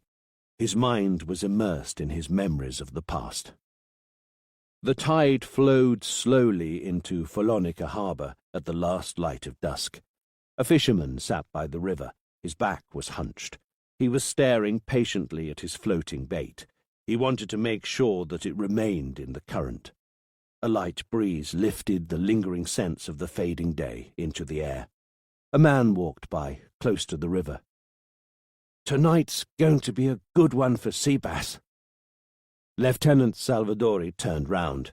He didn't smile back at Trevis. He didn't need to. "Do you reckon? The sea has been flat for too many hours. It will be a good one to teach you how to fish, though. Take a seat. I'll plant a rod for you." Footnote. These words echo the ending to Il riflesso del lupo, Leone Editore Monza 2012. The story focuses on the life of a young Professor Trevis, a lecturer of psychology, and the mysterious murders of an unsuspected serial killer. End of footnote. Trevis had done his best. He had tried to get his old life back. His good old life. To be honest, he had only daydreamed about it. He dreamed of going back to Milan and taking up his old post as a lecturer at the Institute of Psychology. He had rested on this dream just like he had begun to rest on the grass, looking at the bait floating in the water. He hadn't moved out of Follonica for 5 long months. He was waiting patiently, in the same way he waited for the fish to bite, for the wounds of his soul to heal. One evening in late October, under the light of the moon, he understood that he would never catch anything if he didn't learn how to fish properly. In the same way, none of his wounds would heal if he just waited.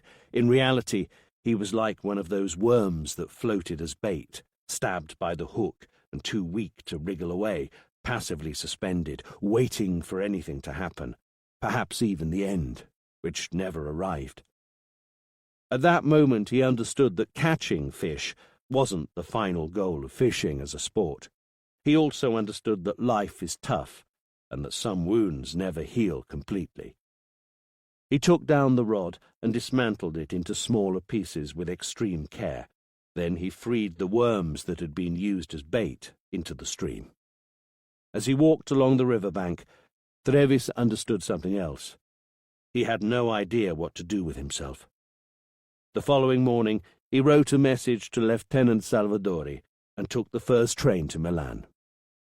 He remained in the city for just a few weeks. He found a place to rent and didn't let anybody know where he was. The wolf hadn't killed him.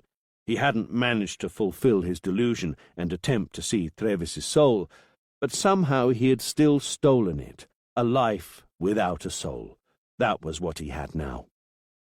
He decided to sell his house and moved over to Padova, where he had spent his youth and where he had graduated.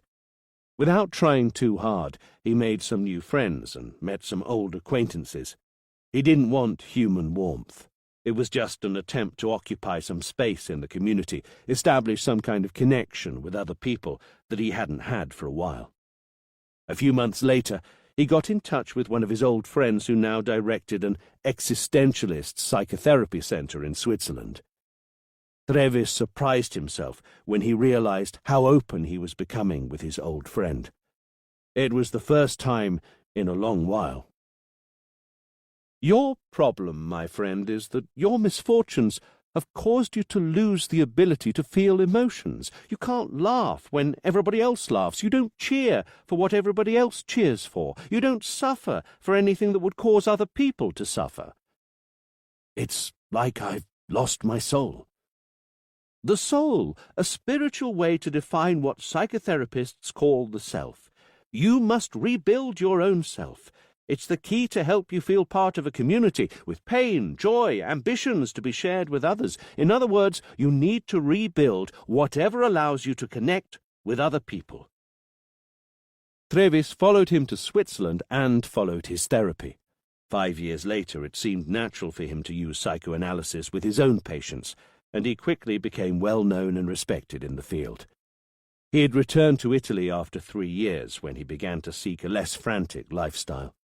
He chose Follonica as a place to settle down and focus on a smaller number of patients. He began to fish again. After so many years of practice, he was able to catch the fish. Trevis stared at the water, the horizon.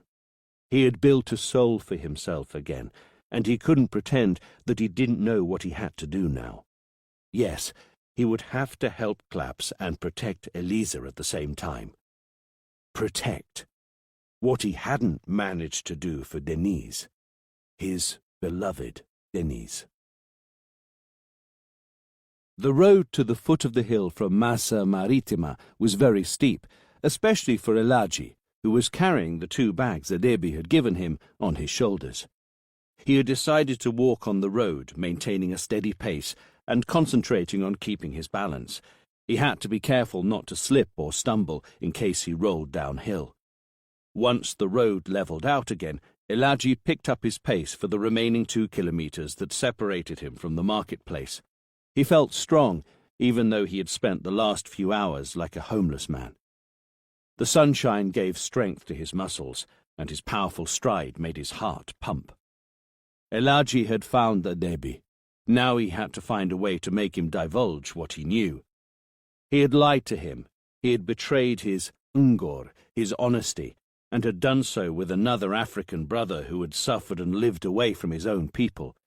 Just like Elagi, Adebi had spent many years in a country that wasn't always friendly. That was not good for Elagi's pride. Whoever had taken Ami away from him had replaced her presence with evil in his soul, and evil only causes more evil, and it corrupts. He found the market easily. There were lots of colourful stalls. Many African people like him crowded the place around them. Modiwa's was among the first few stalls near the entrance, just as Abedi had described. The woman was sitting on the ground, a mat on which she displayed her goods before her. She was holding a baby girl who nestled in her arms as though in a cradle, wrapped up in a long scarf tied to the woman's neck.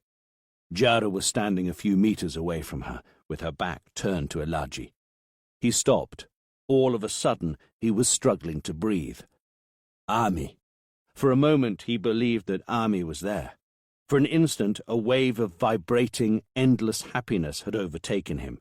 This emotion was incredibly strong. It stunned and confused him. It lasted only a moment.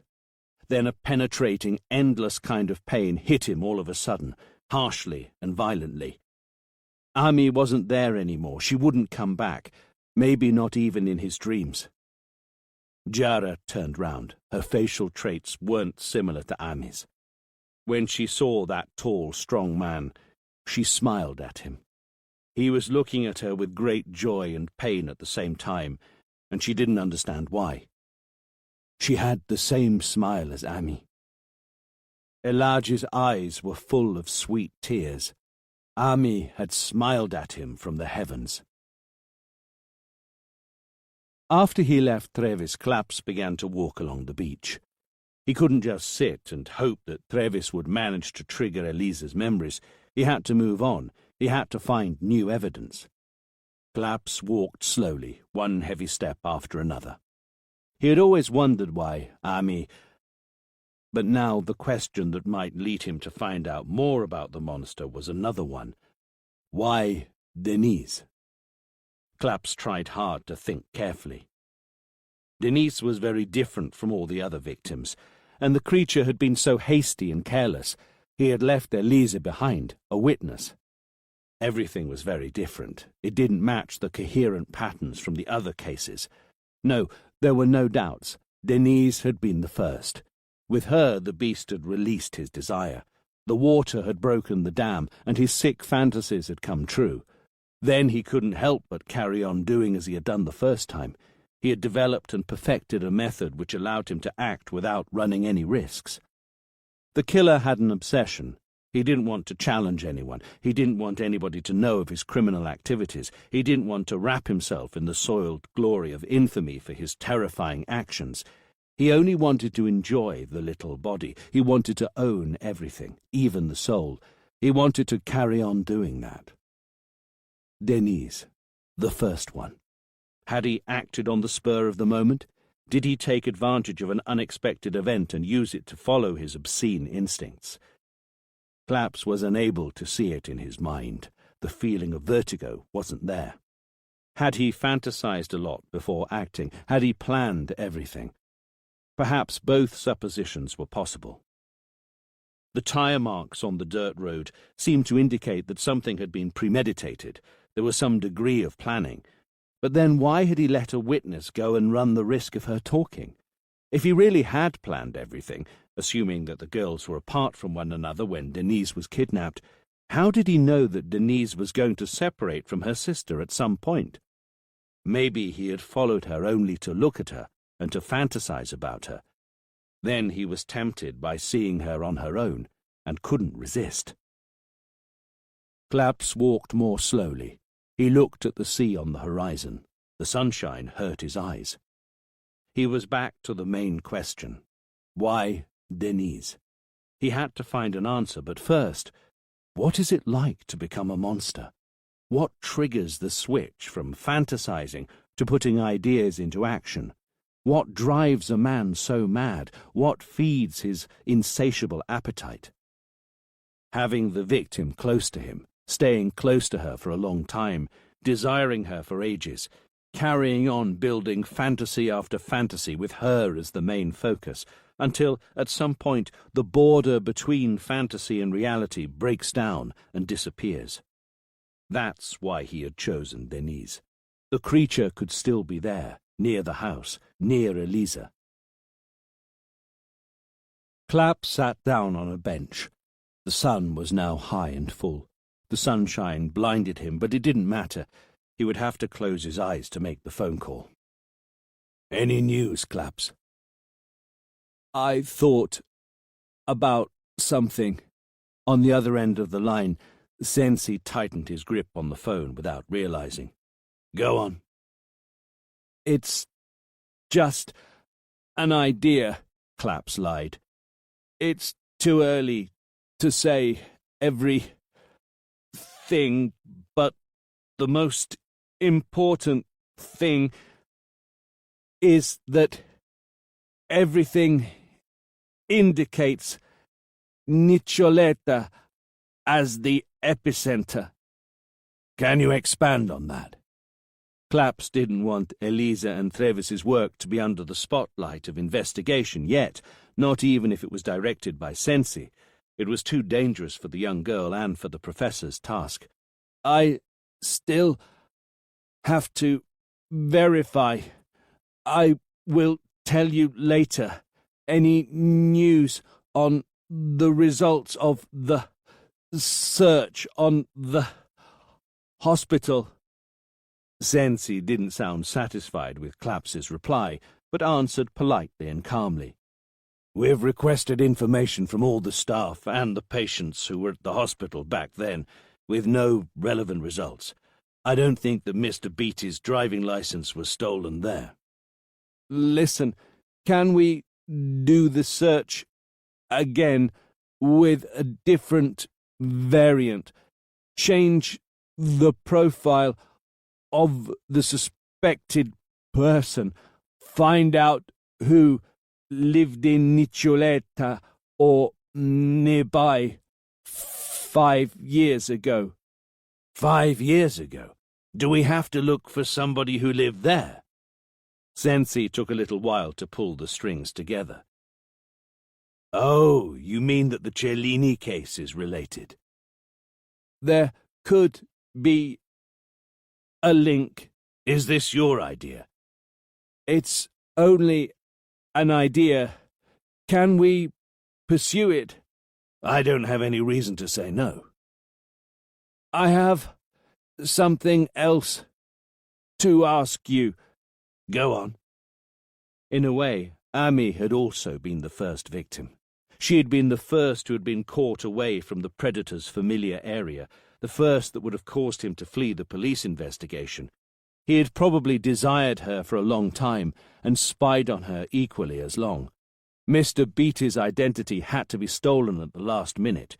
He must have been close to her with his real face first.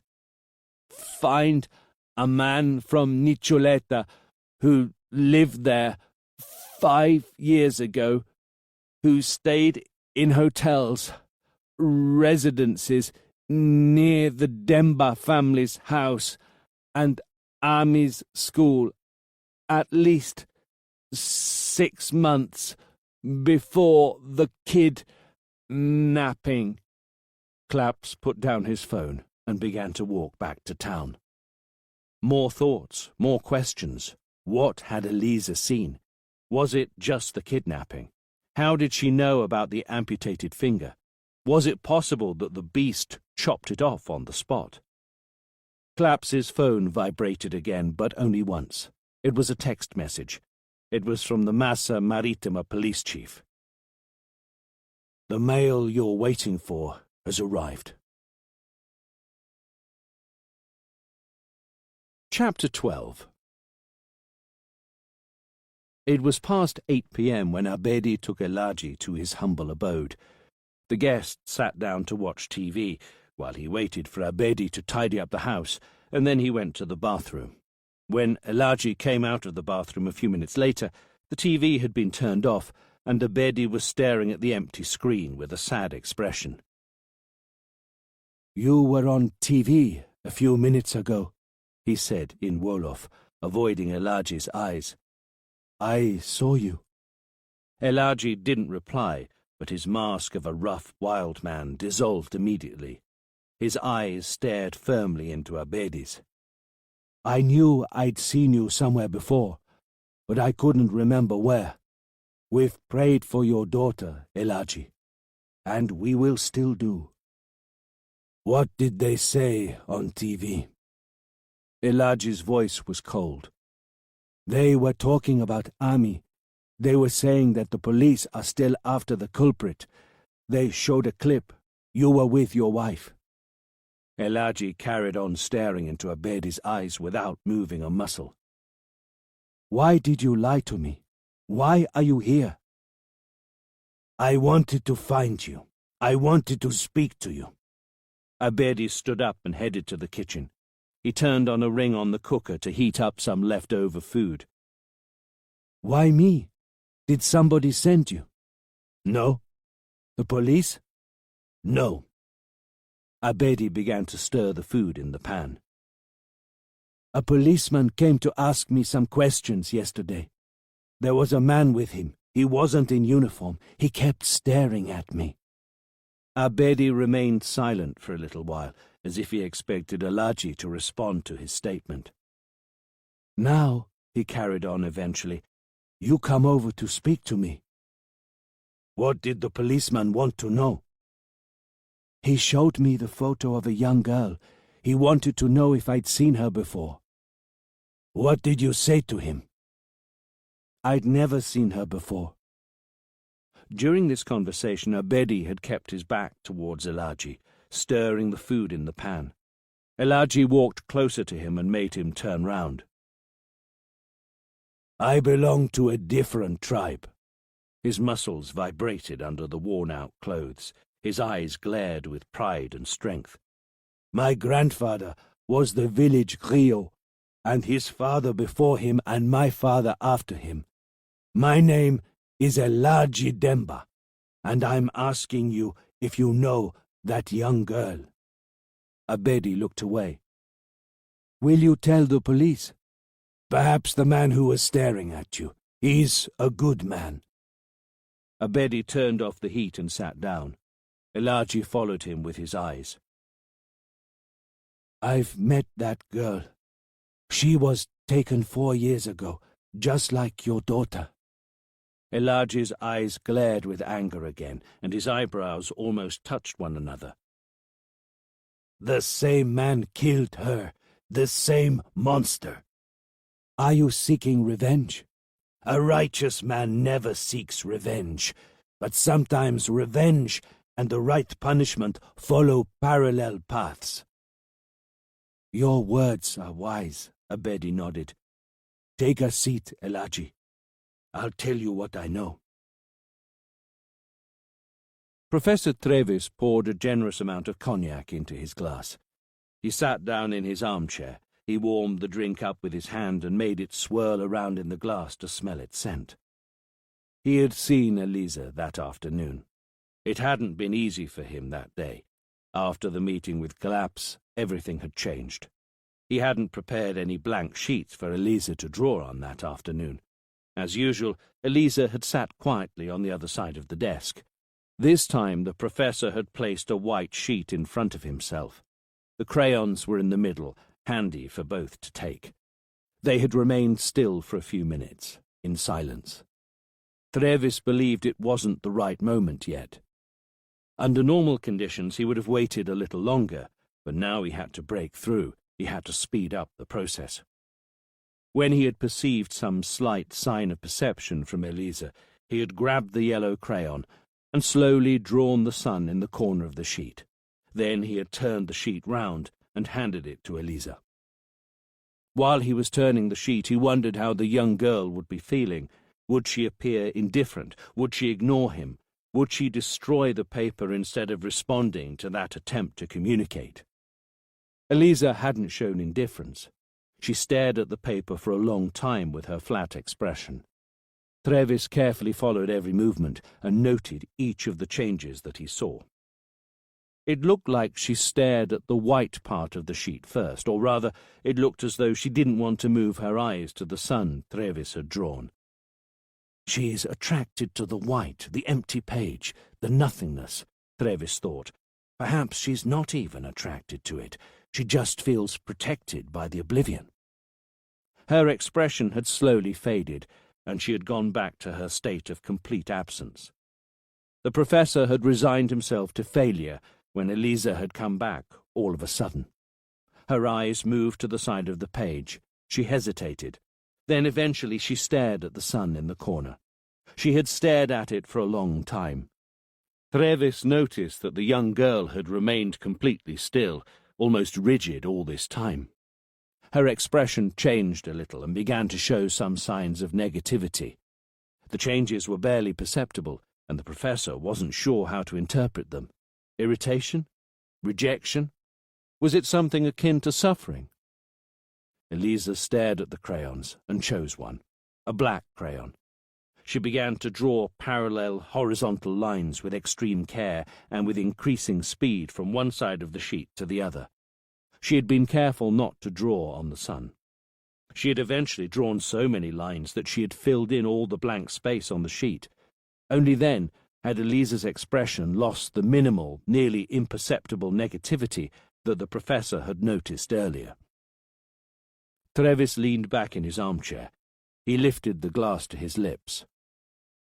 The sun is there, but it doesn't illuminate anything. He let the cognac tickle his throat. Everything is grey and dark. But the sun was still there. Eliza hadn't erased it. The professor glanced at his watch. It was still too early to prepare for what was going to be a long, sleepless night. He stood up and poured some more cognac. Then the doorbell rang. Claps was on the doorstep. He didn't step into the office. Whoever took Denise had to be very close. I need to talk to her relatives, those that she saw regularly. Claps's eyes shone with a bright, confident light. But I can't do it as a policeman who investigates on the case. I don't want to alarm the monster.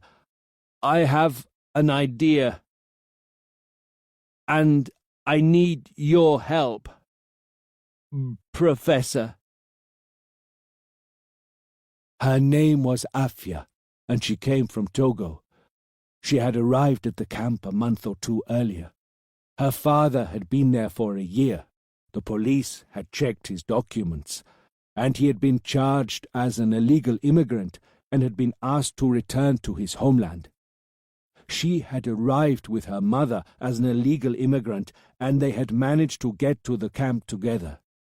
When the family were reunited, they had begun to save money to move to France, where some of their relatives lived. Afia was a very lively young girl. She was very well behaved and respected the elders. I worked in the fields with her father quite a few times, and we've eaten at the same table many times. The young girl disappeared one night. Her mother was in the old town, in the northern quarter. She owned a small stand near the town walls. It was dark when she decided to go back to the camp. Afia shot off downhill like she always did.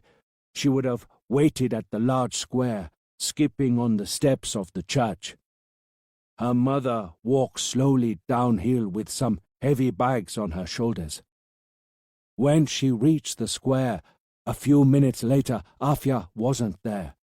She thought that her daughter had made her way to the camp. She had done it before, and her mother had reprimanded her for it, but children often forget what they're told off for. That night, however, Afia never returned to the camp. Abedi stopped his story. He was struggling with his emotions. "Did you look for her straight away?" Elaji asked, a few seconds later. "A whole squad looked for her for many hours along the road that leads to the camp. Then we moved to the old town, inside the walls, and the new town. We didn't find her." "Did nobody see anything that night when she was taken?" "You know what they say, Elaji? They say that some men steal our children, and they give them to the families of white people who don't have any children. They walk around cities, towns, they observe, they pick up the prettiest one, and they steal them. They had chosen Afia. Her disappearance had been a cause of great distress to her parents, but there was a sweet consolation that the young girl's life in a rich family would have been beautiful and easy. We resigned ourselves to having lost her forever. You asked me if anybody had seen anything. Her mother probably saw one of those men. He was a tall man with large dark glasses and a hat. A while later, she remembered that a few days before she had seen the man looking at her and Afia from a distance. He had never approached them. He had never stopped to look at them for too long. He just looked like one of the people from the streets. Abedi paused for a while. Then he carried on talking. We thought that Afia was part of a new family. The pain slowly wore off, and the woman got pregnant again. Then, one day, some policemen turned up at the camp. They spoke about the body of a young girl that they had found. They showed us a T-shirt, and they wanted to know if a young girl had disappeared from the camp a few months earlier. We understood immediately. Afia had no new family, no new life, no life at all. Did her mother talk to the police about that man? Abedi shook his head. She didn't say anything, but they understood that she knew something. They would have been back again. The woman didn't have any documents, and her husband had been issued with a deportation order. They fled the camp the same night. Where did they go? Do you know where they are now? Abedi shrugged. No idea. I know the woman wanted to go to France. Would she be able to recognize the kidnapper? Glasses, a hat. She only saw him from a distance. Even if you found her, it would be pretty much useless. Elaji looked over Abedi's shoulders for a while, thoughtfully. You know more, right? Well, a few months ago, in the summer, another young girl disappeared from the camp. And a few years before that, 2 more girls disappeared from another camp near Siena, soon after Afia. Elaji shivered. There had been 5 girls then, including Ami. How do you know? I'm well informed, Elaji. Do you know anything else about these other victims? Abedi shook his head again. Only that they disappeared. Elaji remained silent for a few seconds. Tell me about the other young girl from the camp then. By then I wasn't at the camp anymore. I had my own house. All that I know was told to me by others, and it's no different from Afia's kidnapping. Did they see the tall man again? Abedi spread his arms. I don't know. Is there anybody at the camp who could be of help? Anybody who knows exactly what happened? Maybe, but not the kids' parents. Can you ask around? Can you do this for me, Abedi? Abedi sighed. You're not going to leave tomorrow, are you? No.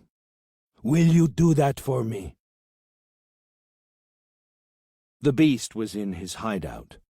He had made sure that everything was in place. He would be hosting a new guest very soon. He adored the emotions that he felt in there. He adored the air that filled the place, the noise of his own quiet steps on the floor, the glittering darkness that surrounded him. He adored looking at his small trophies, touching them, holding them between his lips, rolling them on his naked skin. He chose Ami, his favourite. He dropped his clothes. He got ready for pleasure. Chapter 13. The following morning Elaji went out when the sun was high in the sky. Abedi had been out for about an hour. He had left more clothes for him to carry to Mudiwa. Elaji set off on the road. He looked forward to seeing Jara's smile, which reminded him of Ami's. However, he had been barely a kilometre when two policemen appeared from nowhere and stopped him. "Give us your documents, please." There was nothing friendly in their tone of voice or the way they were looking at him. Elaji pointed to his jeans without showing any sign of fear. "They're here. I've sewn them inside my jeans, just in case." "Of course. What about these clothes?" "I found them on the road a few minutes ago." The younger of the two policemen looked nervous because of Elaji's size. "Of course you did."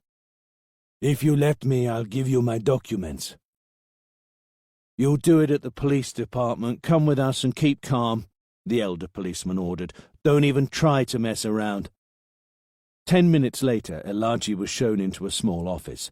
Claps was sitting behind the desk and greeted him with a nod. He invited him to sit down. "I'm sorry for the lack of manners, Elaji," Claps said as soon as they were alone. "I didn't want to be seen talking to you."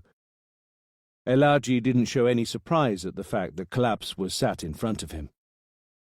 "I gather that you didn't reveal your real identity to Abedi," Claps said, and he pointed to the worn-out clothes that Elaji was wearing. "This seemed the best way to meet. Abedi knows me."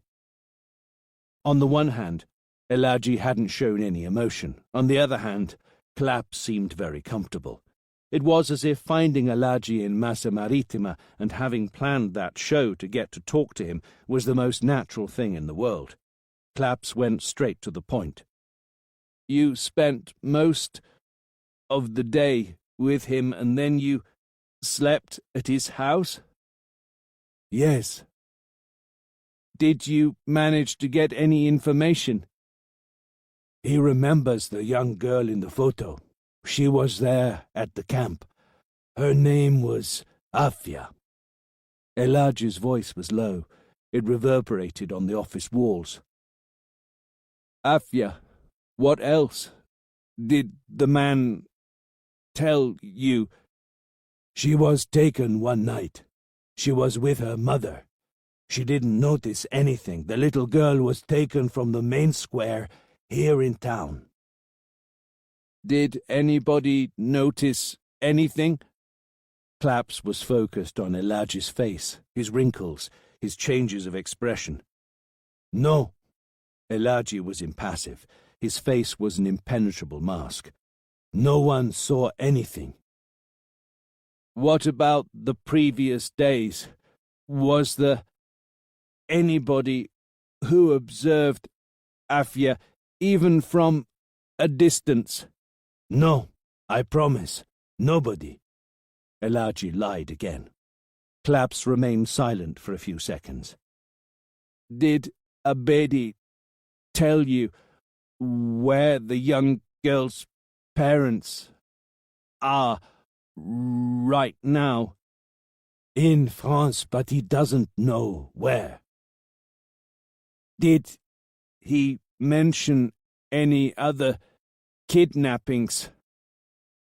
Elaji didn't mention the other young girl who'd been taken from the camp a few months ago.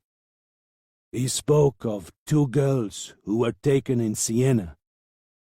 Claps felt a knot in his stomach. How many victims had the creature killed? How many graves were still hidden in the woods? Would they ever find him? "When did it happen?" "The second one A few months before my little Ami. Do you know anything else? He heard some information. Claps was a little nonplussed when he realized that Elaji's expression wouldn't change at all throughout the whole conversation. Thanks, Elaji. You're being of great help. Now we know that Afia was taken here. Claps stood up. I'll ask my colleagues to accompany you back home. I'm not going home yet, Elaji hissed. Claps sat down again slowly. He was staring into Elaji's eyes. Why do you not want to go back home? You said that Abedi doesn't know anything else. Claps noticed a small, faint wrinkle appeared for less than a moment on Elaji's forehead.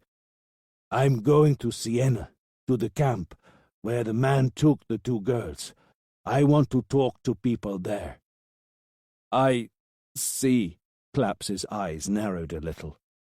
I'll ask my colleagues to accompany you there. No, I'll make my own way. Okay. Claps stood up again. Will you keep me posted? Elaji walked towards the door. His eyes were intense. Of course. Yes. As soon as Elaji walked out, Claps picked up his phone. Claps here. Please keep an eye on him. Elaji took a back road and left the old town on foot. He was heading towards the supermarket near where Mudiwa and her daughter were working. The bags full of clothes that Abedi had given Elaji had stayed with Claps at the central police station. He would have to make up a story to explain how he had been freed so quickly if somebody had seen him being taken away by the police. More lies. They were necessary, but Elaji couldn't get used to them. His face was beginning to reflect the lies. His beard was long, dark glasses covered his face, a large ethnic hat shadowed his forehead. He couldn't show himself as he really was. The hunting lion had to stay hidden in the savannah. Abedi had recognized him. It could happen again. Then he saw Jara. He followed his instinct and walked faster. He wanted Ami's smile. He needed it. The entrance to the supermarket was very crowded. Mudiwa saw Elaji when he was still about 20 meters away from the entrance. She waved at him. Elaji had his eyes fixed on Jara and didn't realize, as he crossed the road, that he brushed against the shoulder of a tall man with sunglasses standing facing the supermarket entrance. Claps was driving to Niccioletta. From inside his car he was oblivious to the beauty of the scenery alongside the roads that led to the hills. These roads went through deciduous woodland and pine forests, branched off into rolling fields of wheat and sunflowers, and crossed quiet dirt roads lined with endless cypress trees. The only emotion that Claps felt as he made his way through all that magnificent scenery was distress. He felt trapped in a green tunnel where the sunlight had suddenly disappeared and the scents were moist and wild. They were the scents of the monster's filthy hideout. Claps was heading into his territory. He couldn't appreciate any beauty. A few kilometers later, he turned left towards Niccioletta, where the road wound sinuously uphill. His destination appeared almost unexpectedly as he rounded a corner. He had expected to see a little town, a bunch of houses scattered around a church, but instead he found a square, or rather a large open space that looked a bit like a square. The town centre hosted a small church, a monument to the soldiers who had passed away during the war, a few buildings, a small grocery shop, and a large square building from the 20s, which contrasted with the other structures. It was used as a cinema, meeting place, and social club. Claps slowed down. Behind and beside the large open space, 3-story buildings were lined up next to each other like English terraced houses. They were all identical and looked as though they should be in an old working-class area of a city rather than in a small town. Of course, that was the mining settlement. What else could he expect? The workers would have slept in those houses during the few hours they had away from the mine, and there were also places where people could get together, buy food, and pray, simply leading their miserable lives. Claps drove slowly past the houses. The asphalt was worn and the road was full of potholes and ruts, making it difficult for anyone to drive around. The atmosphere was almost surreal. There were only a few hints that people still lived in the houses, just the occasional pedestrian and a few suspicious faces behind the windows. The houses, for the most part, looked abandoned, and perhaps they actually were, because after the mines closed, there was little employment in the area. More agitation. Was the monster observing him behind one of those windows? Claps drove towards a group of rather newer houses which looked inhabited. The Cellini family and all those who still inhabited the town most likely lived there. He saw a sign which indicated the direction of the old mines. The road became wider and smoother. It was overshadowed by woods which dominated the left-hand side, whereas on the other side, in contrast, there was little vegetation. Then, beyond the curve, the bushes on the right side gradually gave way to a large open area with the abandoned ruins of old mining structures. That was the main entrance to the mine. Claps drove to the large open area and parked by the only building that didn't look abandoned. Mr. Cellini walked out of it and waved to him.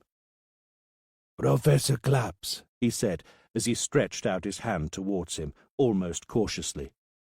"I'm not a professor. No." "Professor Trevis told me that your help is important in treating my daughter."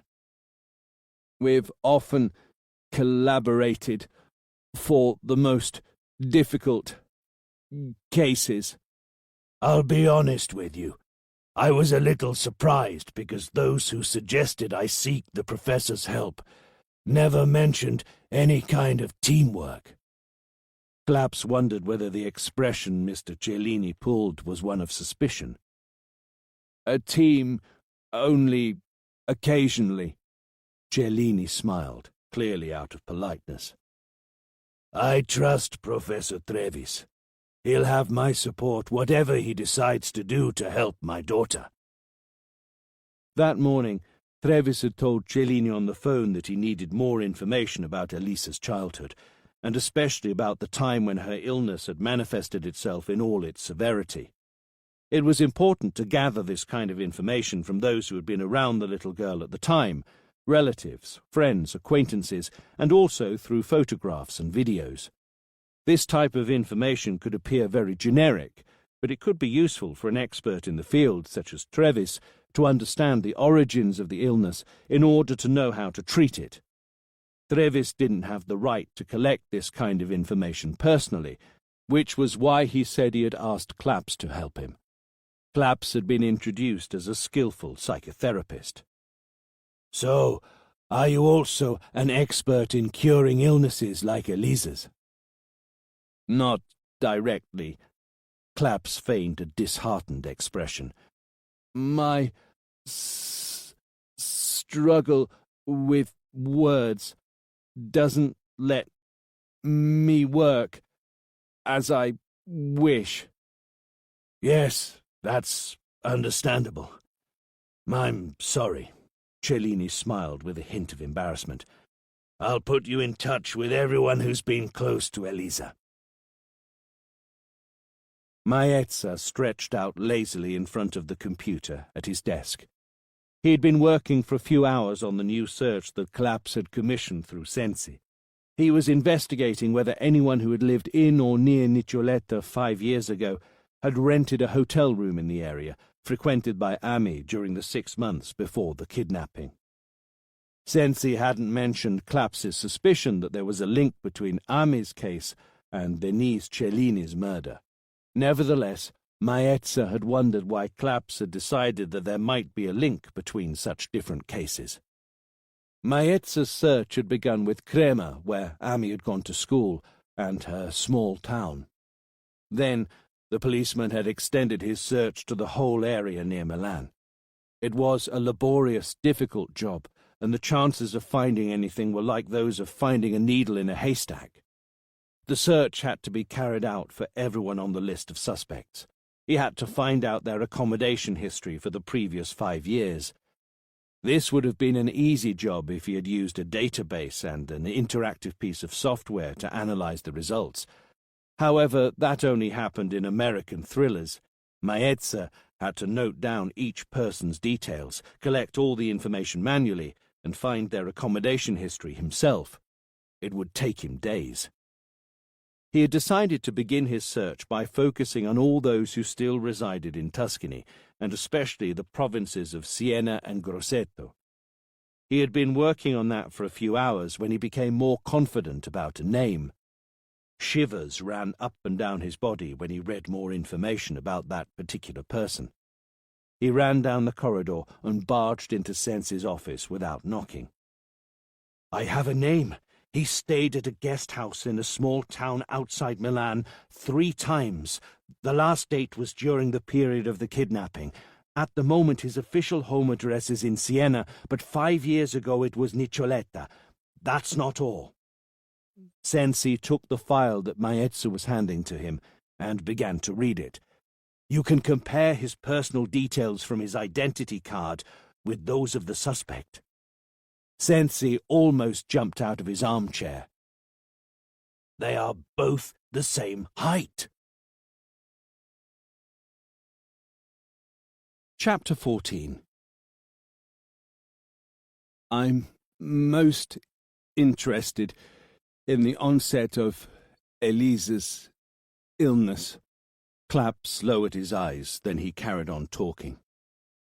"I know it was triggered by a tragedy, and it's difficult for her to talk about it." Cellini slowly lit up a cigarette and inhaled deeply a few times. "No day goes by without me feeling the shadow of that afternoon which ended our happy life with Denise, Mr. Claps. It's not going to make any difference if I talk about it." Cellini threw away his cigarette while it was still half unsmoked. He glanced at his watch. "I have to go to work. Come with me, Mr. Claps. I'll tell you anything you want to know while I work." They walked through the large open area towards a building surrounded by a metal framework. "It's the Wells Castle," Cellini said.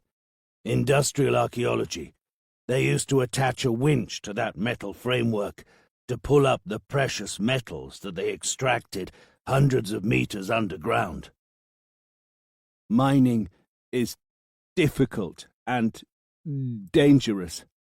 "The workers risked their lives every time they went down the mine. Many of them got lung cancer. There were no health checks back then, and there was minimal attention to safety. Very few of those workers are still alive today." They walked through some kind of tunnel on the side of the building. It was a dimly lit corridor a few dozen meters long with a small rail track running along the walls. "This is where the trolleys would come out of the mine," Cellini explained as he pointed to the trolleys. "The miners went down this tunnel to get to the cage." "The cage?" The air inside the tunnel was very damp, and each step they took echoed several times. "The lift that took them underground." Claps felt sick at the thought of it. "I would struggle to breathe." "It can't be easy for anyone. Most of the workers didn't have a problem with it after a while, but some of them, even some of the oldest miners, felt sick just at the thought of getting into the cage." Claps felt the need to breathe in deeply. He filled up his lungs with air. "Did any accidents happen here?" They had reached the end of the tunnel, which opened into another yard in front of what had to be the entrance to the building. On one side, the rail carried on towards the extraction castle. From the other side, the rail ended up in a large garage attached to the building. It was the cage, the underground lift. Accidents. Cellini froze and stared into Clapps's eyes. Did you not notice the monument in town? Don't you know about the Niccioletta martyrs? Claps shook his head. It wasn't just a mine accident. It was something worse than that.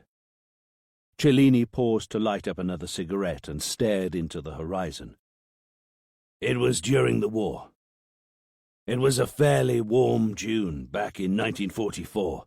The Nazis had begun to retreat towards the north without any organization. About 200 families lived in Niccioletta back then. Most of them had family members who worked in the mine. Some of them came from Mount Amiata.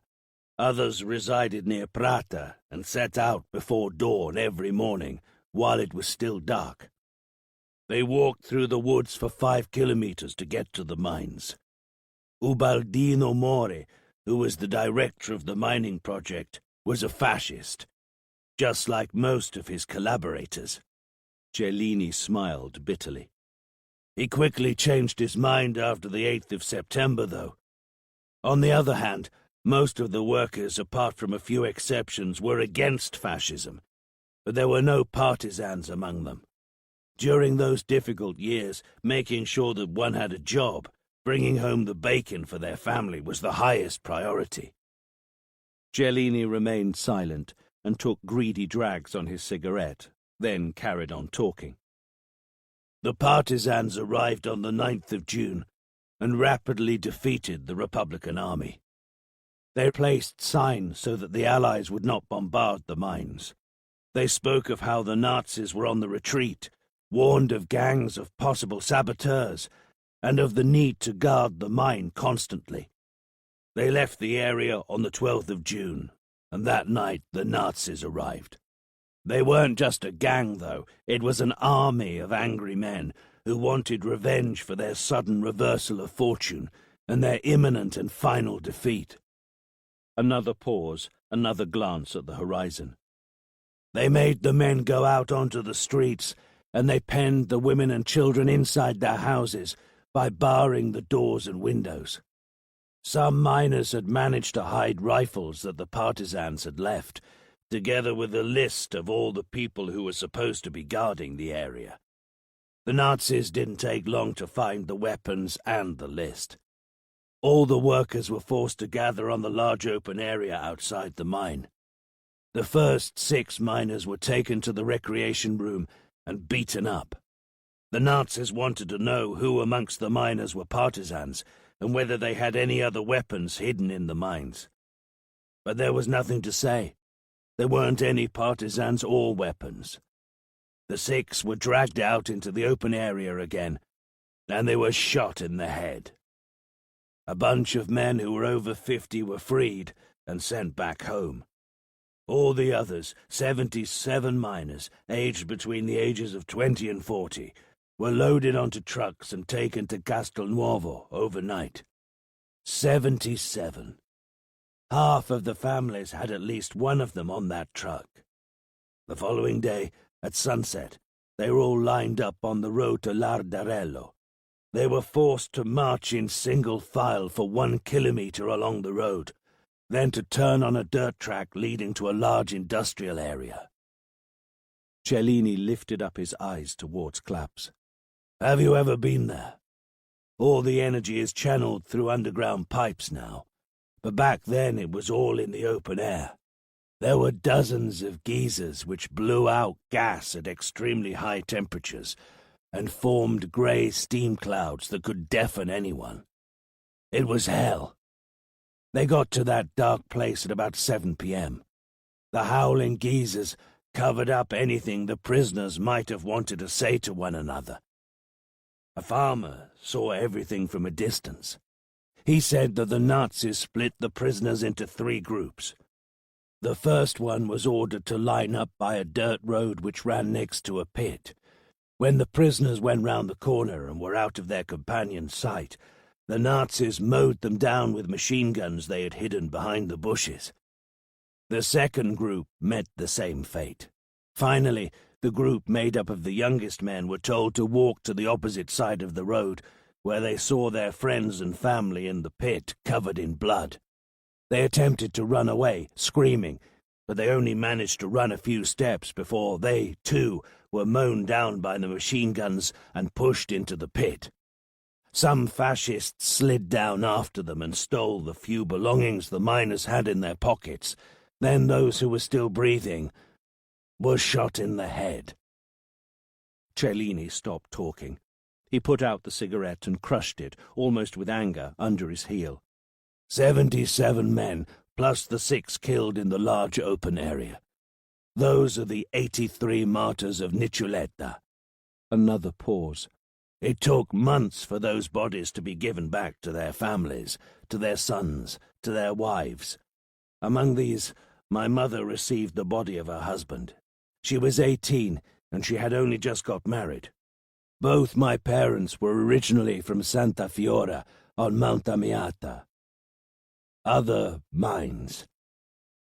So, your father— No, Cellini shook his head. It wasn't my father. My mother didn't want to leave Nicoletta, and she later got married to another miner. Sometime later, my brother was born. And then, me. It took some time for Cellini to shake off the negative emotions that those memories had caused him. Very well, he said as he pointed to the cage. Have you ever visited a mine, Mr. Claps? The tall man with glasses had often changed position to observe Giara, in front of the supermarket, from one side and from the other side, sat at the bar, pretending to read a newspaper. He was skillful and experienced. Nobody would have noticed him. He had been studying her movements for a while now. It was time to decide how to act. Excluding market days, Giara was always there with her mother and the baby girl. She rarely went any distance away from her mother, and then only a few times throughout the day. At night she walked back to the camp by her mother's side. There was a moment, however, where he could probably act. In the evening, a little before their return to the camp, when it was already dark, Giara would usually leave her mother. She would zigzag through the parked cars near the supermarket, cross the road, and enter a small shop. She would come out again a few minutes later with a couple of cartons of milk and a smile on her face. The parking lot was on one side of the supermarket. It didn't have any lights or CCTV, and it was hidden from Mudiwa's sight and also from the supermarket entrance. If Giara were to walk through the parking lot where nobody was around— The tall man with glasses scratched his chin.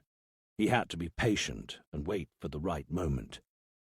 A grin appeared on his face. There's nothing better than the moments of anticipation before the pleasure. The cage gate closed behind Claps with a metallic clang. The cage wasn't as spacious as he had imagined. It could only hold 6, maybe 8 people at most. Cellini seemed to read his mind.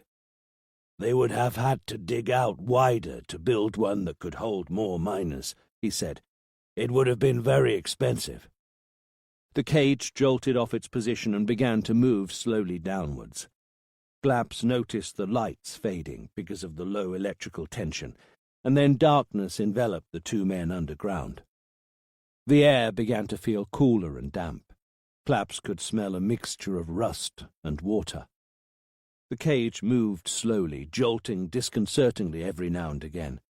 Claps felt suffocated by the dark walls of the well, unable to breathe. His hands began to shake slightly. The air was definitely more difficult to breathe. He closed his eyes and broke into a cold sweat he could feel on his forehead. How long was the descent going to take? Once again, Cellini seemed to read his mind. We'll get to the first station soon. It won't take long. It's only 28 meters down.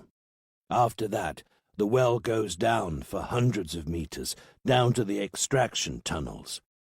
Claps inhaled deeply. 28 meters, a little less than a 10-story building. Underground. Are we going to stop at the first station? Do we have to carry on going down? We'll stop there. Don't worry. I won't force you to go further down. Claps thought he'd seen a smile on Cellini's face in the darkness. A few minutes later, which to Claps seemed an eternity, the cage stopped abruptly and opened. Claps was glad to see that the station, which occupied about 100 square meters, was well lit. 2 corridors in semi-darkness branched out from the station. Basically, the descent to the mines begins here. This was the gathering area. You see those corridors? They lead to large storage rooms for all the equipment, the engine, the fans, and even the infirmary, and an office. Claps managed to regulate his breathing, and his hands stopped shaking, but his legs were still trembling a little. He turned towards the cage. What if it breaks? You mean how would we manage to get back to the surface? We won't get stuck waiting for help. There's an emergency shaft down one of the corridors, but there's no cage. It's a 28-meter-long ladder. You'd better not slip off while you climb it. Fuck. Cellini looked at Claps. He was still pale. Please don't worry. He sounded very gentle. It's normal to feel like that the first time you go down the mine shaft. Claps nodded. He wanted to reassure him that everything was okay. The realization that Cellini had noticed his emotions while they were going down in the cage annoyed him. He was also annoyed with himself for having felt that way. He had survived much more dangerous situations in his life. So you wanted me to talk about Eliza and the time when she got ill. What exactly would you like to know in particular? What was she like just before? Who were her friends? Who did she know? Eliza has always been a little reserved. I mean, perhaps reserved isn't the right word. She and Denise were always together. It was like they were a couple. They were, what's the word? Reserved. I can't think of a better one. They were always happy. I never saw them grumpy or sad. But it was like they were the only ones to enjoy their own happiness, and everyone was excluded. Nobody was allowed to step into their private world. Including you, as parents. Of course, it wasn't quite as extreme with us as with everyone else, but they had even begun to be more reserved with us as they grew up. My wife didn't like it. Your wife? She died a year after Denise was taken. She had become ill 2 years earlier. She had leukemia. Did Eliza struggle with this? The twins didn't know anything while Denise was still with us. Soon afterwards, my wife's condition deteriorated, but Eliza wasn't able to notice anymore. She didn't struggle, seeing her mother die slowly. Claps remained silent for a few seconds. Cellini's face appeared to have faded. There's often a more dominant twin of the two. Cellini nodded. It was Denise. She was the first to talk. She always took the decisions. Eliza followed her. Did they ever have a disagreement? Did Eliza ever show any form of rebellion? Only very occasionally, during the last few weeks. But they had to be the first signs of the illness. She would be aggressive with her mother, yet a moment later it was as if she didn't remember saying or doing anything. Who did the girls see? Who did they spend time with? Almost nobody, I would say. Cellini spread his arms. Did you notice how small the town is? Even at school they didn't have many friends. As I said, they tended to exclude everyone else. We never had any of their classmates sleeping over at ours. And they never went to anybody else's house. The school, where was it, and how did they get to it? In Prata. It's a few kilometers away from here. There's a school bus service, but they never used it. Me and my wife took them to school and then picked them up every evening. Claps made a mental note that he would have to ask Sensi to run a search on the school staff, and as a second step, all the other pupils' parents. Somebody among them might have noticed Denise. They never used the school bus? No. Cellini looked puzzled. I'm sorry, but what's the school bus got to do with Elisa's illness? Claps couldn't tell him that it was to make sure that he could exclude the bus driver from the list of all the people to investigate. Nothing in particular. It's for a better overview. Cellini looked a little suspicious. Nevertheless, he carried on talking. Ask me anything you want, Mr. Claps. Going back to their friends, did they really not have any friends at all? Did they ever meet with relatives or family friends? Yes, just as in every family. For example, their uncle, my brother. He had a short, unhappy marriage with no children. He loved his nieces, and he's still very close to Elisa.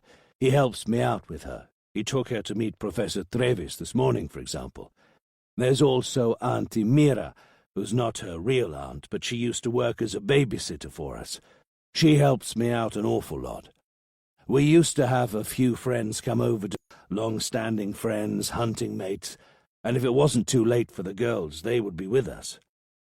Do you hunt? Almost everybody does here. Our parents and our grandparents were hunters. We're surrounded by the woods, the trees. We organize hunting sessions for boar, pheasant, hares, and even wolves. Cellini closed his eyes. Are you perhaps one of those World Wildlife Fund supporters? That's not important, Clapp said. Do you think I might be able to talk with... You can talk to my brother and Auntie Mira today if you want, but I don't think they'll be able to tell you any more than I have already. Cellini's tone sounded a little hostile now. I'd like to talk to them anyway, and if it's possible, I'd like to see your house, Elisa's room, if it's the same as back then, and photos, all the photos that you have. Cellini seemed to struggle to understand the reason for this request. As you wish, he replied curtly as he walked towards one of the corridors. Clapp started to follow him, but Elisa's father stopped him with a quick hand gesture. Wait for me here. It's best you don't follow me. I'll do a quick inspection, and then I'll show you Elisa's room, he said. Then he disappeared, swallowed by the darkness. Professor Trevis took a few minutes to finish off his drawing. He sensed Elisa's eyes on him. He drew a bunch of trees on the same sheet that he had used the day before, covering Elisa's black lines. They were oak trees, chubby trunks, knotty branches, green and brown. They covered about half the sheet. The other half was for Elisa. As he had the previous day, Trevis turned the drawing towards Elisa when he had finished it. A yellow sun, a bunch of green and brown trees. Half of the page was covered in grey. The young girl remained still for only a few seconds. Then something completely unexpected happened. Trevis almost jumped out of his armchair. Elisa pointed to the crayons. "The blue one," she said, in the most faint, expressionless tone. It was as if those 3 words had exploded and echoed throughout the room. Trevis felt shivers run through his body. She had spoken. Elisa had spoken. That was the first time he had heard her voice. It was the first time he had seen her attempting to connect with the surrounding world actively, with another person. Trevis forced himself to look impassive. He took the blue crayon and handed it to her. She almost snatched the crayon out of his hands without looking at him, and she began to draw on the grey area that she had made the day before. Chapter 15. The Cellini family lived in the higher part of the town, the area that had once been middle class and which was inhabited by the mine's managers. There weren't any anonymous, identical blocks of flats, but humble, detached houses and a few 2- or 3-story buildings scattered around. The house where Denise had lived was reasonably comfortable, clean and tidy.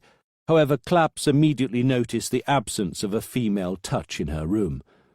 There was a background scent of damp in the room, a vaguely stale smell, but not so much because nobody had let any fresh air into the room.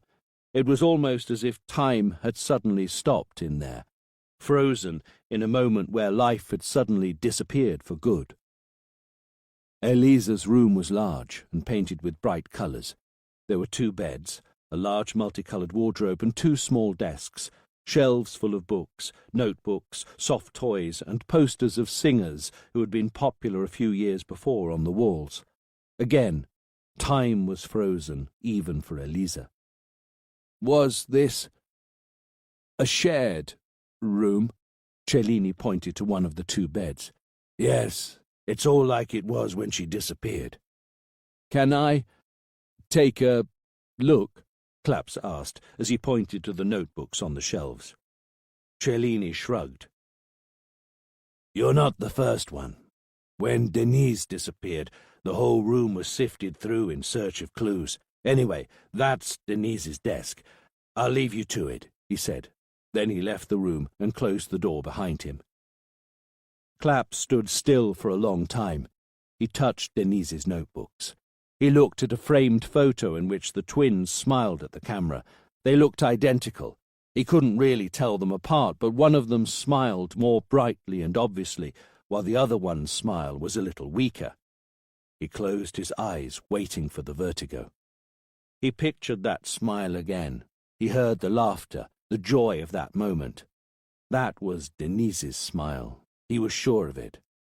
The dominating twin, the most extrovert, the one without shadows in her mind, the one who didn't have secrets to write in her notebooks, the one who had been observed, desired for a long time, without her even noticing.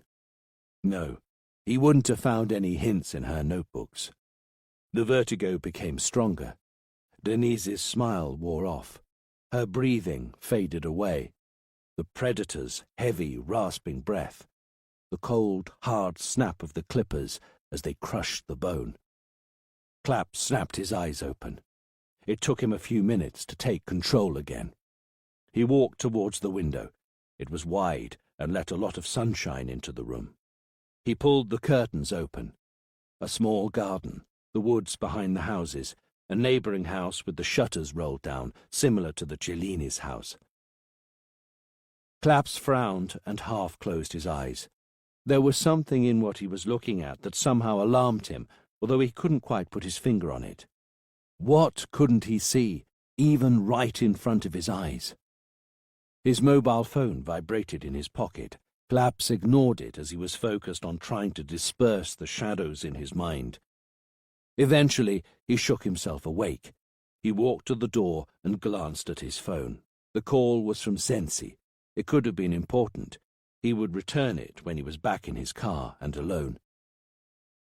When he touched the handle, however, he suddenly froze. The shadows had disappeared and let him connect some of his thoughts from the previous day. He turned back and picked up the photo. It had been taken at night in that same room. The twins were smiling in front of the large open window. Behind them, in the neighbouring house, a window was lit. The background was out of focus, but he could see a shadow through the window. Was it just a coincidence, or was somebody observing them? Claps leaned out of the window again. The neighbouring house was just a few metres away, the shutters rolled down. If they hadn't been, it would have been easy for him to see anyone in the house and to follow their movements, and, of course, vice versa. He stared at the photo again. Was that really the shadow of a person looking at the girl's window? He walked out of the room. Cellini was standing in the small garden. "I'm done. Thank you for—" "No need to thank me." Cellini didn't let him finish the sentence. "I just hope it will help," he added, with a bitter, disenchanted tone. Claps forced himself to smile. "My brother should be here with Eliza in a minute or so. Do you want to stick around to meet them?" "Maybe another time," he answered, and then he glanced again at the neighbouring house. The two houses were separated by a chain-link fence which was less than 1.5 meters high. Blades of grass from the two gardens intertwined with one another. Those from the neighbouring house were much taller and wilder. "Does anybody live there?" "Not for a few years now. The owners died some time ago, and their son used to live there. He still comes around every now and then and stays for some time." "Do you know him?" "Bench? Of course I do." Cellini didn't make any effort to hide how silly he thought Claps's question had been. "He grew up here. It was him who helped me to decide to take Eliza to Professor Trevi's." Claps looked at Cellini questioningly. "Bench suffered from the same illness as Eliza, although not as badly as her. He was young when he began to show some problems. He was happy, extroverted, and he loved to play the trumpet. Then, all of a sudden, he became lethargic, sometimes even aggressive and evil. I remember that his parents feared him. He closed in on himself within a few months. For years, medicine and specialists made little improvement. They helped him manage on his own, but made him passive and absent most of the time. Then he met the professor and began therapy with him. He's 40 years old now, and he leads a normal life. He's a little weird, but he's definitely better than he used to be." Cellini lowered his eyes and the tone of his voice. "I don't have so much hope for Eliza now, but I wish that she would at least show some improvement, that she could manage to become more independent. She needs full nursing now, and I'm not going to live forever.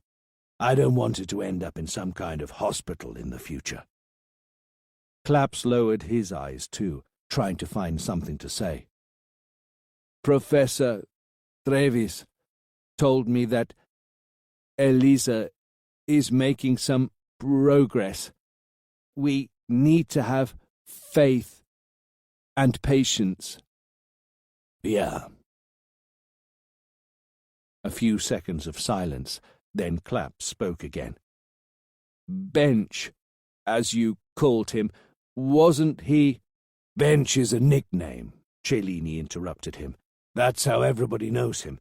His real name is Bencivenga, Tommaso Bencivenga." "Yes, I wanted to say, did Bench come here, even during his illness?" "Yes, as I said, he was able to manage on his own. He was hospitalized several times during his illness, but he returned home when the doctors said he was doing better." "Even when the parents weren't there?" "Yes, then he moved to Siena about 3 years ago. He still comes round to stay over every now and again."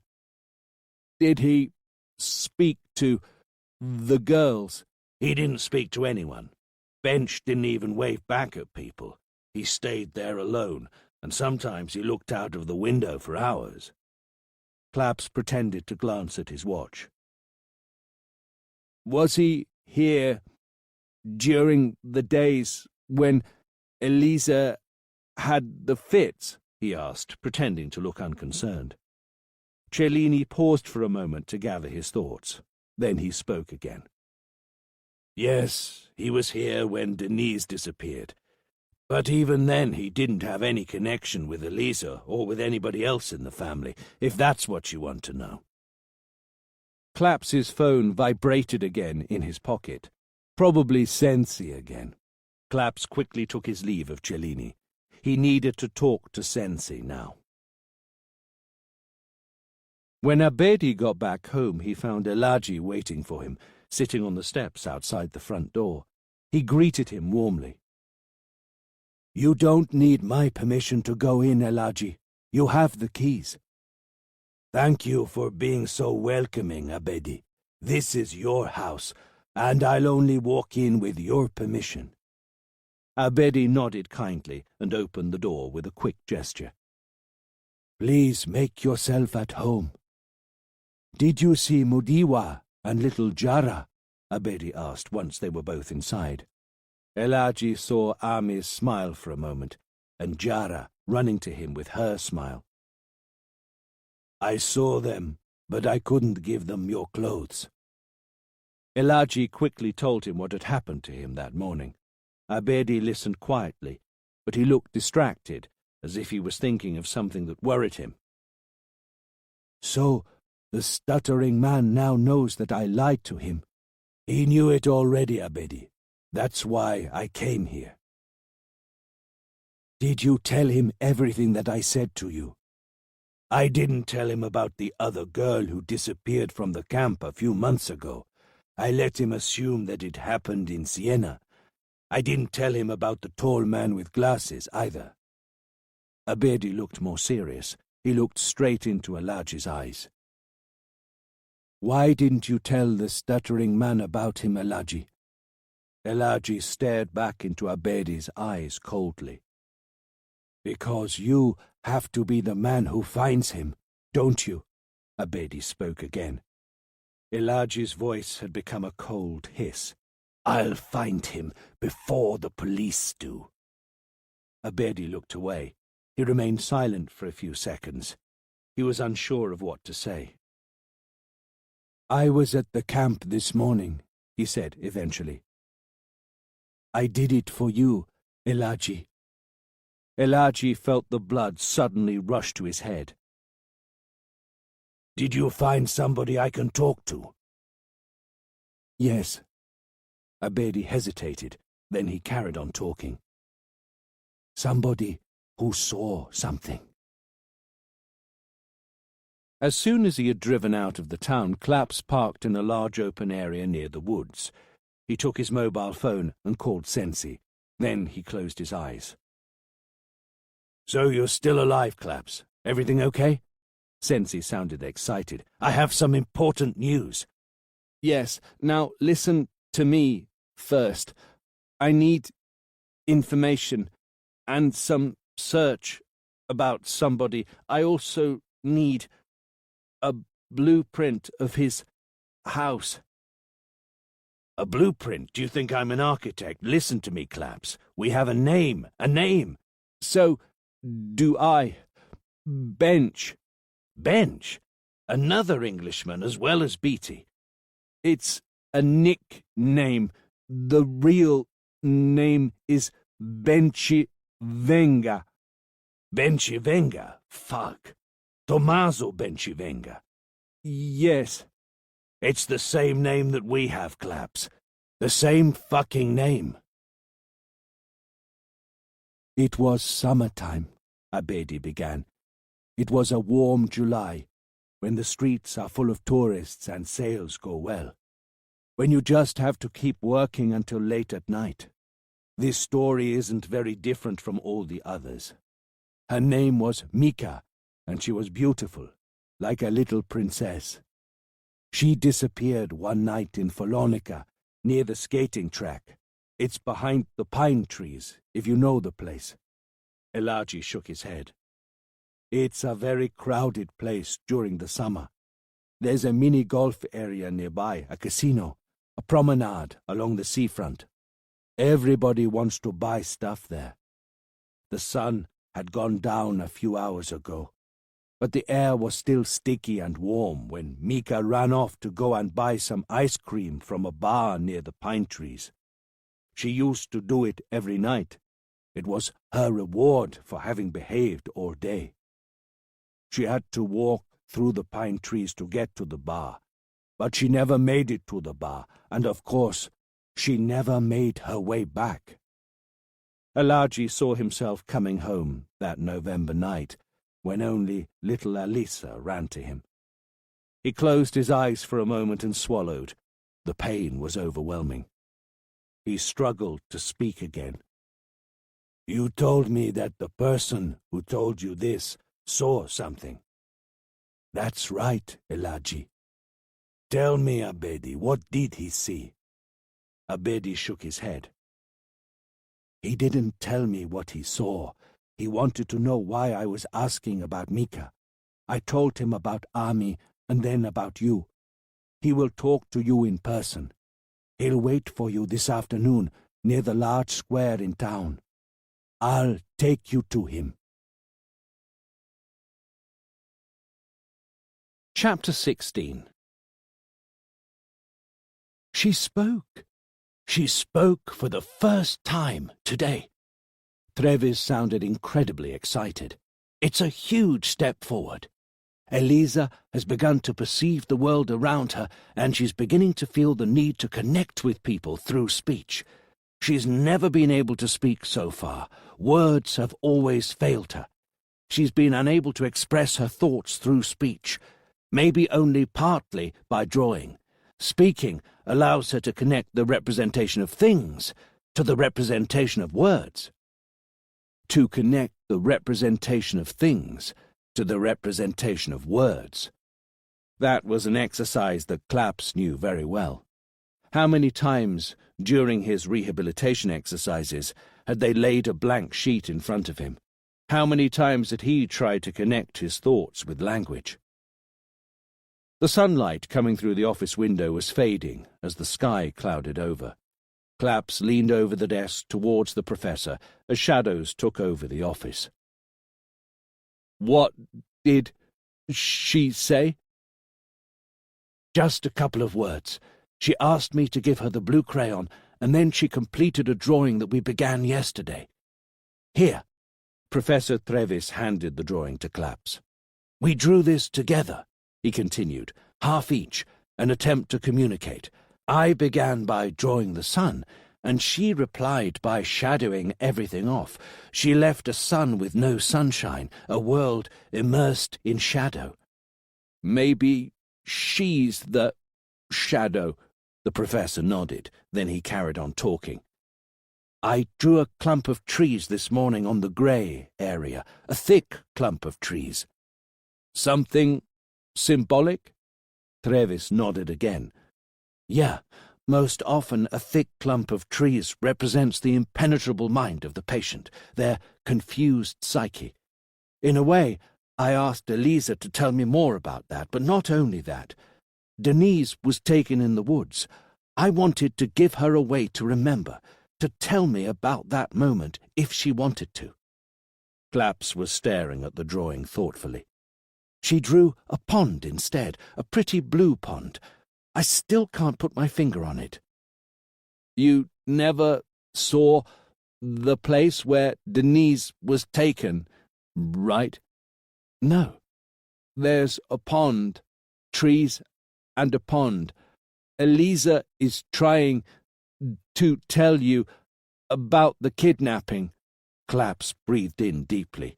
He felt excitement vibrating through his facial muscles.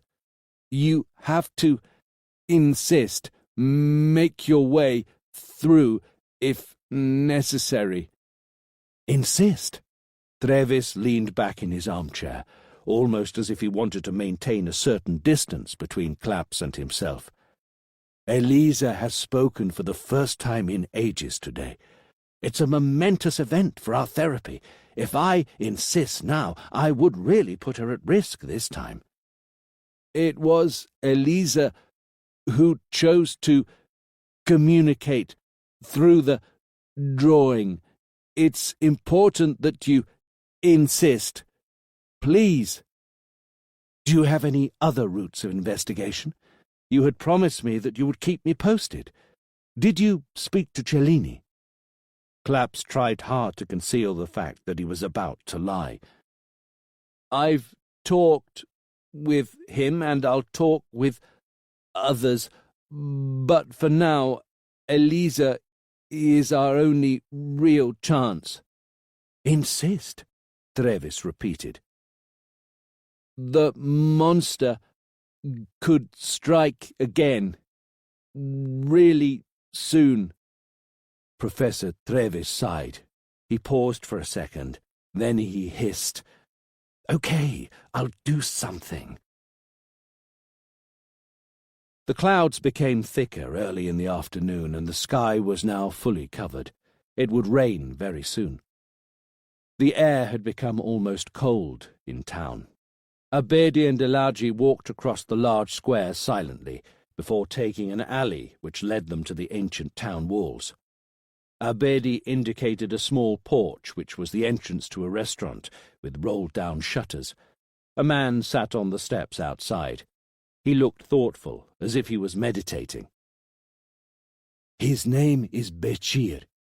Go and talk to him," Abedi said. Then he began to walk away. "You can tell me all about your conversation with him tonight, if you want."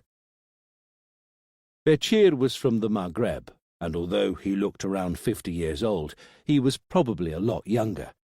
He was overweight, and he wore a long tunic under an old fabric coat and a white hat. They greeted each other with kindness and mutual respect. "No one deserves to experience so much pain. I'm sorry about your daughter." Bechir lifted his eyes to the sky. They were big and brown. "That was God's will."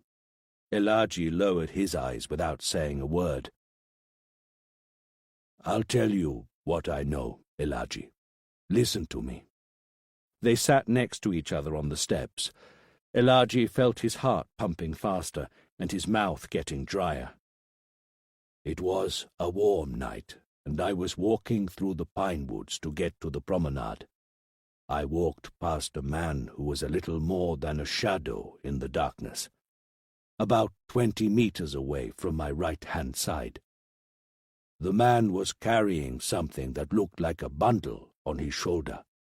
He was walking very fast, which I thought was a little unusual when it's so warm and when you're carrying a bundle on your shoulder.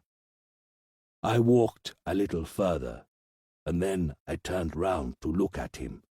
I don't even know why. He passed under a lamppost on his way to the promenade. I can see very well from a distance, Elaji. I saw that there was a young girl wrapped up in a cloth, a black girl.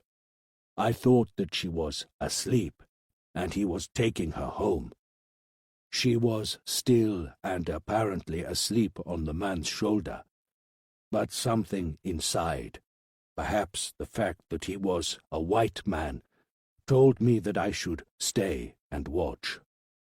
He came to a car which was parked close to the promenade. He didn't head to the car door. Instead, he opened the boot quickly and placed the little girl in there. Then he closed the boot again. He stood still for a few seconds and looked around. I instinctively went towards him.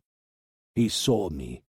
He jumped into the driver's seat, turned on the engine, and set off.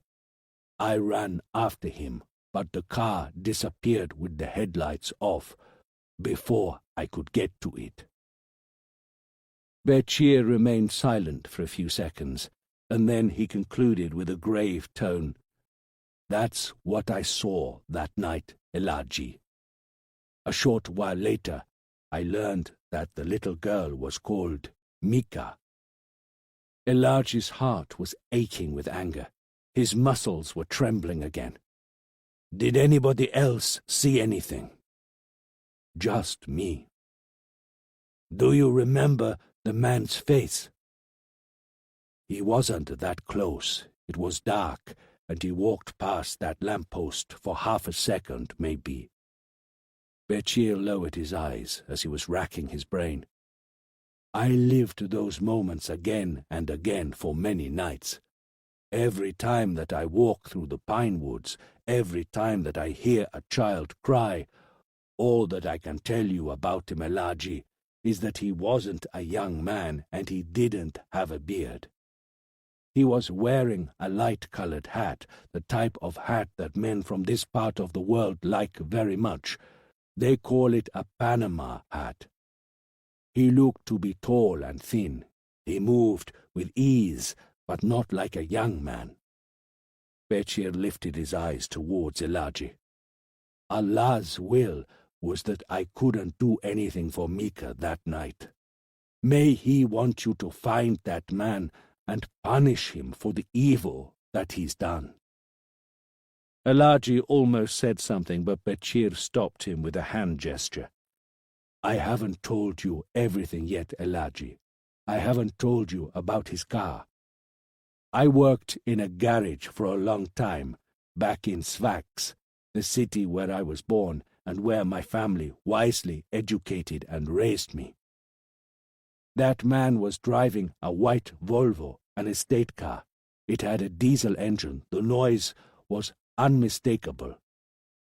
Elaji barely let Bechir finish. The number plate. Did you note down the registration number? If I had, Bechir smiled gently, that man would already be in jail for a long time, and he wouldn't have killed anyone else. It was dark, Elaji, and he didn't turn the headlights on. It was impossible to read the number as he drove away. I can tell you one thing, though. The image of that man driving away is imprinted in my memory. The rear windscreen had some stickers on it.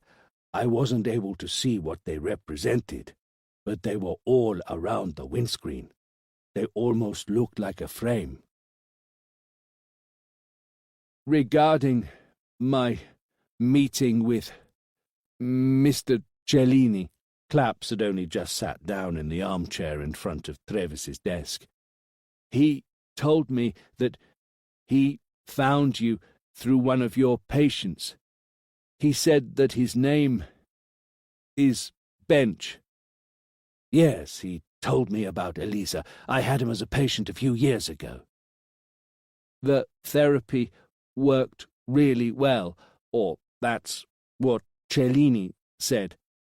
It wasn't a difficult case, but the results are excellent, yes. Schizophrenia. Yes. Healed? Healed. Trevis pulled a face to indicate that that word was inappropriate. He's healed from the phase that didn't allow him to relate to others socially. He's become able to make decisions now, and he's become fully independent. He even takes care of others sometimes. Claps looked into Trevis's eyes intensely. Can you explain to me what you mean? Bench has connections with the community, but he's emotionally insensitive. He's unable to feel empathy towards others. In other words, he's unable to build meaningful relations with others. Everything that happens around him leaves him completely indifferent. Okay. When did Bench begin to undergo the therapy? 3 years ago. He'd just come back to Italy. Claps thought carefully about the connections between this piece of news and what he knew already. He had come back 2 years after Denise's kidnapping. Why do you want to know so much about Bench? He used to live near Denise back then. I wondered if I could talk to him. I don't know what he would say to you, or if he would even remember anything. He was sedated back then, or maybe he was in hospital. Yes, but it would still be useful to see what he says. Claps looked away. Elaji was feeling disheartened for the first time in a long while. After hearing Bechir's story, the weight of the terrible series of events was almost crushing him. How could he have thought that, all by himself, he could find the man who had killed his daughter? What was he doing so far away from home? Why wasn't he close to what remained of his family? A tall man, a white car with stickers on the rear windscreen. That was all the information that he had managed to get. It was impossible for Elagi to hope to find the man by himself. Perhaps Claps would be able to make the most of that information with the means at his disposal. Claps was a man of honour. Maybe he could convince Claps to keep him informed, but nothing more than that. Of course, Claps wouldn't let him catch the man all by himself. Elagi was overwhelmed by anger. He was disorientated. No, it couldn't end like that. He had to be the one to kill the man. He had to find a way. He found Abedi waiting for him at home. "I need better clothes, please, Abedi, and a car. Do you have one?" Claps found Sensi and Maezza waiting for him in the hotel lobby. "I didn't think it would take you so little to come." "A little longer than 3 hours. Maezza put his foot down a little on the motorway." Sensi smiled. "You know, we don't have to pay any speeding tickets. Shall we take a seat? We have a lot to talk about, and I want to hear what you have to tell us." Claps pointed to a small room with more privacy. It took him about an hour to explain everything. He told them how he had found some links between the monster and Denise Cellini, the importance of Professor Trevi's therapy, and how this could enable the surviving twin sister to make her statement. He also spoke of Elagi's trip to Tuscany, and finally his visit to the Cellini family and how they had talked of Bench. Bench! Sensi looked excited, like a hunting dog that had just detected the scent of his prey. "He lived in the area where young girls were taken. He was close to Ami when she was kidnapped, and we could say the same for Denise Cellini. He's tall, exactly like the man who stole Mr. Beattie's identity, and he was living in Siena when the Englishman had a stroke and was hospitalized." "We still have no clear evidence, though." "No, we can't arrest him just yet, but we can consider him a suspect. I still can't quite figure out why you want to have a blueprint of the man's house." "There's something that doesn't sound quite right to me." Claps remained silent for a few seconds. He was trying to sort out his memories to enable him to speak more fluently. "I think I've been basing my theory on the wrong assumption." "What do you mean?" "I've always thought that Elisa saw her sister's kidnapping, but... That thought had taken shape in Claps's mind a few days earlier. Elisa had drawn her sister without her little finger. She had to know. Maybe she had even seen the moment of amputation. Now, even though no traces of blood had been found on the scene, was it possible that the monster had cut off the girl's finger on the spot, while Elisa and the girl's father were so close? That was difficult to believe. Claps was more convinced that the amputation was part of a ritual, the last event before he dug the grave. What if Elisa didn't see the kidnapping, but she witnessed the amputation later on? Sensi frowned. "Are you saying that Elisa was traumatized?" Claps didn't let Sensi finish his sentence. "After her sister was taken, she wouldn't have gone far away from home." "Bench lives next door." "Cellini has confirmed that Bench was at his house during that time. He wasn't at the hospital." Claps inhaled deeply. "I wondered if his house had a cellar." "Where he could hide Denise?" Maezza asked. "Where he could abuse her any time he wanted?" "The creature's hideout," Sensi exclaimed. Claps nodded. But if Bench really had taken Denise down to the cellar and had kept her locked inside, how could Elisa have seen anything? Claps explained that the two houses were only separated by a low fence, which anyone could step over with little effort. If there really was a cellar, it was likely that there were also some basement windows from which Eliza could have seen inside without actually entering the house. Yeah, Sensei almost muttered to himself.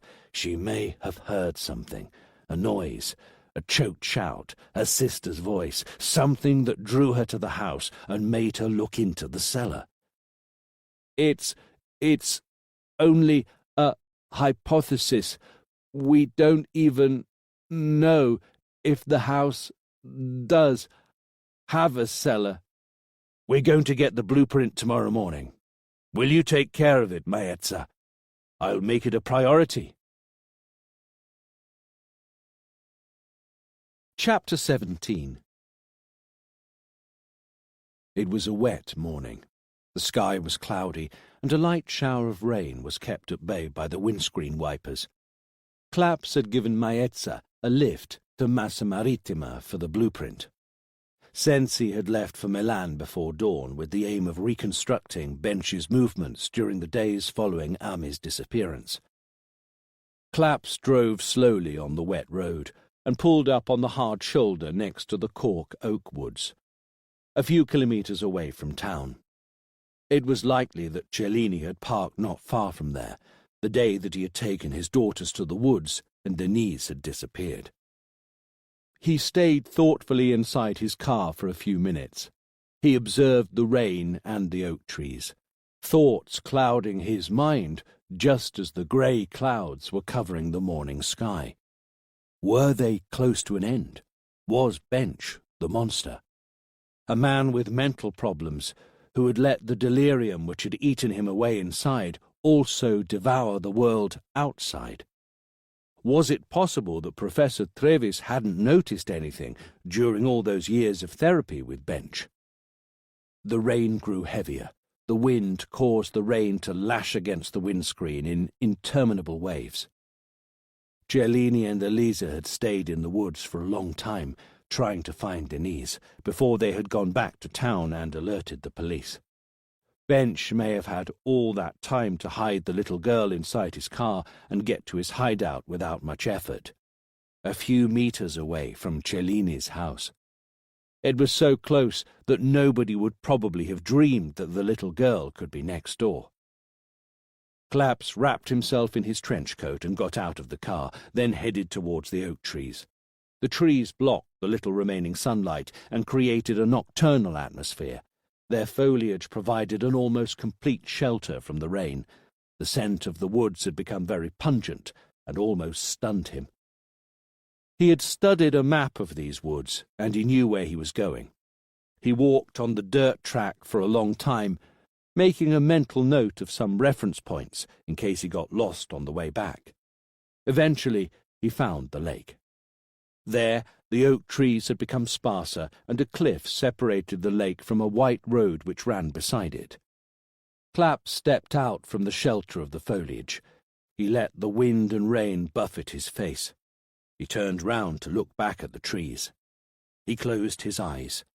The scents became more difficult to identify. The noises gradually disappeared. His head had become very light. There, the monster had taken her there. He had followed her. He had waited for the right moment when the other sister was far away. He had stunned the little girl. He almost choked her to prevent her from screaming. His hands were enormous compared to the girl's little mouth.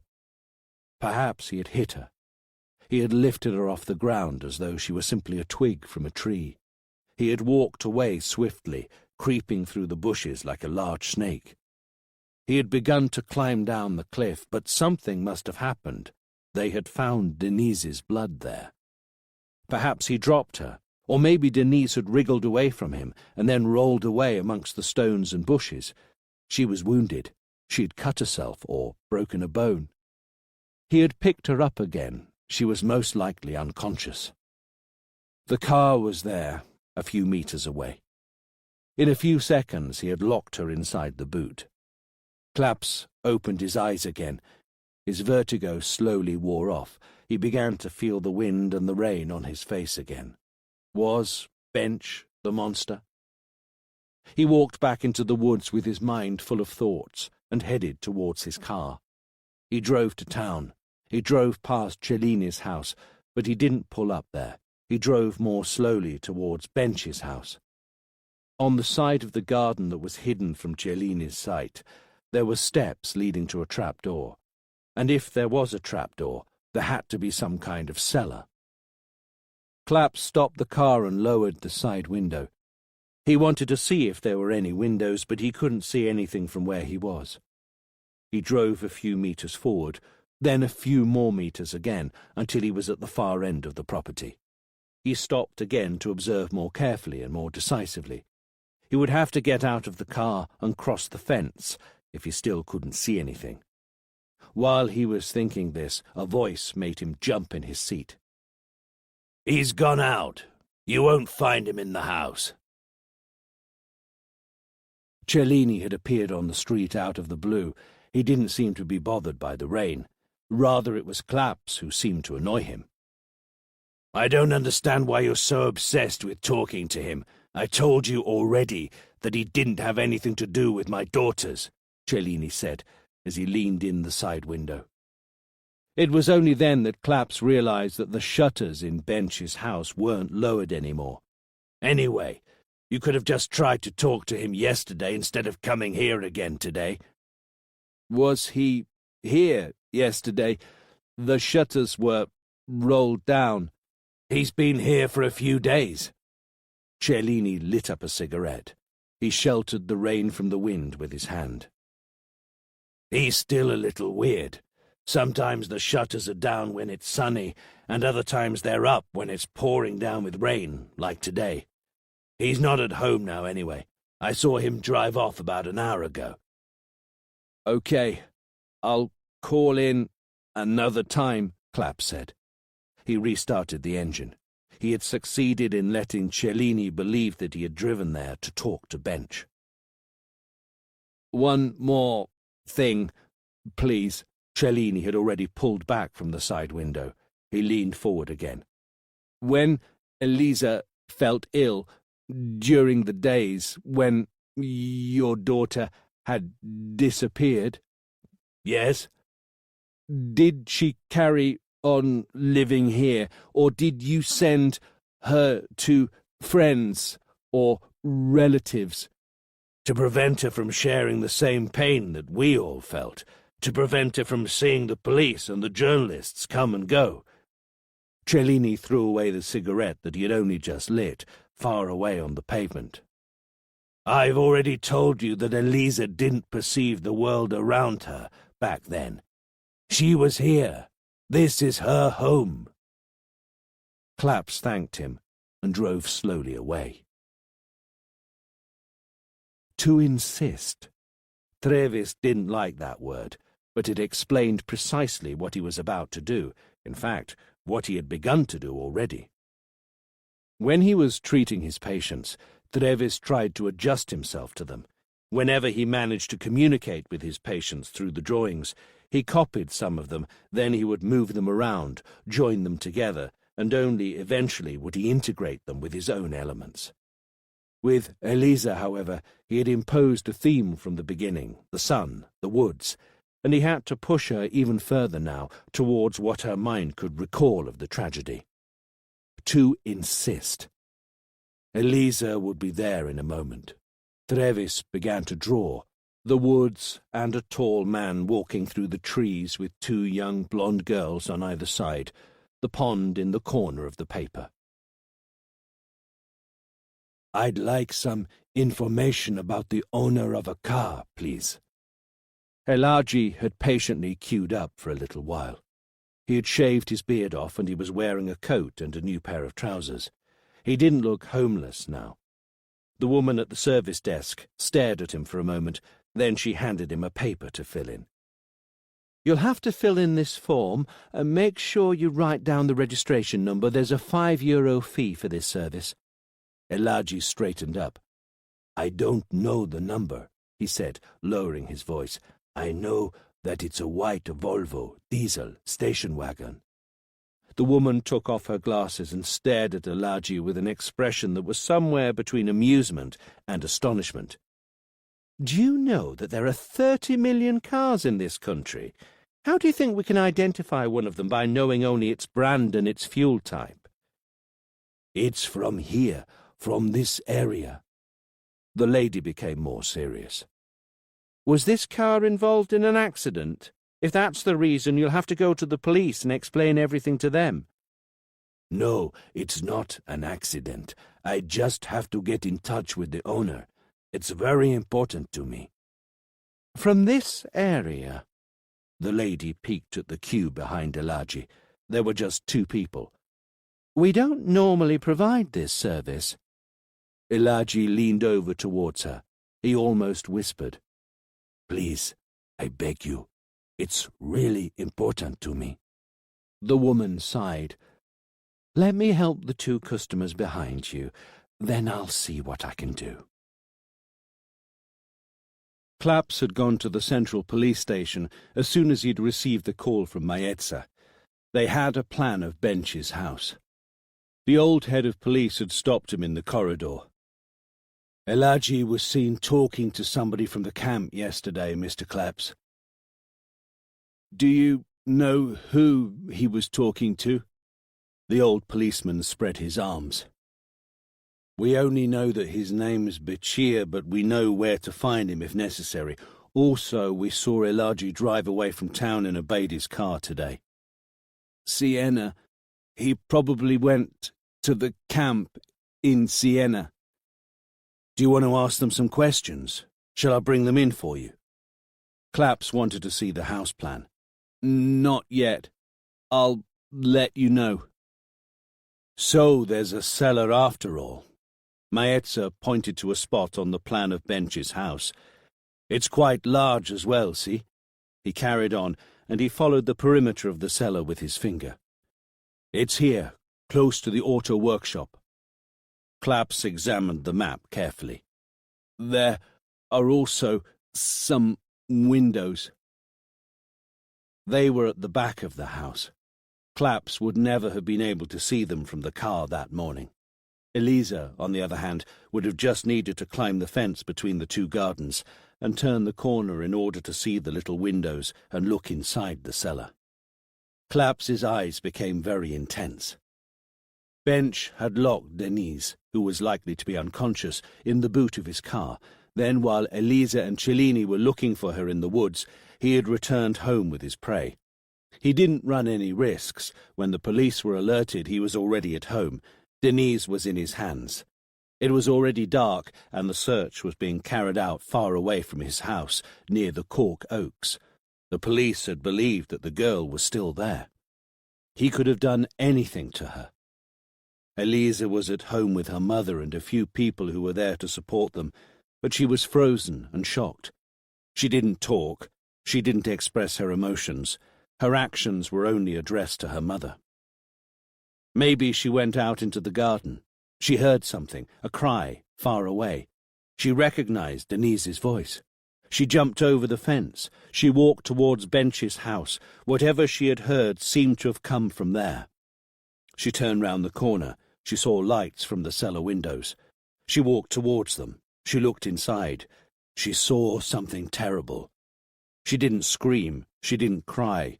Her weak mind decided to shut itself off from the world. Nothing else existed in the world apart from herself. Nothing could make her happy. Nothing could make her suffer. Nothing. "Mr. Claps?" Claps shook himself awake. "Just a hypothesis," he muttered to himself. "Excuse me?" "Nothing." The monster had not stopped since. He was drunk with excitement. He had planned a fake kidnapping and ransom demand to confuse the police. He had sent out a letter with the photo of the necklace Denise was wearing the day she had been taken. Then he had gone to live in Siena, and he would return every now and then. He would return when he wanted to strike again, when he wanted to take a young victim that nobody would miss and take her to his house. The cellar. They could find all of the proof they needed right there. "Call Sensi, we need to inspect the house. Let's call the LAFOD. So, we have more than 70,000 registered vehicles just in the province of Grosseto. She was typing swiftly on the keyboard. 805 of these are Volvos, and 642 of those are diesel-fueled. How many white estate cars are there? She spread her arms. We would have to open all of the files one by one to find out. I have time. I have all the time in the world. The woman pulled an exasperated face. Do you also have 3,000 euros? It's €5 for each file, sir. I'm sorry, but I can't help you with this. 3,000 euros. Elagi rubbed his face with his hands. Are you sure that the car was from this area anyway? Where did you see it? Follonica, Massa Marittima. The provinces of Siena and Livorno are very close. The search would have to be at least 3 times broader. The woman leaned over towards him and lowered her voice. Listen, I know this is not my business, but the police could request this search for you, and you wouldn't have to pay a penny. Did the owner of this car really not cause any accidents? Can you really not report him to the police? Elagi looked away. No, the police aren't interested in this. They won't do it for me. A few minutes later, he was in Abedi's Fiat Panda on the road to Massa Marittima. He was wondering how much Claps could have helped if he told him what he had heard from the Muslim witness. How many estate cars could there be out of 642 cars? It was a very common type of car, let's say 500. How many of those were white? That was definitely not a popular colour, maybe 2 out of 10, if he had stretched it a little. That meant that if he had 3,000 euros, he would have had to investigate about 100 Volvos. Too many for him alone. You can't stretch the bow beyond the length of your arm. That number, however, wasn't too large for the police. Elagi followed his instinct and touched his wallet. He kept Claps's business card there. He pulled his hand away again. He still had one last shot. The white Volvo made its way into the parking lot slowly. It bounced lightly over a bump and then stopped completely. The headlights were turned off. The monster's movements were calm and slow. His breathing was a little heavy. He didn't get out of the car. He stared at the lights inside the supermarket, his hands on the steering wheel. He had parked between 2 cars and there was a wall behind him. Jara would almost certainly zigzag past his car, like a flying bird that only knows one direction. He would grab her with one movement, a swift movement, quickly, harshly, almost invisibly. She wouldn't realize what was happening to her. The monster pulled a gruesome smile. Elagi had just driven into Massa Marittima. He had spent the whole day visiting car retailers and authorized Volvo dealers. He had asked everyone the same questions about the white estate car with a rear windscreen full of stickers. Some of the retailers had been helpful, others rude, but the answer had always been the same. Nobody had ever seen that car. He had driven through the whole southern part of the province, and he was going to go through the northern area the following morning. He would drive to Siena, where he wanted to find 2 big retailers. If he failed again, he would go to Claps and tell him everything, and then he would go home to Rama and his little girl. He had made his decision. The monster was still staring at the entrance to the supermarket. It was nearly closing time, and the crowd of customers had grown thinner. Jara was close to her mother. Her big eyes seemed to reflect the neon lights of the parking lot. He saw her take something. Perhaps she had taken some coins to buy the milk. The beast's hands gripped the steering wheel. His breathing became hoarser. It was nearly time. Elagi locked himself inside the Fiat Panda that belonged to Abedi. He knew that nobody would have wanted to steal such an old car, but he felt safer anyway. He observed the walls of the old town in front of him. They looked even higher in the darkness of the night. He thought about Alisa, waiting for him at home. Then he remembered Ami and her smile. The supermarket was a few hundred meters away, but perhaps Jara was already at the camp with her mother at that time of the night. Elaji pondered upon what to do for a little while. Then he drove off in the opposite direction towards Abedi's house. Jara walked towards the parking lot. She was half running and half skipping, like most children do. The monster silently slipped out of his car. He clicked a button to unlock the boot. He hunkered down between his car and the one next to it. His muscles were tense. He was ready. Jara was so close. Nobody was around. He was invisible in the shadows. A few meters down the road, Elaji changed his mind. He really needed to see Ami's smile again. Jara might still be there, after all. He got out of the car. The supermarket grew closer and closer as he strode forward. Jara ran across the parking lot and described a wide curve between the parked cars. Her arms were spread like the wings of a plane.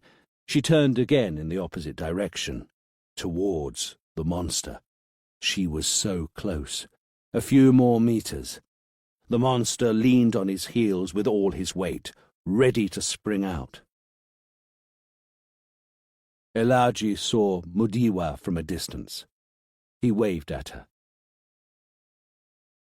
All of a sudden, the headlights of a car entering the parking lot illuminated Jara. The monster froze. For a split second he felt unable to move. Then he stood up and left his hiding place. His muscles ached from his attempt to keep still. His heart almost skipped a beat. Jara skipped so close to him that he could smell her scent, while an unforeseen event was spoiling his plan. Elaji spoke to Mudiwa for a few seconds. Then he walked to the parking lot towards Jara. He didn't see the white Volvo speed nervously away. Chapter 18.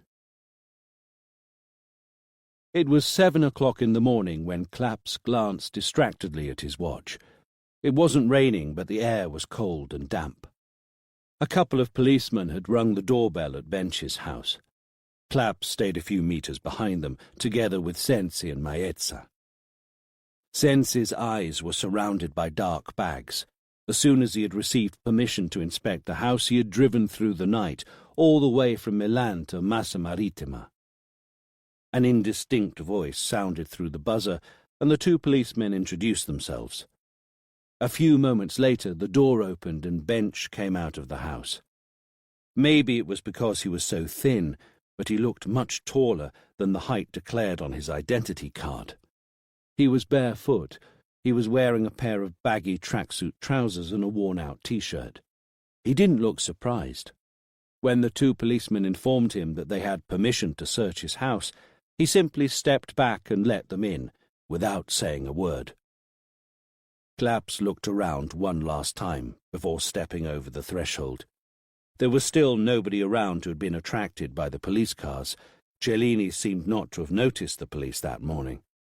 It was only a matter of time, however. The news would travel across the town very soon. Sensi had been very strict with his instructions. The police mustn't let out the fact that their inspection was somehow connected with the kidnapping of Denise Cellini. The house smelled very damp. There was a pungent smell of wet wood and smoke from logs that had burnt reluctantly. Was that the smell of the monster's den? The furniture was years old. Bench probably hadn't changed anything since his parents had died. The house wasn't untidy, but there was a general sense of carelessness and neglect.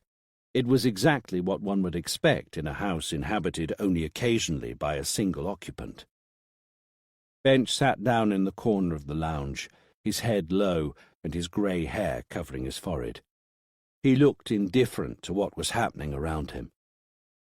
After a brief survey, Sensi spoke a few words to Maetza. "Do you know how long it will take for the LAFOD team to be here?" "I called them a few minutes ago. They should be here soon. They were about 20 kilometers away when I spoke to them. Okay, let's make our way down to the cellar. I'd like to go with Claps and, you, Sensi said to the older of the two policemen. Wear your shoe covers and gloves, he ordered. After they put on the covers and gloves, they began to descend a narrow, dark staircase in single file. Claps felt his heartbeat accelerate with every step down. The smell immediately grew stronger. The air down there was damper and more pungent. Claps stopped on the last step, and Sensi went to turn on the light. The light bulb hanging from the low ceiling weakly illuminated a sparsely furnished area. There was an old wardrobe, a large wooden table covered in CD-ROMs, music magazines and leftovers from a meal, a few shelves on the wall, and an unmade bed. Bench probably slept down there. In fact, perhaps he even lived in the cellar from what the policeman could see.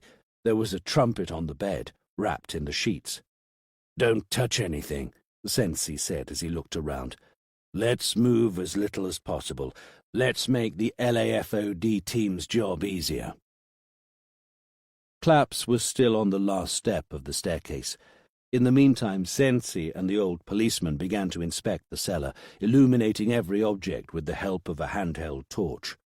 Claps closed his eyes and inhaled the damp air deeply. Was this the place where Denise had been killed? Was this the place where the monster had taken his victims? Was this the place where he kept his trophies? He opened his eyes as Sensi moved towards the wardrobe, grasped the handle and began to turn it slowly. Claps held his breath in dread at the thought of what the wardrobe could contain. For a moment he heard the terrible noise of clippers crushing a little finger. The wardrobe didn't open, however. Sensi tried more vigorously, only to realize that it had been locked. Sensi began to curse while he was looking around for a key. His curses were immediately interrupted by the old policeman, who sounded excited despite his hoarse voice. Hey, look! He pointed to a necklace hanging from a shelf. I was around during the investigation that we conducted for Denise Cellini. This one. That's the necklace that the kidnappers photographed when they asked for a ransom. Fuck, are you sure? The old policeman peered more closely at the necklace. Claps felt shivers run down his spine. That's the one, the old policeman repeated confidently. Holy cow. Sensi stretched out his shaking arm to take the necklace, then changed his mind and pulled out a pen from his pocket. With this, he let the necklace slip into a plastic bag without touching it. Take that motherfucker to the Central Police Station. Now. I'll deal with him, Sensi hissed. The LAFOD team arrived 20 minutes later. Sensi had carried on inspecting the cellar. He was irritable because he hadn't managed to find anything else, apart from the necklace, that could be used as evidence to incriminate Bench. Dr. Manara smiled kindly as soon as she walked into the house. I'm sorry for being late. We left really early in the morning. Dr. Portanova appeared behind her, more or less at the same time that normal people go out clubbing. Yeah, he still goes clubbing, would you believe it? I knew he needed some fresh air, so I thought I'd bring him with me. You know him already, Claps, don't you? Dr. Manara was on top form. Now, I hope you haven't disturbed the site before our investigation. We did our best not to, but we trust your expertise. That's good. Dr. Manara looked more serious now. It's not going to be a crime scene where the crime was perpetrated a few hours or days ago. It's going to be difficult to find anything in a room where something happened so long ago. If the cellar is the monster's lair, the last time that he struck was between a year and 6 months ago. A young girl taken from the camp in Siena, Claps said. 6 months? A year? It's not long, but it's not all that recent either. If there's something here, we'll find it, Dr. Manara said. She sounded quite confident. How long will you need? Sensi asked. We might need some time. I'm afraid we won't finish until late tonight, Dr. Monaro replied. Okay. Sensi glanced at his watch. I'll give you a call this afternoon, and we'll arrange a briefing for tomorrow morning. One more thing. There's a locked wardrobe down there. I'll take care of it. I love playing the thief, Dr. Portanova said happily, in a tone which was definitely inappropriate now. Sensi replied with some kind of grunt. Let me know if you find anything interesting inside, Sensi concluded as he walked towards the front door. He was looking forward to seeing Bench at the central police station. Elagi had gone out early that morning. He had driven Abedi's fragile car to the far end of the province of Siena. He still had a short list of places where he could ask questions about the white Volvo. He had decided this would be his last attempt. He knew that it was unlikely that he would find out anything, but he still felt very determined. Your hand shall not shake when you're about to shoot your last arrow. He didn't want to have to go back to Elissa and tell her that he hadn't been able to find the monster who had taken her sister away from them, to tell her that he had let a policeman do that for him. He didn't want that to happen. Elagi's hands gripped the steering wheel tightly. Maezza was nervously overtaking other cars on the way to the central police station in Massa Marittima. Sensi was sitting by his side, and Claps was in the back seat. Claps was immersed in his thoughts. Now that he had seen Bench and everything seemed to come together, he had an awkward thought that wouldn't leave him in peace. He had to find a way to talk to Trevis. Sensi, instead, was eerily excited. He turned towards Claps, holding onto the door with his right hand. We've received some corroborating information from Milan. Bench was there to record a CD. We checked the times, we interrogated the staff at the place where he stayed, and also the recording studio staff. He doesn't have any alibis for the hours when Ami was kidnapped, when the Golf was rented, and when it was taken back. He wasn't at the guest house on the night when the young couple crossed paths with the Golf along the river. On the day of the kidnapping, Bench was at the recording studio between midday and 3 p.m. Nobody saw him after that time. The doorman saw him get in late at night, at roughly about 3 in the morning. Sensi lost his balance as they went round a tight bend. Then he carried on talking. Basically, Bench went to Milan multiple times during the last year and always stayed at the same place. We don't know how yet, but he must have bumped into Ami during one of his trips to Milan. He must have found her very interesting. She was so similar to his habitual prey, but so far away from his usual choice of victim. This girl was integrated into society. She had a family to support her. Basically, she was impossible to get. There was something about her that inevitably attracted his depraved mind. He began to develop fantasies that would soon turn into obsessions. He wanted to take her, to possess her. He needed to do it, but he didn't know how. And when the perfect opportunity presented itself, he could still beat his identity. After that, everything became more feasible. He developed a plan day by day until everything was ready. He got up early that morning.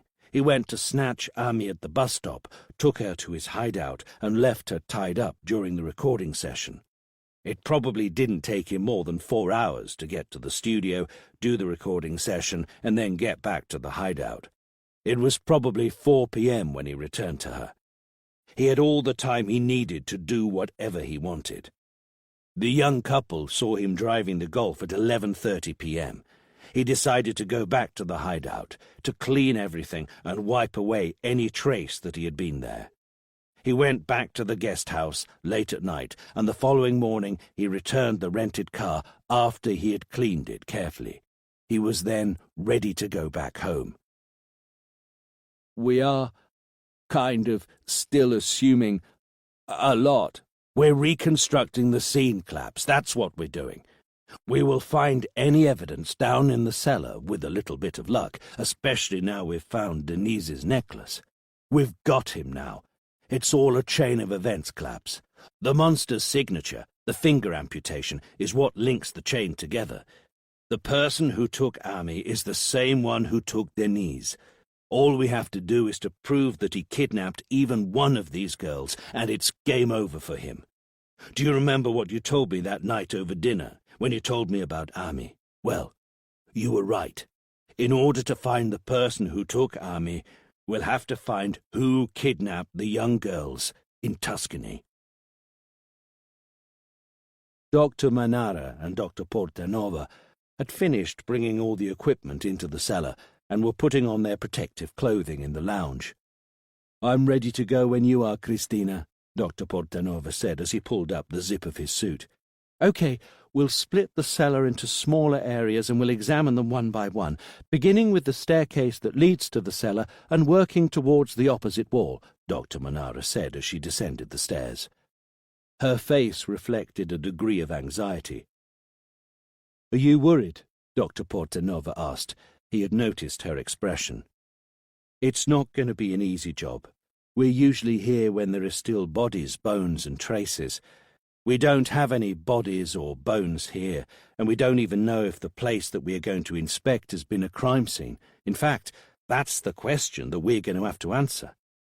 Dr. Portanova began to put on his latex gloves. "It's not going to be easy. The murders took place some time ago now. I'm not expecting to find any obvious traces. It's been a while, and the room was certainly cleaned multiple times, and the sheets were changed and washed.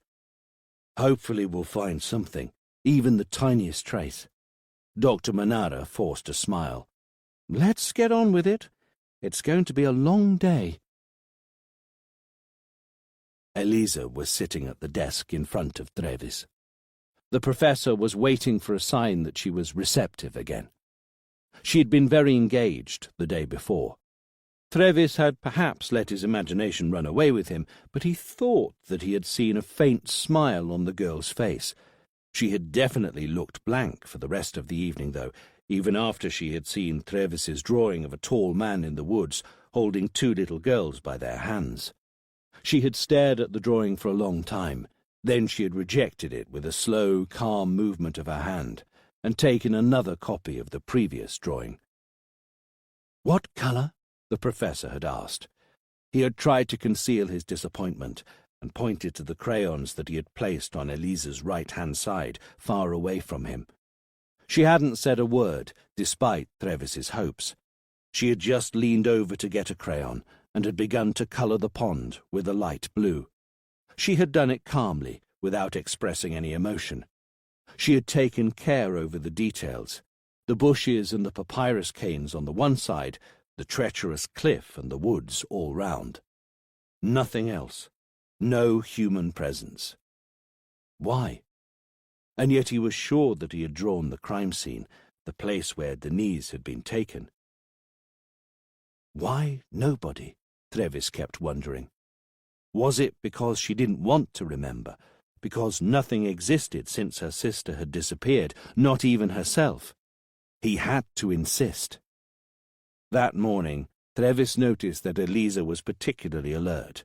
He decided to push the drawing towards her, and he tried to encourage her to contemplate it. "What colour?" Silence. Elisa was still. "What colour do you want?" Silence again. The clock ticked relentlessly, and nothing happened. The professor then decided to take a piece of paper for himself and began to draw. He sketched the same figures that he had drawn before, a man holding two young girls by their hands and walking through the woods. He was certain that Elisa was looking at him while he was drawing. When he finished, he turned the sheet round and showed it to the girl. Elisa hesitated for a few seconds. Then she carried on drawing on the sheet from the night before. She took a few minutes. The two young girls held each other's hands now. They were alone and at the edge of the woods, close to the cliff. For a moment she stared at the drawing with her expressionless eyes. It wasn't complete. She had drawn lightly until then, almost with grace. Then she grasped a black crayon and held it tightly. She pressed the tip on the sheet, almost breaking the crayon into pieces. She drew a thick cross on one of the two young girls. After this, she laid her hands on her stomach and remained still and absent for the rest of the session. Sensi had forced himself to not interrogate Bench straight away. He wanted to let him experience the anxiety of the wait, in the hope that Bench would become more receptive to the idea of talking. It was late afternoon when he decided to face him. Bench sat in front of Sensi and Claps. Another policeman stood behind Bench, ready to write down anything he said. He hadn't asked why the police had wanted to inspect his house, or why he had been taken to the police station. Sensi took the necklace out of the plastic bag. He didn't touch it with his hands, pulling it out using a pen instead. "Mr. Benchivenga," he said calmly, "can you tell me where this came from?"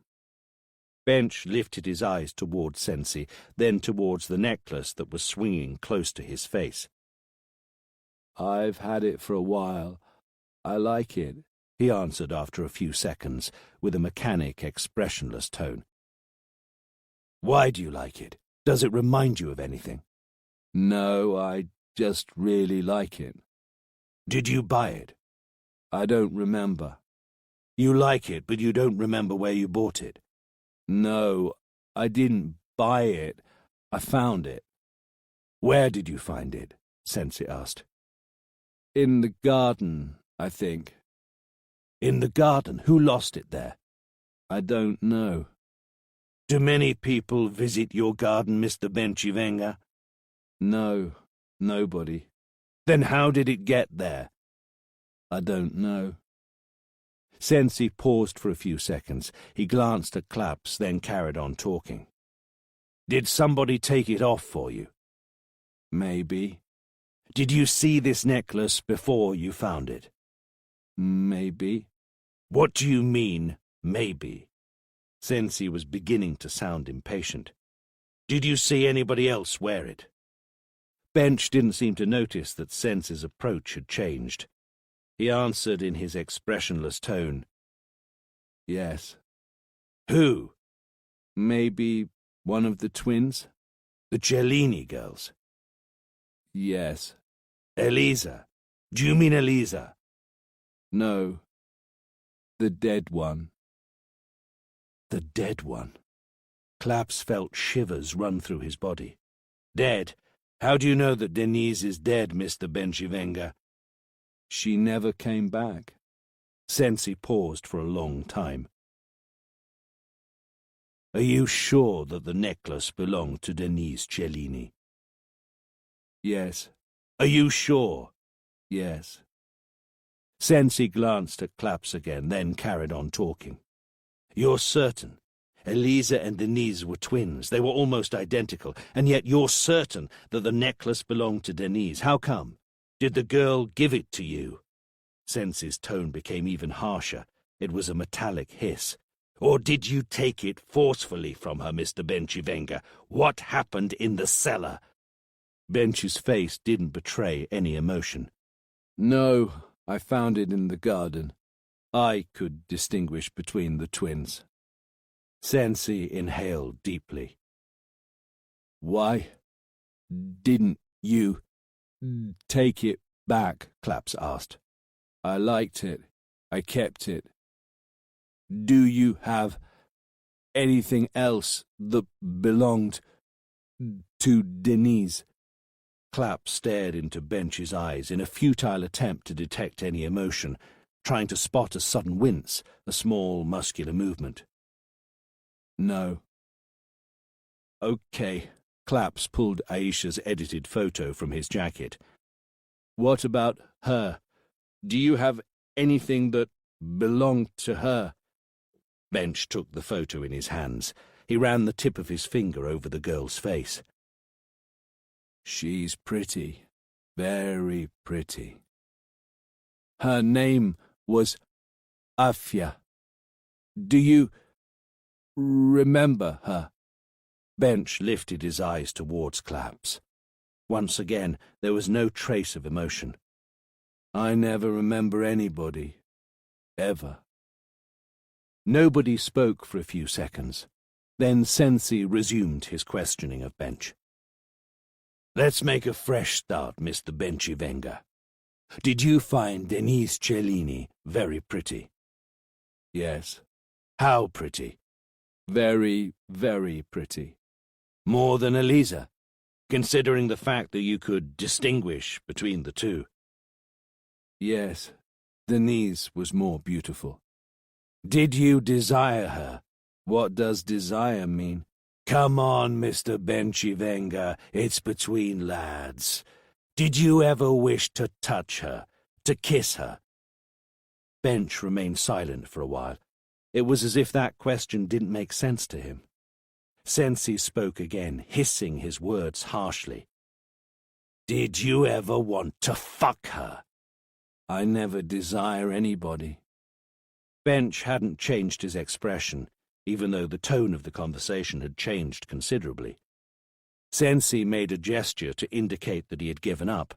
Then he sighed and carried on talking. Let's move on again. Do you remember the last time that you went to Milan? It was about 3 months ago. Yes. Why did you go there? I was recording. A music CD? Yes. Jazz? Music. Of course, music. Do you remember the last day that you were there to record? Yes.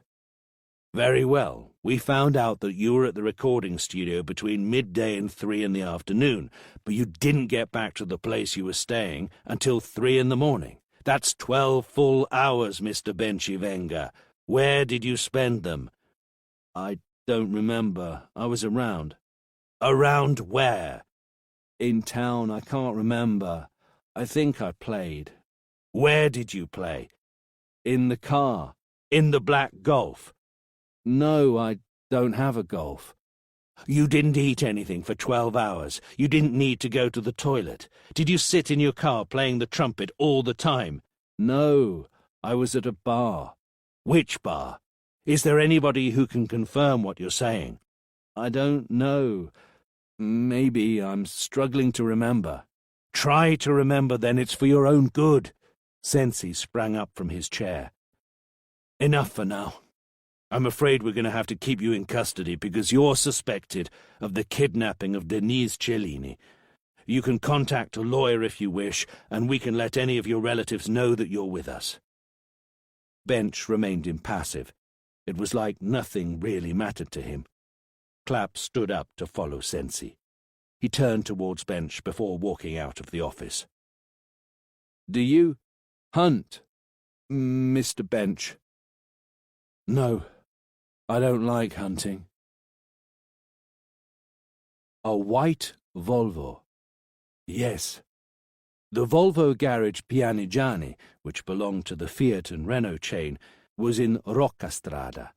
It was the 10th garage that Elagi had visited that day. An estate car. The mechanic had greeted Elagi whilst approaching him, wiping his greasy hands with a cloth. He was a middle-aged man with a receding ginger hairline. He didn't look particularly happy to see Elagi or answer his questions. Yeah, it has stickers on the rear windscreen, all around it. A car was suspended on some kind of ramp. Underneath it, a young man was fiddling with the exhaust pipe. Why do you want to know? Because he lost this. Elagi showed the mechanic a man's bag. It fell off the car roof when he set off. He had put it on there for a moment and then he forgot it. That's not very clever of him, is it? There's no money or documents, just some of his belongings. I just wanted to give it back to him. And hopefully get a reward? Of course. Elagi forced himself to pull a wry smile. You didn't see the number plate? No, I just saw it fall off the car. Then why did you come here? You have to report it to the police. I'm just wasting my time with this. I was nearby. I saw your garage sign. I thought... Go, the mechanic interrupted him. Go to the police station. We have work to do here. Hang on. The young man slid out from under the car and placed part of the exhaust pipe on the floor. We worked on that car about a month or two ago, if I remember correctly. The mechanic looked at the young man questioningly. He was obviously very impatient. Yeah, the young man carried on. He's not one of our regular clients. The car had an oil leak and we fixed it. I installed the new filter. Since when were you so good at remembering things?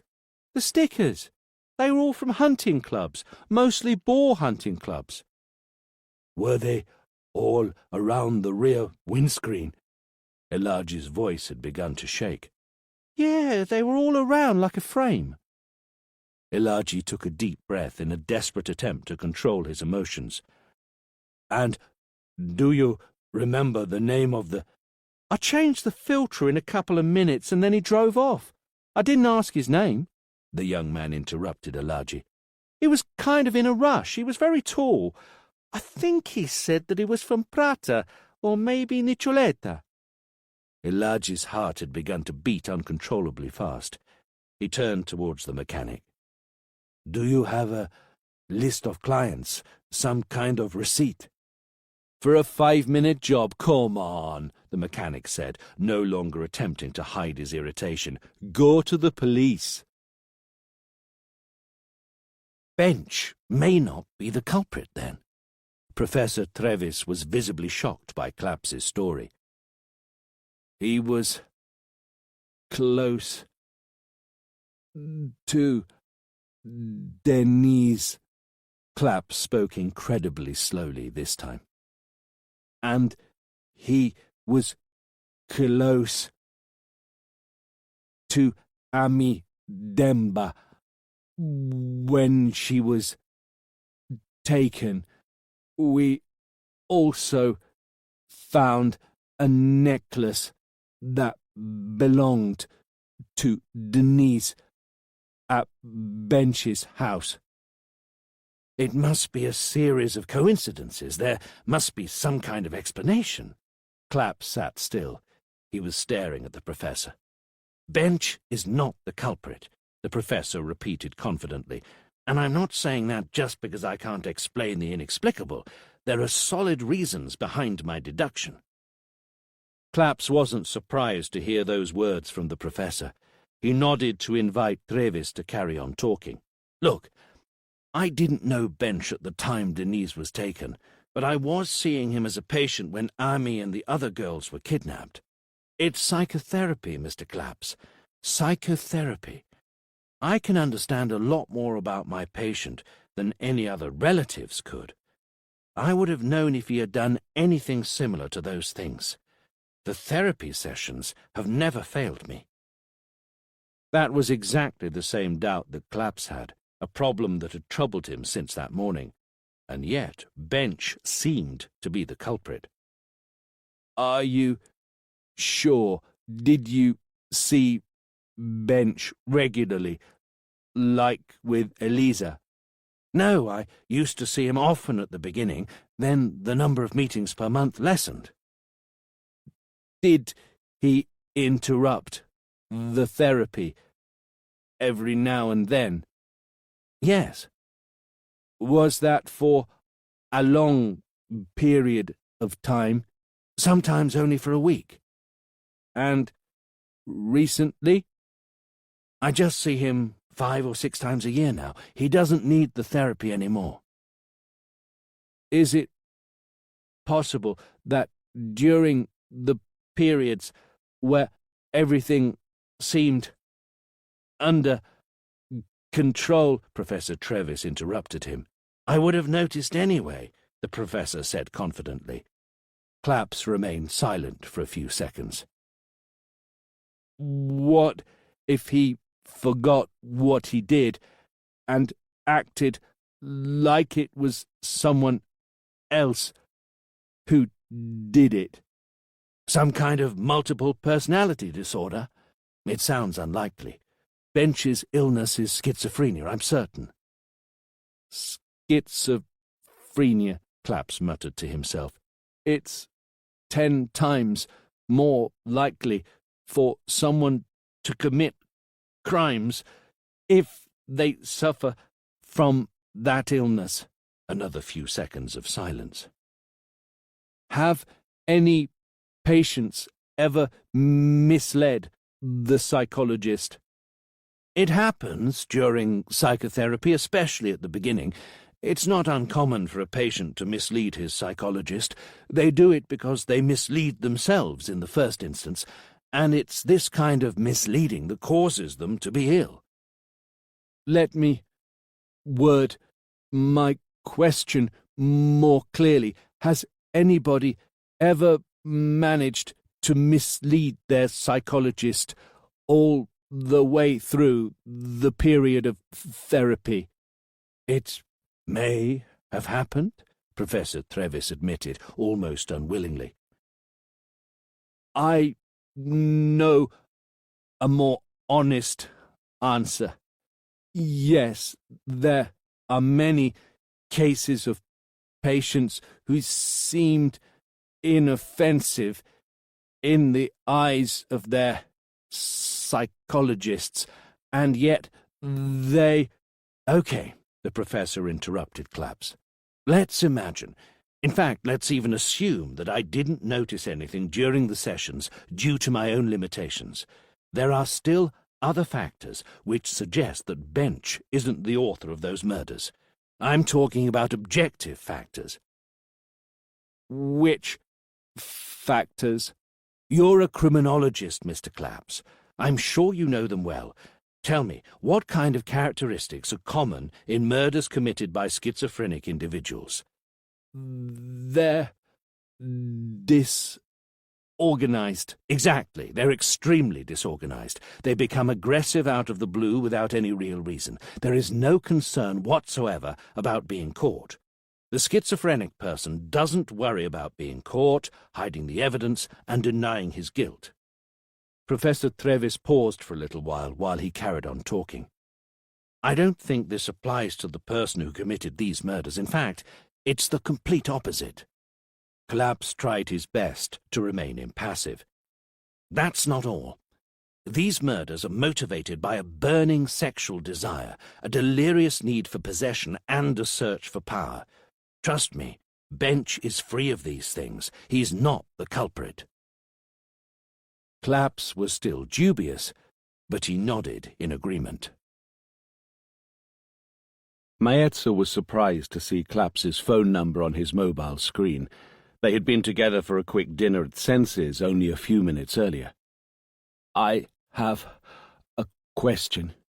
Go ahead, Claps. You know when we began to suspect that Bench was the culprit, do you remember? Yes, of course I do. Did you personally do the search that I had commissioned? Yes, sir. Did you finish the search after we had identified Bench? Are you asking whether I've inspected the remaining files from the hotel? Maetza began to feel embarrassed. Yes. No, to be honest. I didn't have time, because we had to hurry to meet you soon after. Were there still a lot of names? Quite a few, Maetza admitted. All the names related to the hotels in the outskirts of Milan, near the area where Ami was taken, and also near Crema. Okay. Can anybody take care of this search tomorrow? I'll call the office and I'll commission someone. Tomorrow morning, please? Tomorrow morning. When the call ended, Maetza groaned with annoyance. Dr. Manara dropped herself on Bench's sofa. She was exhausted. What time is it, pal? Dr. Portanova sat straight-backed on the other end of the sofa. He looked less tired than Dr. Manara. It's about 10, Dr. Portanova said, trying to take off his gloves to glance at his watch. The last time I checked was when we began to illuminate the last area with the CrimeScope UV. Here, it's 10:32 p.m. Did we even have anything for dinner? Dr. Manara lay on the sofa with her eyes closed and her arms stretched out and spread wide.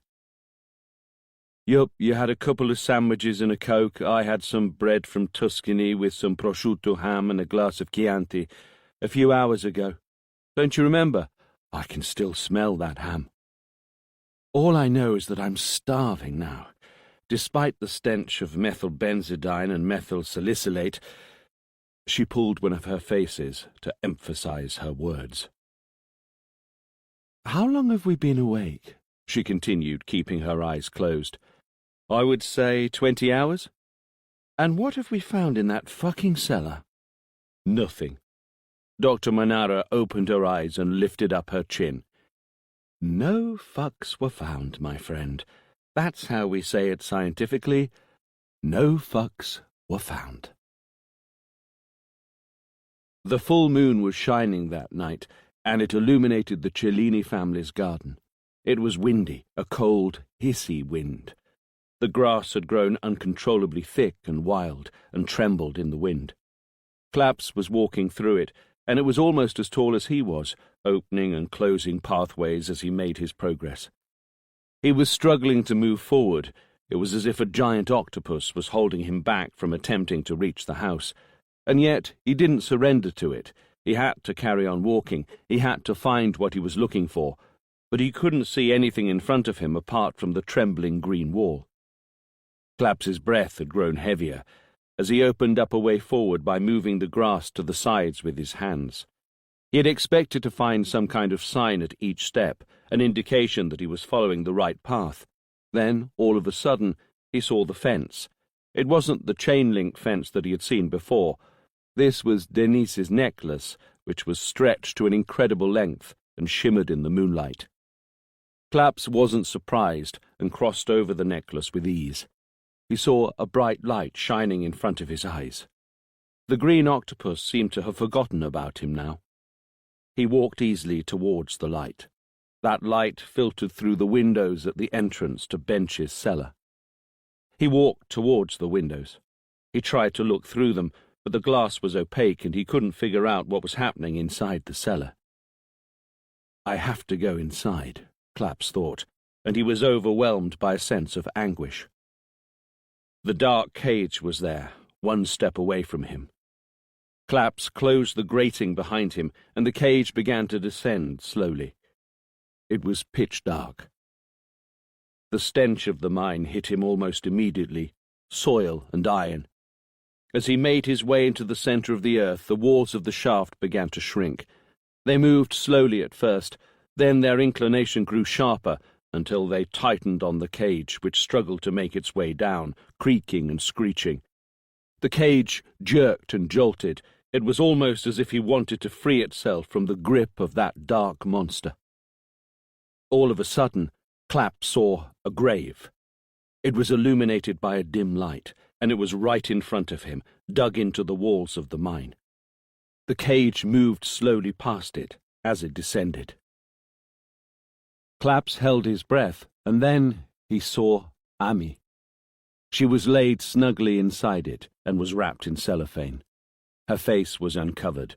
Her big eyes were wide open in an eternal expression of terror which he couldn't understand. Then, a little further down, another grave. It was Aisha.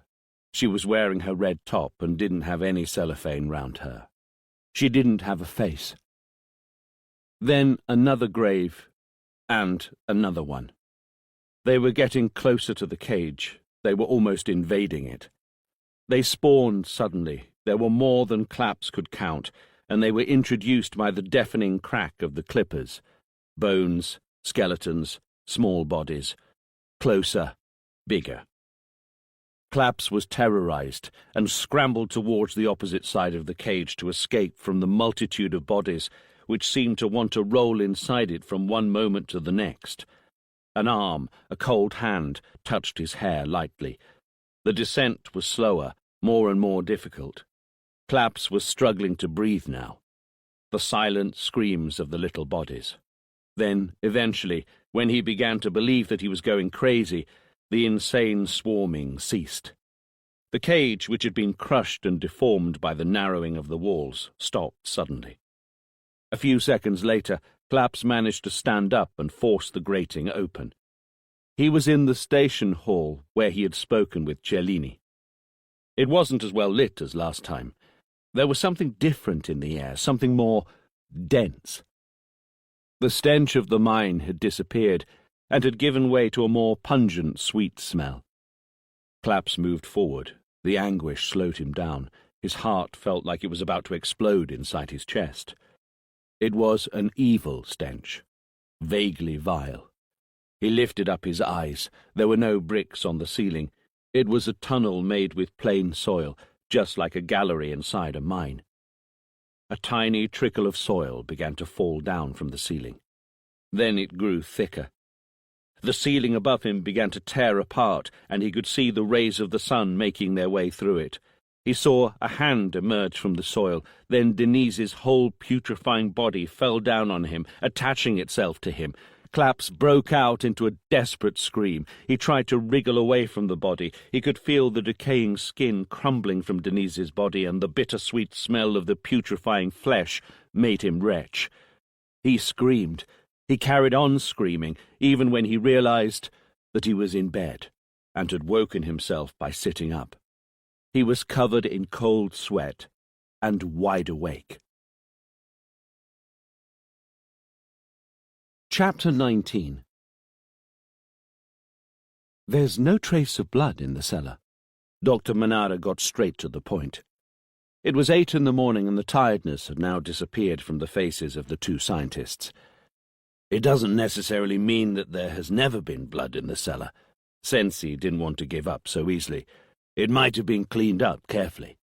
Yes, that's possible, especially if the blood was in a small area of the cellar. He must be good at cleaning. There's nothing where he's supposed to have taken Ami. He used some cellophane. Claps spoke in an expressionless tone. He was absorbed in his thoughts. He might even have this wrapping still. We would have found it, even in the other graves, like the one where Ami was found. Maybe. The gist of the story is that we still have no evidence, Sensi. There's no trace of blood in the cellar. Dr. Manara wrapped up the conversation. Are there any traces of organic fluids? Some traces of sperm and urine on the bedsheets. Dr. Manara carried on talking, preempting a question from Sensi. Only sperm and urine, nothing else. They're recent traces, most likely the fruit of masturbation or involuntary nocturnal secretions. We would have needed to analyze the bedsheets from months ago to be able to find anything, maybe before they were washed. Sensi took off his glasses and put them on the desk. He looked disappointed. Any hairs, fingerprints, fibers? It's full of fingerprints. We compared them with Bench's fingerprints, and they're all his. There's not a single fingerprint that belongs to anybody else. Any hairs, fibers? Sensi insisted. Just white and grey hairs. They clearly didn't belong to a young black girl. We can do a DNA test on them if you want. Sensi shook his head and groaned. What did you find in the wardrobe?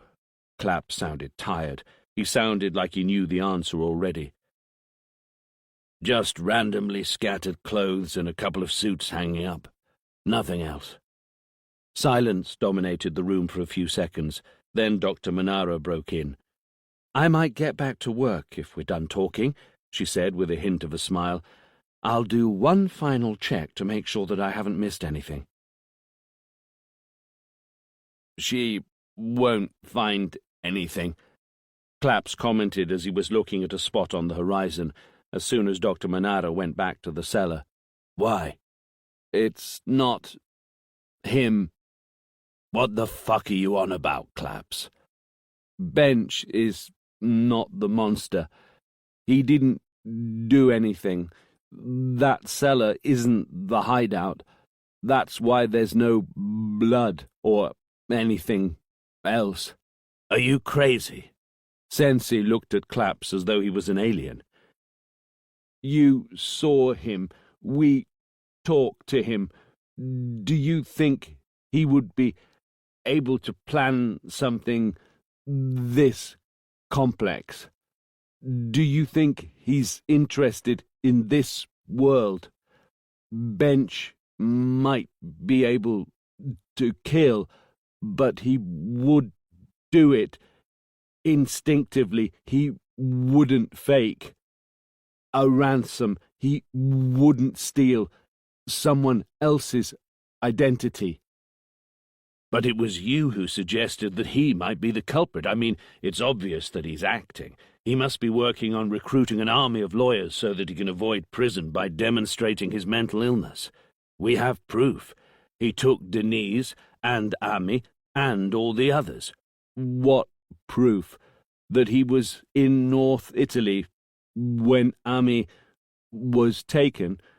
We only know that it happened a few kilometers away from him. He doesn't have any alibis. There's nothing that links him directly with her. No evidence. His body characteristics match those of the murderer. He was in the same city where Beatty got his driving license stolen. These are not evidence. Denise's necklace. The necklace. What if he really found it in the garden? Come on, Claps. Sensi lost his temper.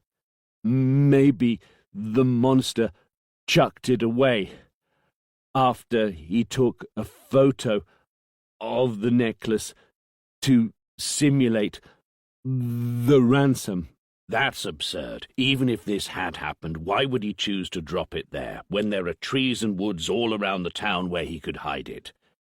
Because he wanted to mislead the investigators and let them believe that Bench was the culprit. He's the perfect victim, a man with a mental illness.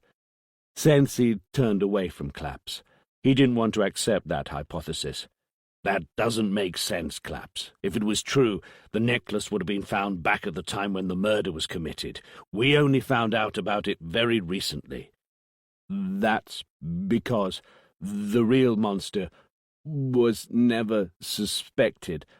Otherwise, he would have found a way to let Bench find it earlier. The monster is a clever, cautious man.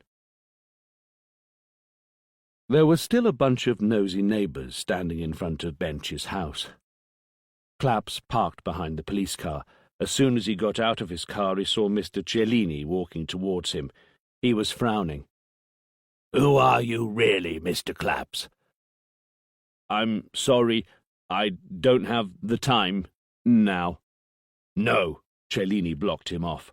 "You have to find the time to explain everything now." Elisa's father pointed to Bench's house with an angry gesture. "That man is in prison, and while he's there, they're turning his house inside out like a glove. What's this all about?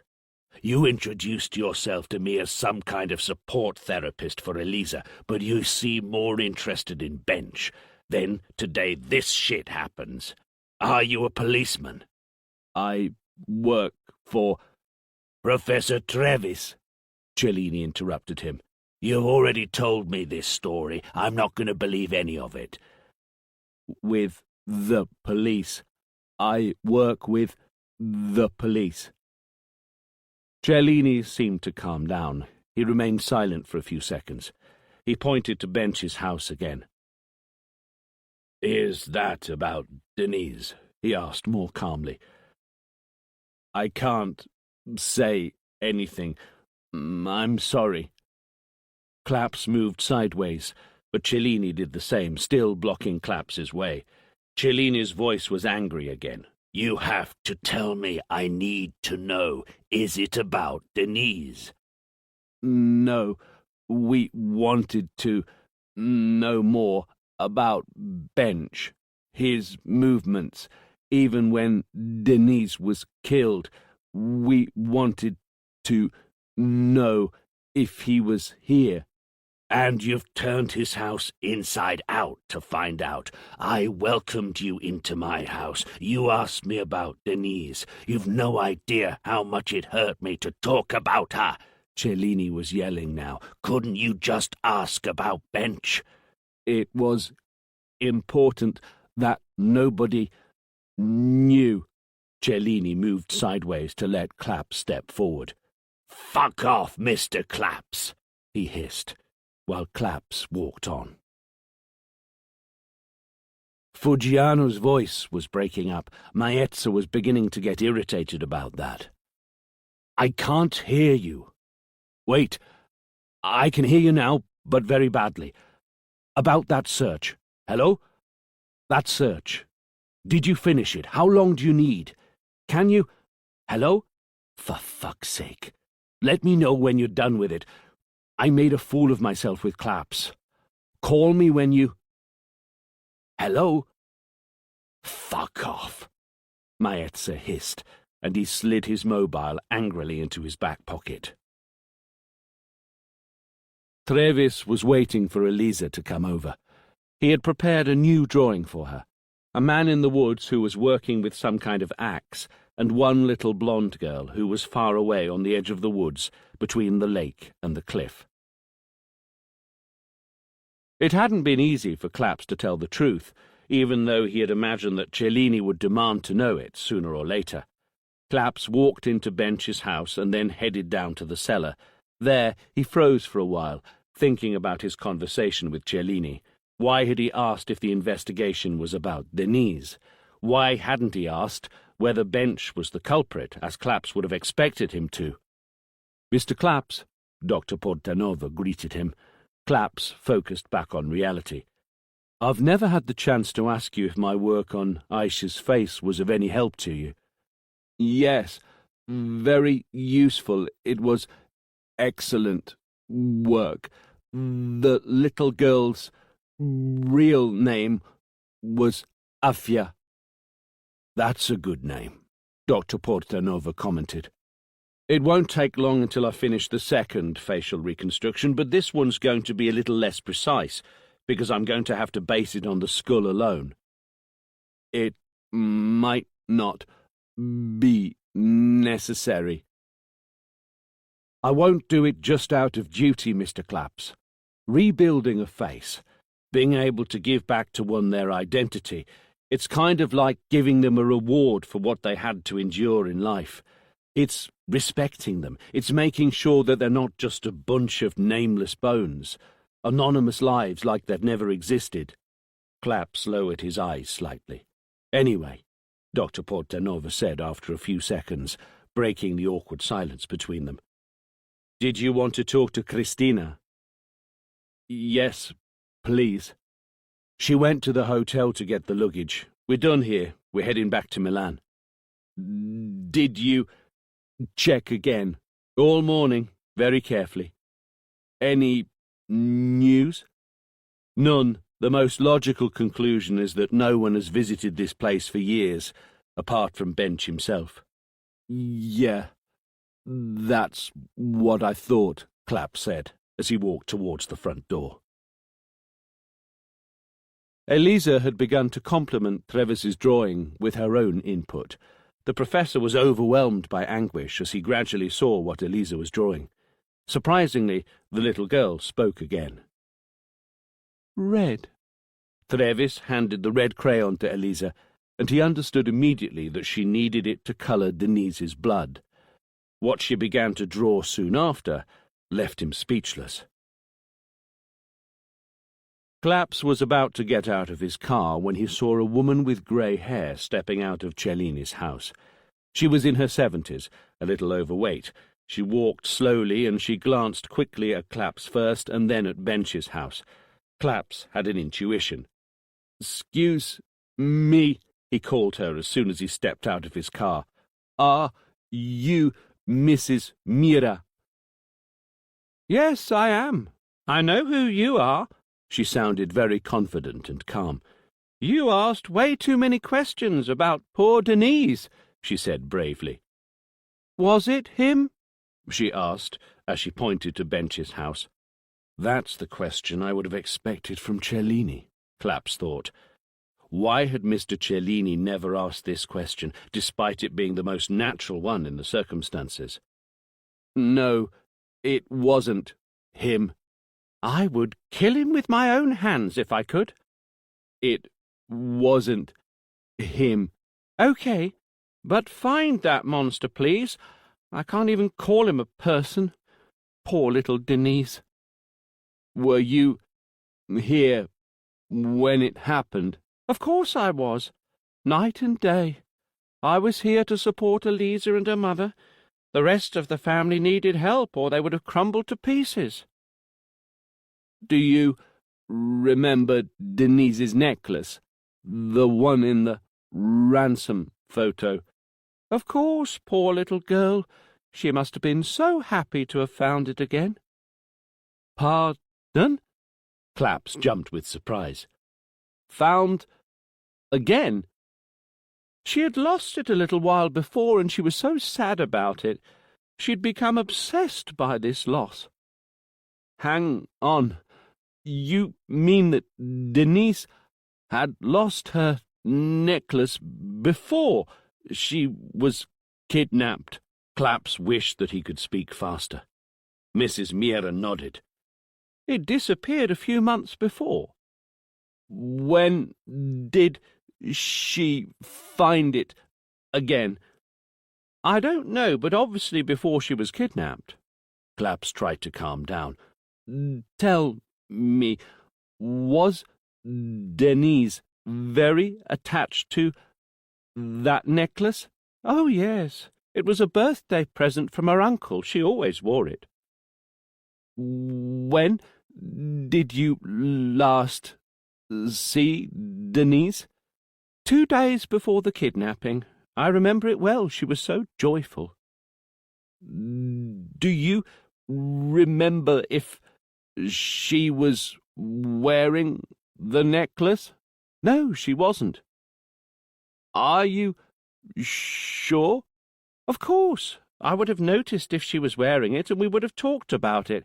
She knew that I thought that she was way too obsessed with the necklace. She must have found it at least 2 days prior to the kidnapping. I think so.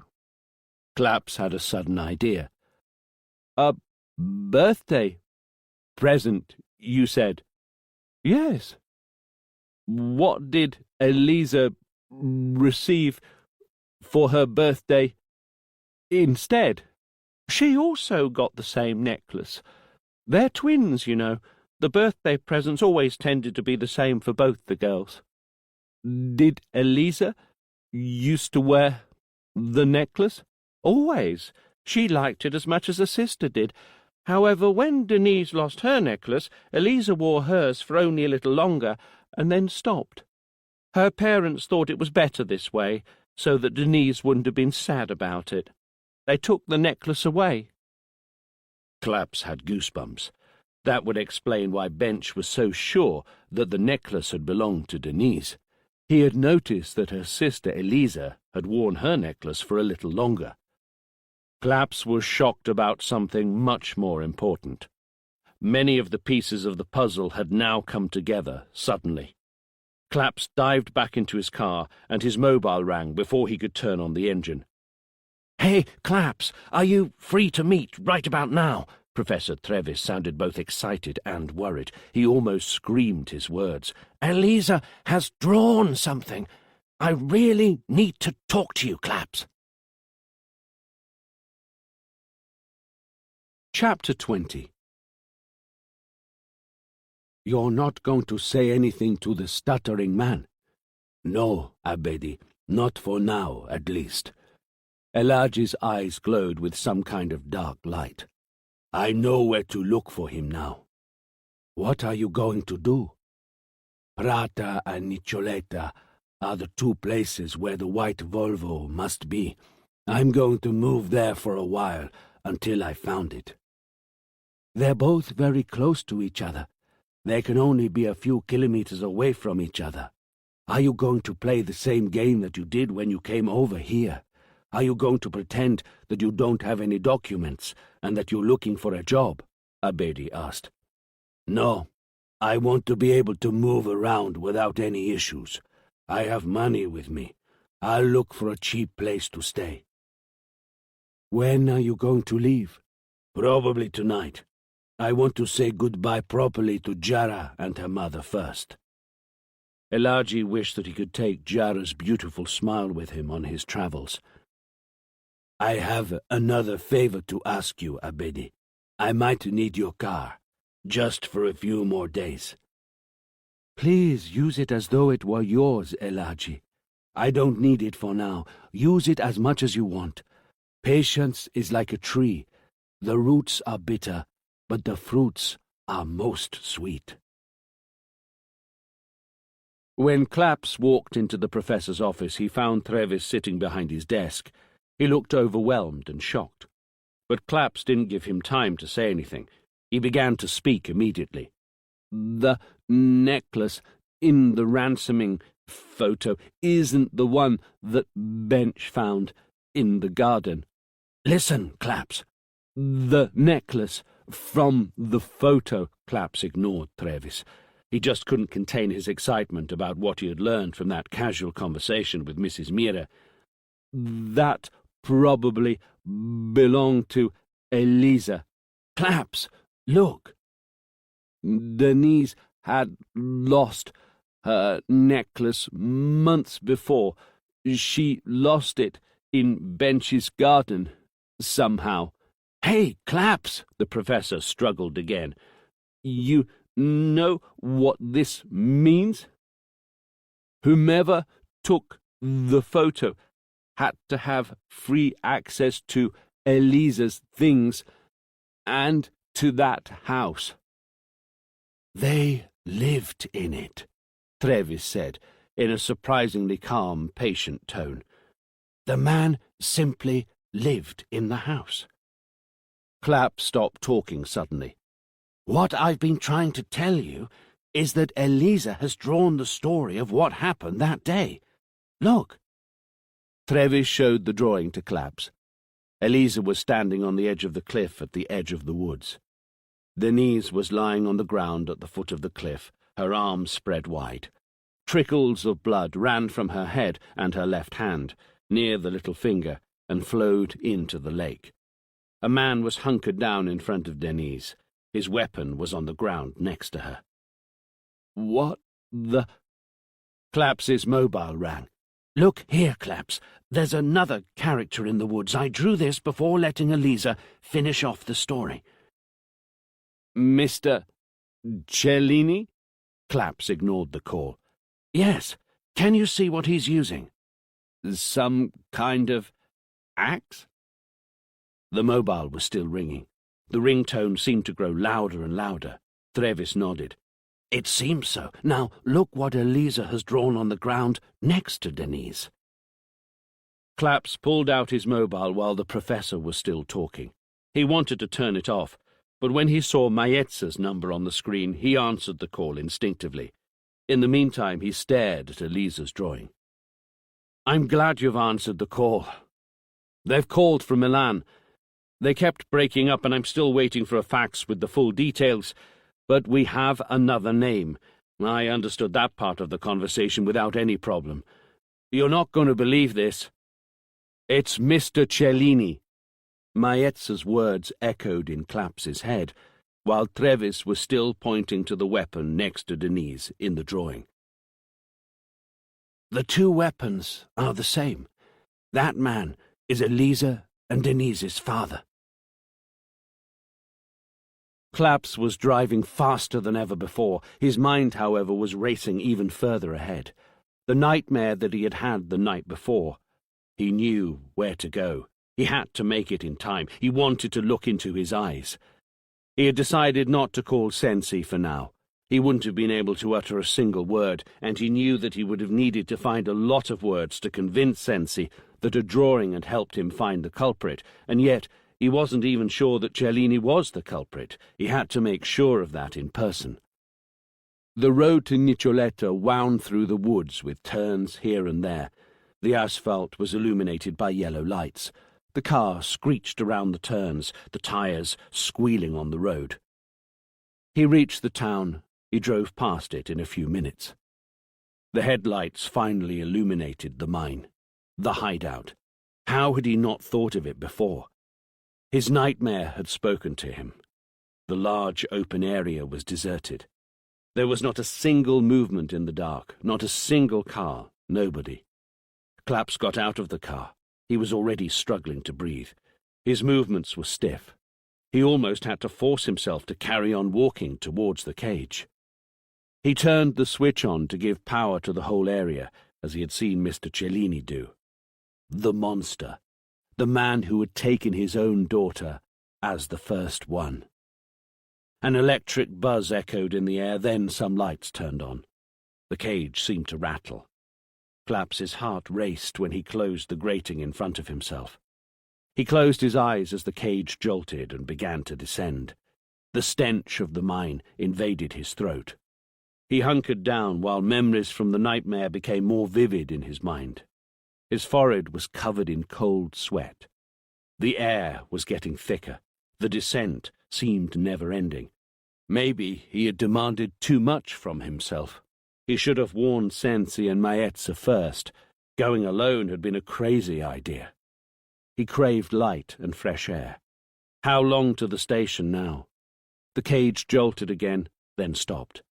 He didn't expect it that quickly. He had almost begun to believe that he would drown in that dark abyss. The station was lit. The neon lights were buzzing. Just as in his nightmare, Claps took a while to decide to take the first step out of the cage. His legs were shaking, his hands felt incredibly cold. He felt just like the first time that he had come down there. This time, though, it was for a different reason. He walked towards one of the corridors. The darkness was enveloping him. His heart rate had begun to slow down and his breathing was more regular now. He felt some strength return to his muscles. Claps felt more determined now, more confident of his abilities. He found 3 doors. He pushed the first one, and it opened slowly and easily. The room was softly lit. There was a collection of mining tools. They were all tidied up into boxes, which in turn were stacked up on shelves attached to the walls. The room smelled of iron. Claps ignored the second door and headed to the third one, the only one with a lock. He stared at it, then he weighed it with his hand. He walked back to the first room and picked up an axe. He couldn't believe that it was so heavy.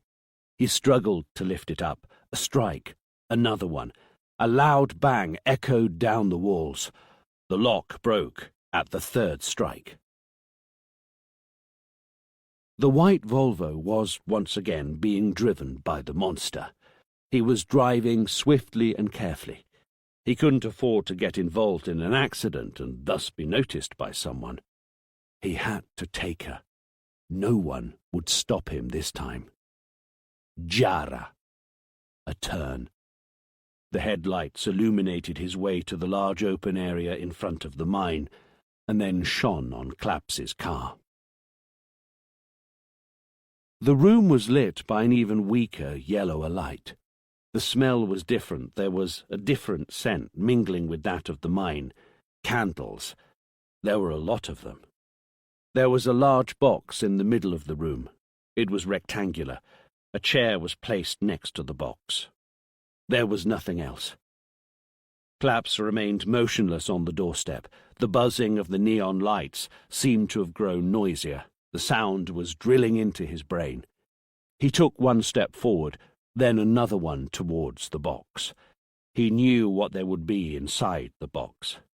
Ami, Afia, Denise, and all the other little trophies. With frozen, shaking hands, he opened the lid. No trophies. His eyes didn't immediately focus on what he was seeing. It took a few seconds for his mind to accept it. The blonde hair looked like silk. It was very fine. It framed a dehydrated face. It was as though it had collapsed from the inside, but it wasn't corrupted.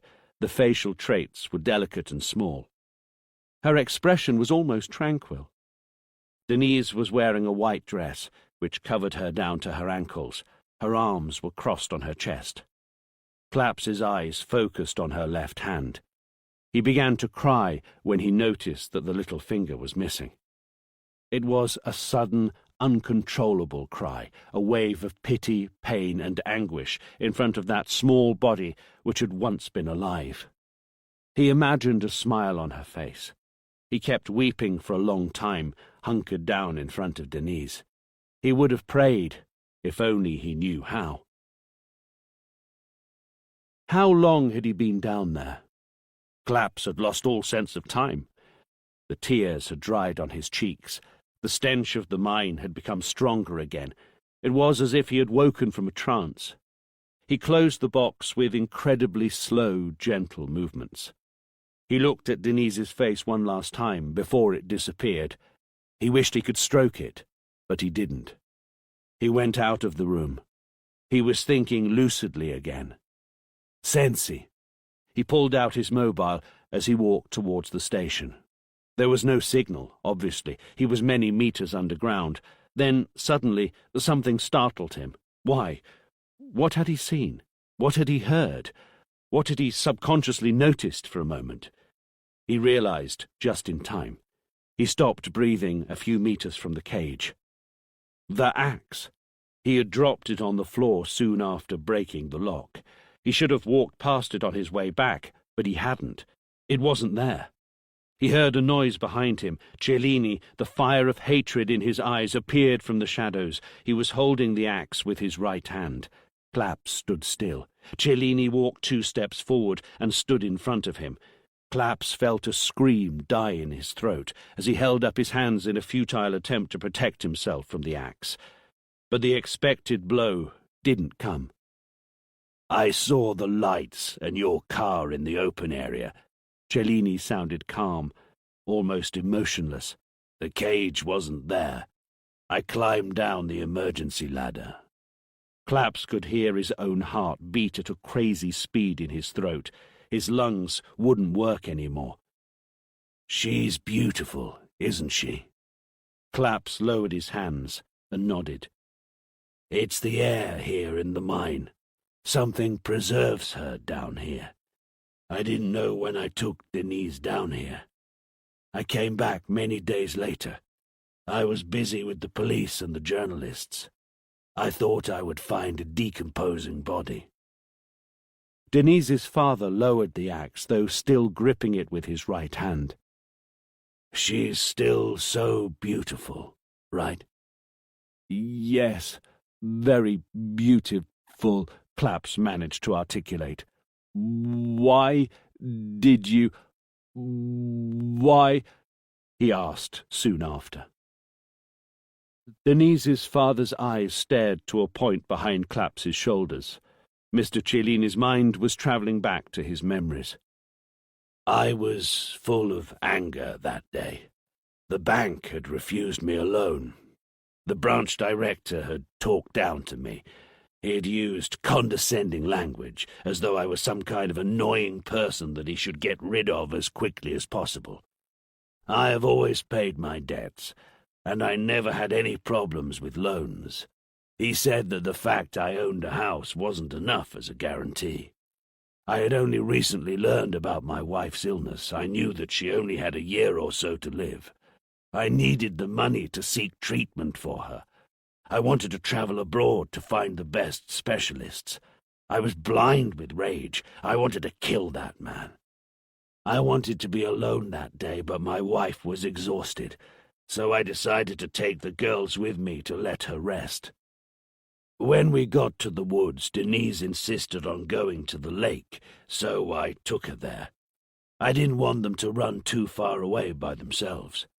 Denise was happy, but demanded all my attention, and I was getting more and more impatient. I had to find a way to vent. I told her off for something silly. I was very harsh with her. She gave me a nasty reply. We were on the edge of the cliff near the lake. I slapped her cheek, once, and then twice. She lost her balance and fell down the cliff. Cellini's grip on the axe had become so tight that his knuckles were white. I heard the bang. She had hit her head on a large stone. Silence. The stench of the mine had become unbearable for Claps. She was dead when I climbed down the cliff to help her up. Cellini relaxed his grip on the axe. He seemed to lose all of his strength for a moment. His face betrayed his anguish. Time froze. Claps knew that this was the time, the only time when he could have attempted to hit Cellini and run away from the mine, but he didn't do anything. He was frozen. He wanted to know everything, more than he wanted to save his own life. Why did you carry on? Carry on? The black little girls, Ami, the others. The black girls? I'm confused. What do you mean? Cellini looked genuinely confused. Why did you carry on killing? Killing? Cellini's eyes were wide open. Claps had gotten it all wrong. The girls that you took from the camp, then Amidemba, a few months ago, near Milan. No! Cellini screamed an angry lion's roar. He threw the axe aside, took Claps by his shirt, and pushed him violently against the wall. Kill? He screamed in Claps's face. Kill? Claps was frozen. Cellini had almost lifted him off his feet with his fury. How can you think that I would be capable of killing after what happened to my daughter? Slowly, almost in slow motion, Cellini loosened his grip on Claps, and he slid to the ground with his back against the wall. His face was pale, and his arms had no strength. Amidemba. Cellini's tone was much less angry now. It was more like a whine. I know her story. Cellini turned towards the gallery. You saw my daughter. You saw her. How can you think that I would be capable of murdering someone else? Claps struggled to utter his words. You were in Milan when Ami was taken. In Milan? What are you talking about? Cellini's tone became aggressive again. Who else were you referring to apart from Ami? Other young girls were murdered, apart from Ami. Cellini glanced again towards the room where Denise was laid. He sighed. Then his body seemed to lose all of its strength for a moment. Cellini almost struggled to speak. Why do you believe that I did that? Elagi stopped at the crossing lights. He was impatient. The Fiat Panda's engine was rather elderly, and it threatened to die while he waited for people to cross over. The headlights cut through the darkness and illuminated the road. A few minutes earlier, not too far away from Prata and Niculetta, Elagi had taken a sudden turn in Abedi's car. He hadn't realized how tight the turn was, and he had almost crashed into the car coming the other way. It was a split second. The car was a white Volvo. With a glance at his rear-view mirror, he noticed that the estate car's rear windscreen was framed by a series of stickers. A rush of adrenaline took over his body. Elagi didn't know how he had managed to turn his car round so quickly. The road was too narrow for such a manoeuvre. He had shot towards the white Volvo, screaming like a warrior running down an escarpment towards his enemy. His scream had turned into a wild roar, which echoed in the car and became deafening when Elagi managed to see the rear lights of the Volvo. Elagi was getting closer. His heart pumped so much blood into his muscles that he felt invincible. The road had opened into a long stretch. The Volvo had increased its speed. Abedi's old Fiat couldn't keep up. Elagi saw the red rear lights grow smaller and smaller and then disappear after a turn. When Elagi took that curve, he found many others in quick succession, and then another long stretch which ended at a crossroads. The Volvo had disappeared. Elagi glanced at the direction signs. The road in front of him led to Massa Marittima, the one on the left to Siena, and the one on the right to Cecina. He had one chance in 3. Elagi put the car in gear. Then, as it began to move, he thought about how lions hunt their prey. "Why do you believe that I did that?" Cellini repeated. Claps had resumed breathing normally. He could think clearly again now. He knew that Cellini wasn't playing a game. The man looked like he had no strength left. He had sagged slowly against the wall. He was unable to fight and kill to hide his secret. No, he couldn't be the monster. Clapp's thoughts were running away with him, faster than his words could express.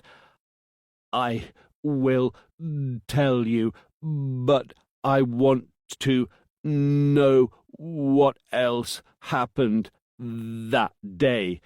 "I told you everything." "You didn't tell me what happened later." Cellini didn't seem to hear the question. "That's it now," he sighed. "I'm going to pay for what I did. I'm going to pay for it." Cellini seemed calm, almost relaxed. "I need a favor from you. I promise that I'll go to the police station tomorrow to tell them everything, but I need a few hours for myself first. I have to sort out a few things. I can't leave Elisa alone all of a sudden." After some hesitation, Claps nodded slightly, and then insisted with his question. "What happened later?" "I took her here, as you know." "Why didn't you tell the truth straight away? It was an accident. You didn't mean to—" "You can't imagine the struggle of a father during those moments. My wife was ill. They had said that she would have a year, maybe 2, left to live. I didn't want to hurt her with what happened. I also thought about myself. I couldn't stay by her side anymore. She wouldn't have wanted me to live under the same roof with her anymore. I would have been her daughter's murderer. We also had to deal with Elisa's illness." Cellini started shaking suddenly, but he regained control of his body soon after. "There was so much pain already in my family. My wife's physical illness, my daughter's mental problems. This kind of struggle kept us together. It made us help each other. We faced it all together. I would have destroyed everything if I had told the truth." Clapp still didn't quite understand everything. Elisa had seen everything. In fact, it was exactly what she had seen that had caused her to slip into the state where she was now. Cellini couldn't know back then that Elisa's illness would become so much worse. How could he not think that one day, maybe even a few hours later, his daughter would have told the full story of what she had seen? He struggled to put his thoughts across to Cellini, but eventually he did. "As I said, we already knew that Elisa had mental issues. She had been in the state she's in now for a good while, at least 3 months. We'd kept it hidden from anybody else. We didn't want people to know. We were hoping for a miracle. We hoped that we would wake up one day and she would be normal again." Cellini's eyes locked on an invisible spot in front of him.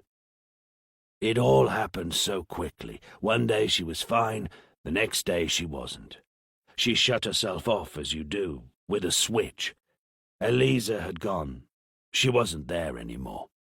We wanted to protect her from people's curiosity. We took her to the best specialists, Rome, Milan, and even Trieste. The answer was always the same. There was basically no hope of getting our old Elisa back. Elisa was there that day, but it was like she didn't see anything. She wasn't in this world anymore, and even if she had woken up one day, she wouldn't have remembered anything of what she had seen or done. That's what the doctors said, at least." The lights faded for a moment, then the buzzing noise started again. "The little finger. Denise doesn't have it."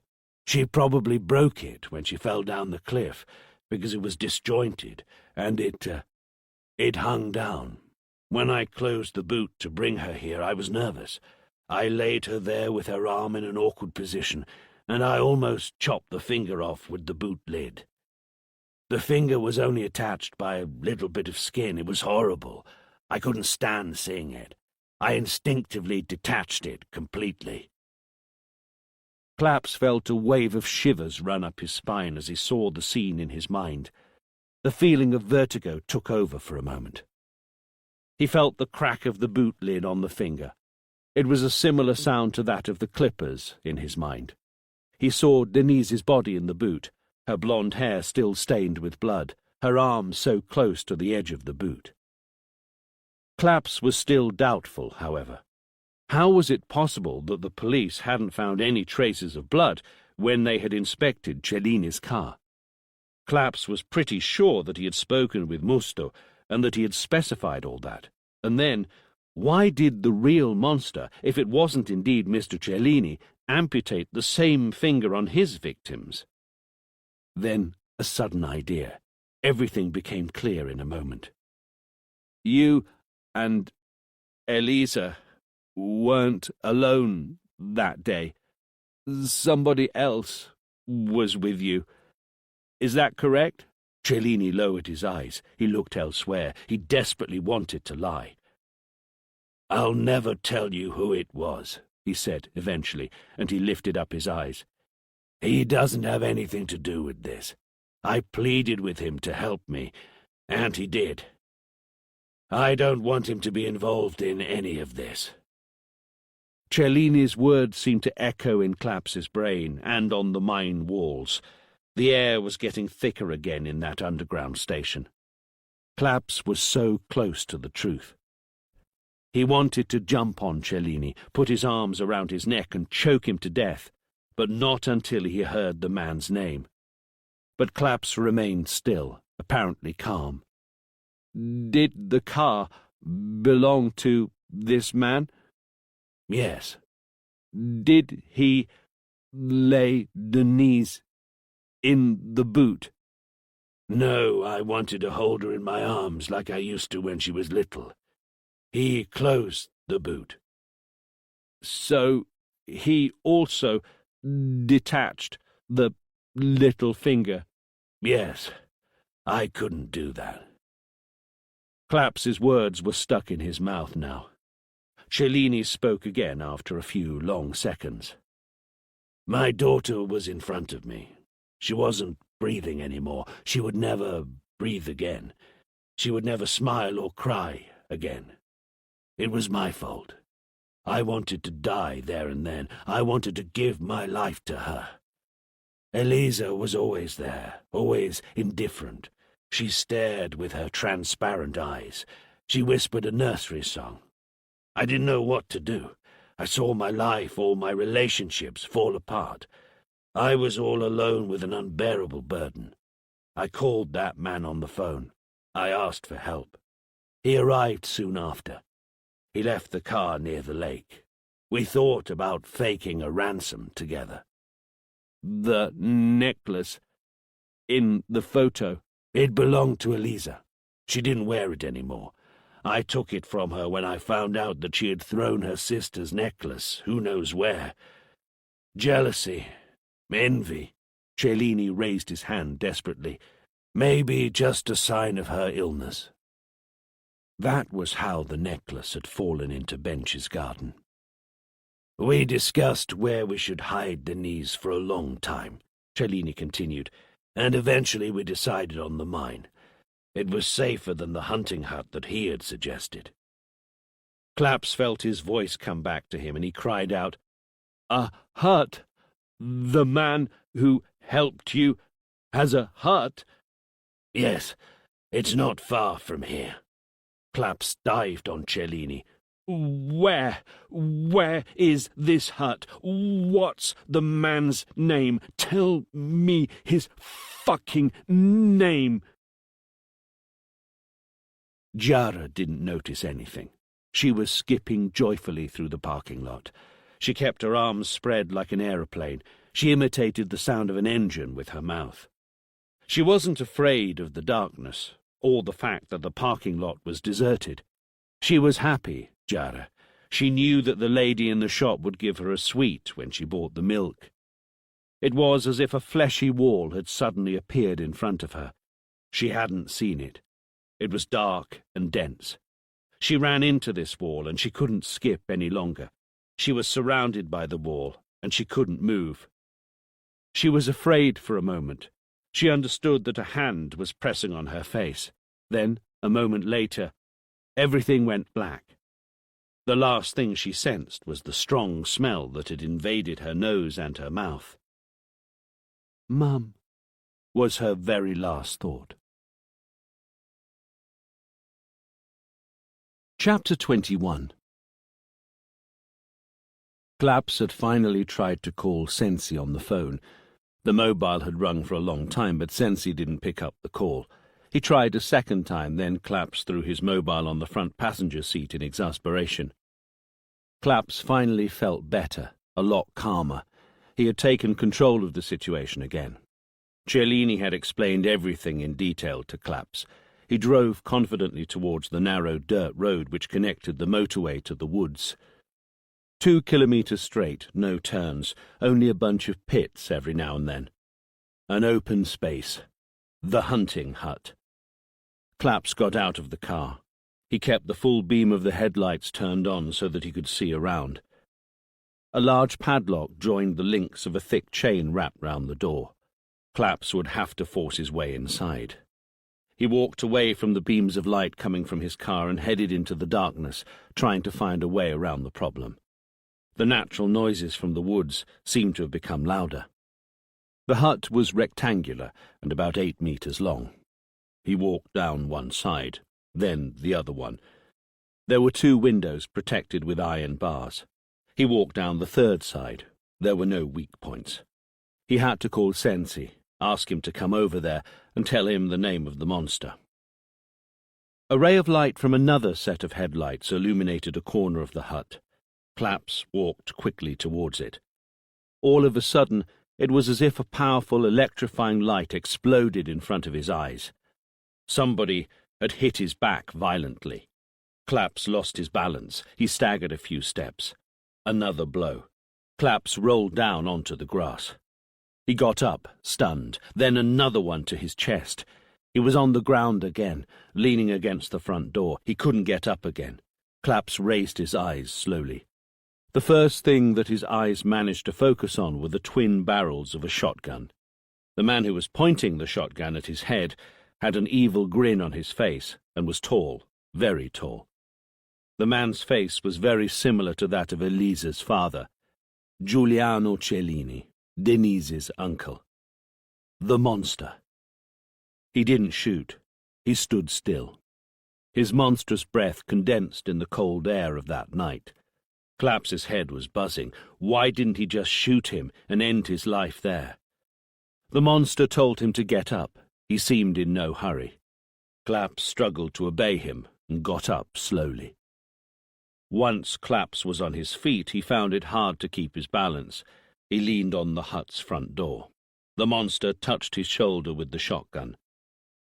"Get away from the door." Claps understood. The monster didn't want to leave bullet marks on the front door. He began to move, but he didn't have any strength left to react. He resigned himself to his fate.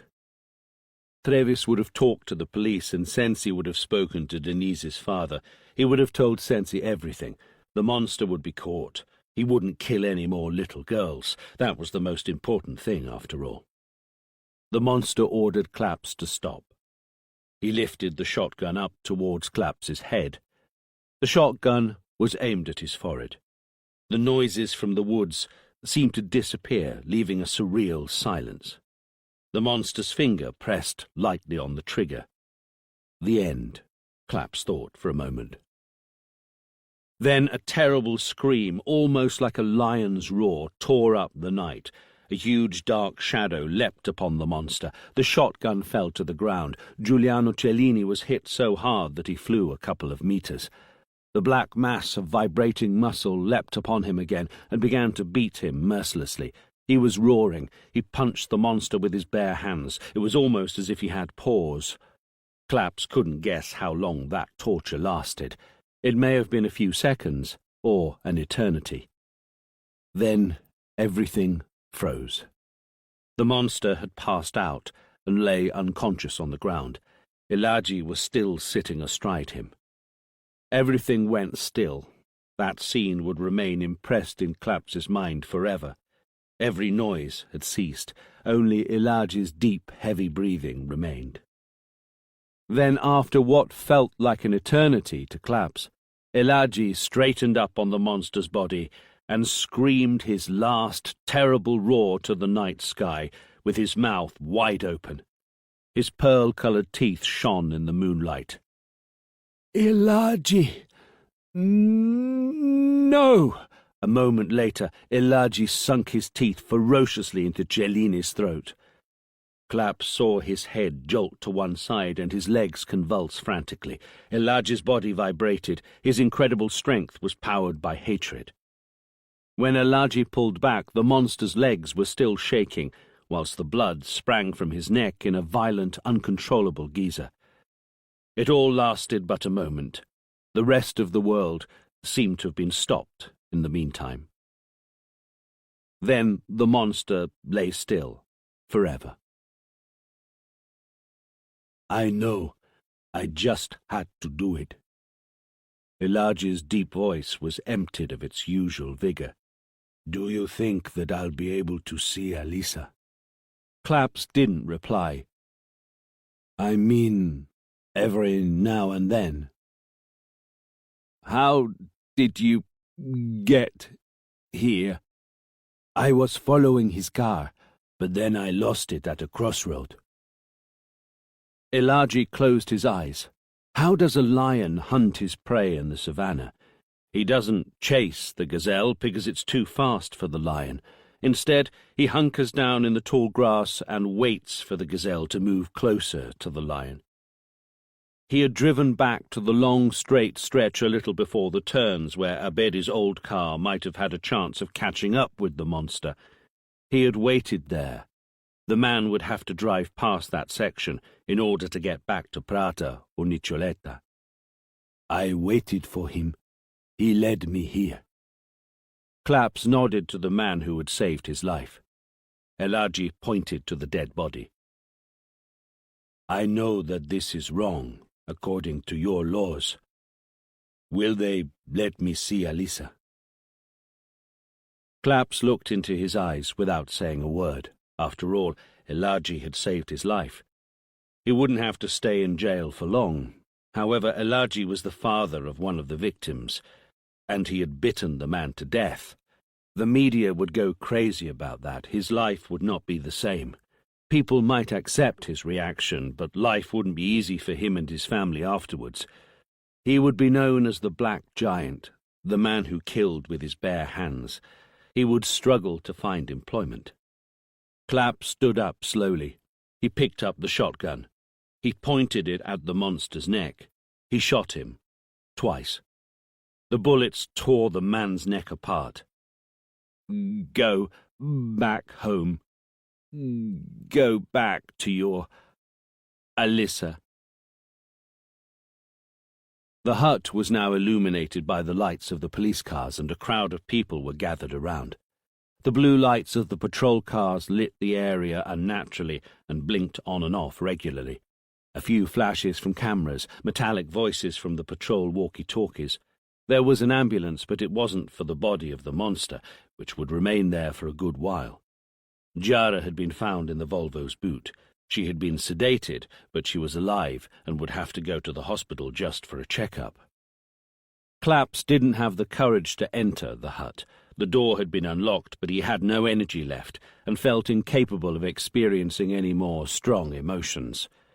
He sat at the passenger seat of a police patrol car with his feet on the ground outside, holding his head in his hands. Maezza was beside him. Sensi stepped out of the hut. He looked around and walked towards Claps as soon as he saw him. Sensi looked pale. His voice was little more than a whisper. "There's everything in there." A deep breath. Huge clippers. They're good enough to break a chain. The fingers are there, too. Another deep breath. 12 claps. There are 12 of them. They float in small pots. Each pot has a finger and a name. Sensi looked away and swallowed, then back at Claps after a few seconds. He was holding a wallet with earth on it. Tell me again what happened. He pointed the shotgun at my face. I just jumped on him. I don't know how. I managed. He dropped the shotgun. We fought for a while. I almost gave up. I was on the ground. He was ready to finish me. The shotgun was next to me. I stretched out to grab it. I shot him. You fought for a while? Yes. How long? I don't know. Sensi stared at Claps. You don't look like you fought with anybody. Your clothes are clean and tidy. Claps remained silent. We found this. Sensi lifted up the dirty wallet, not far away from the body of the monster. There. We found traces of a fight. Silence. There's a driving license in the wallet. Sensi carried on talking. He almost sounded amused. Do you know anything about it? Clapp stared into Sensi's eyes. Then he looked away and answered as indifferently as he was able to. Somebody must have lost it there earlier. Sensi closed his eyes and pondered for a few seconds. Yes, Sensi said, eventually. He was speaking very slowly. I agree with you. It's more like a coincidence. No need to investigate further. Sensi threw the wallet to Maetsu, who caught it in flight. Send it back to Mr. Demba. Don't speak about it, please. Oh, and something else, Sensi said, as he leaned over towards Maetsa. He whispered something into Maetsa's ear, and then went back into the hut again. When Sensi had disappeared, Maetsa looked at Claps. "Come here, please. I have to show you something." Claps followed him to the edge of the open area, where there was total darkness. Nobody was looking at them. "What do you have to show me?" Claps didn't have time to finish the sentence. Maetsa punched him on one side of his face, and then he scratched his other cheek with his nails. "What the—" Claps almost fell over backwards. He touched his sore cheek. "I'm sorry, Mr. Claps." Maetsa lifted up his hands to reassure him. "Now tear up your clothes a little. Make sure that nobody's looking, then soak your clothes with some of the dead man's blood." Claps held his face. "Fuck off!" Maetsa winked at him. "It's better this way, you know. It's for the newspapers." The end. A few days later. Warm sunshine filtered through the window into Sensi's office. Giuliano Cellini used to go to Crema about 3-4 times a year. His factory produces cork for a building establishment in Crema. They make environmentally friendly insulation panels. The administration offices are opposite the school where Ami used to go. That's how he saw her? Yeah. When I went down the mine shaft, I was convinced that Denise's father was the murderer. Sensi nodded. Maetsa had inadvertently led you astray when he told you that he had found somebody called Cellini in Milan amongst those who had stayed at a hotel during that period. He called me on the phone when he found out. He didn't know Cellini's first name. Everything went well eventually, though. We solved 2 cold cases in one. Claps pulled a grim face. "There are too many victims, too many dead children to say that everything went well." Sensi also looked grim. "We managed to save Jara, at least, but you're right. It's a terrible story. Thank goodness it's all over." Sensi sighed.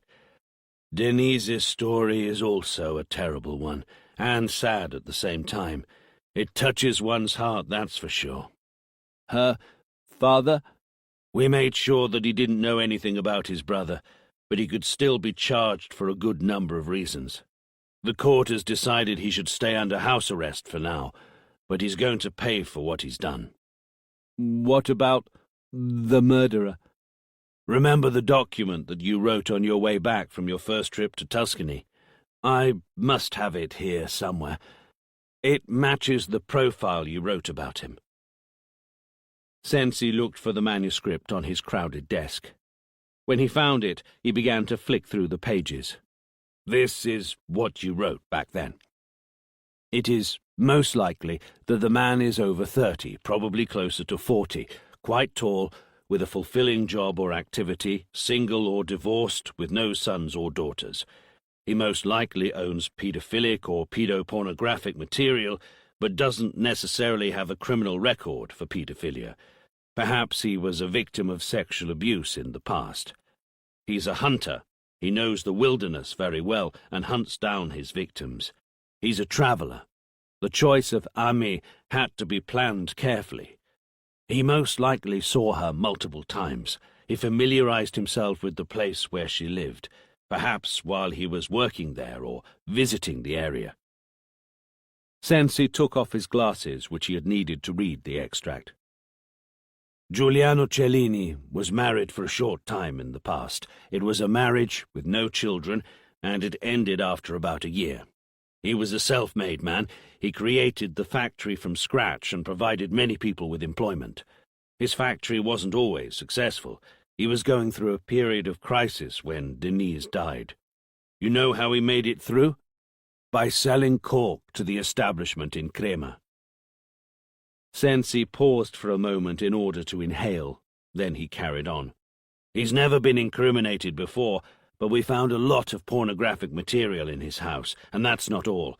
Together with magazines and CDs of every kind, his computer is full of videos and photos of naked children and horrible images. There are bodies chopped up by helicopter rotor blades, decomposed bodies, beheadings." Sensi pulled a disgusted face as he was talking. His psyche was rotten. When he held Denise's body in his arms, when he felt that obscene excitement from cutting a finger off her left hand, he decided to turn his sick fantasies into reality. Sensi paused once more for a few seconds. He was trying to pull himself together after evoking such horrible images. Then he continued again. "I said that he was never incriminated. That's not quite true. We discovered a police report that was handed in and then quickly cancelled by his parents when he was only 12 years old. It was about an affair that he seems to have had with a schoolteacher. Apparently this teacher was quickly moved to a different school." Sensi looked at Claps, a wry smile on his face. "I'll have to ask you to fill in the lottery card for me one day, Claps. Ah, I almost forgot. Giuliano Cellini was a hunter, of course. He had an obsession with his hobby. He was a member of a few hunting societies. He loved to hunt wild boar, but he shot many animals. He used to go abroad quite often to hunt when the season was closed in Italy." Claps had remained still, listening carefully to Sensi. "Beat his driving license?" "You mean how did he manage to steal it? We can imagine it, but we have no way to prove anything with certainty. We know that Giuliano Cellini was in Siena on the day Beatty had his stroke. Do you know where exactly Beatty had the stroke?" Claps shook his head. "In the hotel lobby, as he was about to walk out of the main door. And you know who was staying at the same hotel back then?" "It must be Giuliano Cellini." "No, not him. All the names of the hotel guests were checked thoroughly, along with the hospital and hotel staff. We would have identified Giuliano Cellini a lot earlier if his name had appeared among those on any of these lists. Then who? One of the people who bought cork from Giuliano, the owner of a firm in Bologna. They sell hunting bullets. Apparently, bullets are also made of cork, apart from the obvious metallic components. Wadding, that's what it's called, I think.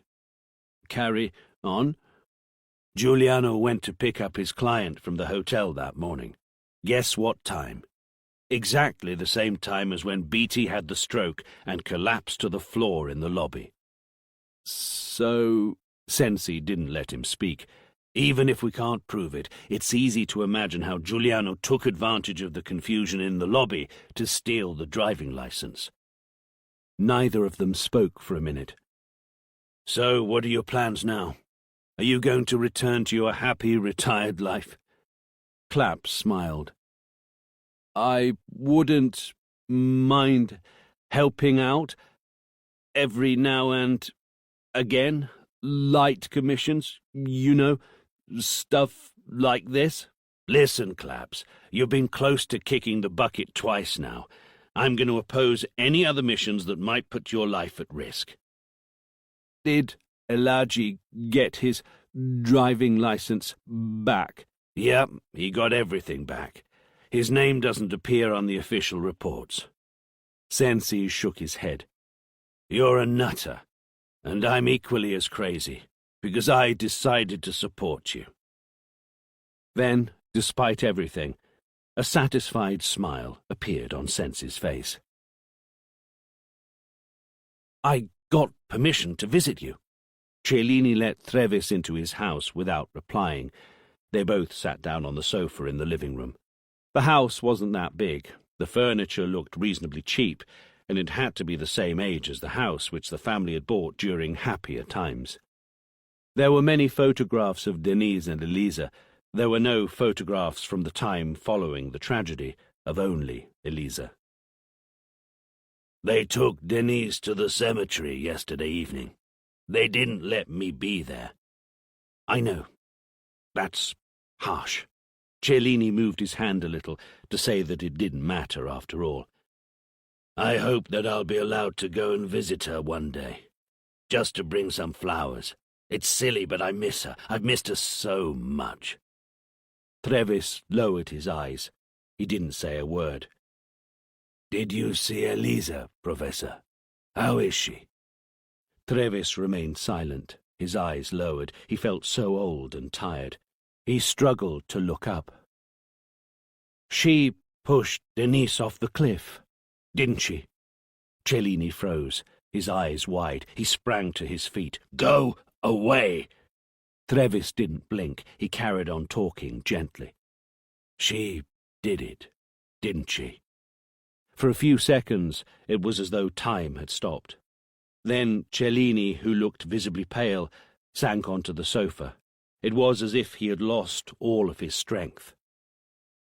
It's going to be a secret between me and you, Trevis said. Cellini hesitated. Then he began to speak, so faintly that he was almost whispering. I was crouched down by a tree when I heard the screams. Elisa screamed first, then Denise. They screamed like nutters. Elisa had attacked her mother twice, for no reason. Moments later, she was calm, and it was as if nothing had happened. It was too late when I arrived. Denise was already at the foot of the cliff. Her eyes were wide open. I still see them every night. Cellini covered his face with his hands. A couple of hiccups interrupted his breathing, but he had no more tears to cry. Elisa was on her feet on the edge of the cliff. She was like a porcelain doll. She was singing a nursery rhyme to herself, some kind of lullaby. She was holding a stick in her hand. I took it from her and saw blood on it. And blonde hairs. Cellini remained silent for a second. You know everything else already. They both remained silent for a little while. How did you guess, Professor? Trevis took a short while to reply. I read the reports of her medical history. Eliza seemed to have been aggressive quite often. Then you seemed very concerned about her aggression when you came to tell me about the reappearance of some of the symptoms. Do you remember? Dangerous to herself and those around her, you said. But that's not really what triggered everything for me. Trevis struggled to find the right words. Your daughter's drawings. There was something that I couldn't quite put my finger on. Then, suddenly, everything happened so quickly that my suspicions lay dormant in a corner of my mind. When I began to think about it again, you see, it's a matter of chronology. In the last few drawings of hers, the way Eliza drew her characters over time, when she drew herself on the edge of the cliff, when she drew a heavy cross on her sister to indicate that she had died, she only drew herself. You weren't there, Mr. Cellini. According to your version of the story, you had to be there in the drawing, if you were guilty. Cellini lowered his eyes. Eliza added you last in her last drawing. She hesitated for a long time, and then she drew you crouched down. Denise was already at the foot of the cliff. You were crouched down like somebody who was trying to rescue somebody else, or who was praying. That's because you arrived later, too late, after Eliza had killed her sister. It was a while before Trevis interrupted the long silence that hung in the air after he had finished speaking. Why did you make up this story, Mr. Cellini? The court won't be clement and understanding. You are going to face some tough years. Eliza won't be charged according to the law. She would end up in a mental hospital. That's possible, but there are a lot of very good hospitals where... I prefer it this way, Cellini interrupted him abruptly. It's better for her to be entrusted to somebody who can really take care of her. She'll also have you on her side. You'll take care of her, won't you, Professor? I will. Is she ever going to? Cellini's voice trembled. Remember, they told me that it would never happen, but she seems to have remembered a lot with the drawings now that she's doing better. Is she destined to carry the burden of memories forever? No, those drawings are only flashes from the unstable memory of the dissociated part of herself. If she ever got her memory back, she wouldn't remember anything of the past few years. Cellini stood up and headed towards the window. He looked to the horizon.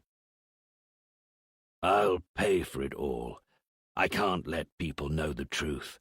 It's better for the Cellini brothers to be marked as monsters and for her to be loved and cared for by everybody. Believe me, I prefer it this way. Trevis nodded slightly. Is it going to be a secret between me and you, as you said a few minutes ago? Eliza is following my therapy. Anything that I discover about her life from herself or from anybody else will be kept confidential. Before walking out of the front door, Trevis turned back again and looked at Cellini. It's going to be a secret between me and you. He felt so old and tired. It was windy out there. He almost wished that the wind would carry him away. Alissa sat on her father's lap, ready to hear a story. What story do you want me to tell you? Elagi asked. Tell me about the City of Gold. Same old? Yes, please. Same old. Elagi smiled. After so long, his heart felt warm again. Timbuktu was the most beautiful city in the world. The buildings were all made of gold. And... Thank you for listening to Missing by Monty Marsden, read by Leighton Pugh. Produced by Rushforth Media for Saga Egmont. Egmont is a charitable foundation that donates €13 million to vulnerable children and young adults every year. We are working hard to ensure as many children as possible get invaluable access to education and social resources. Thanks for helping us make a difference. To find out more, please visit our website www.egmont.com.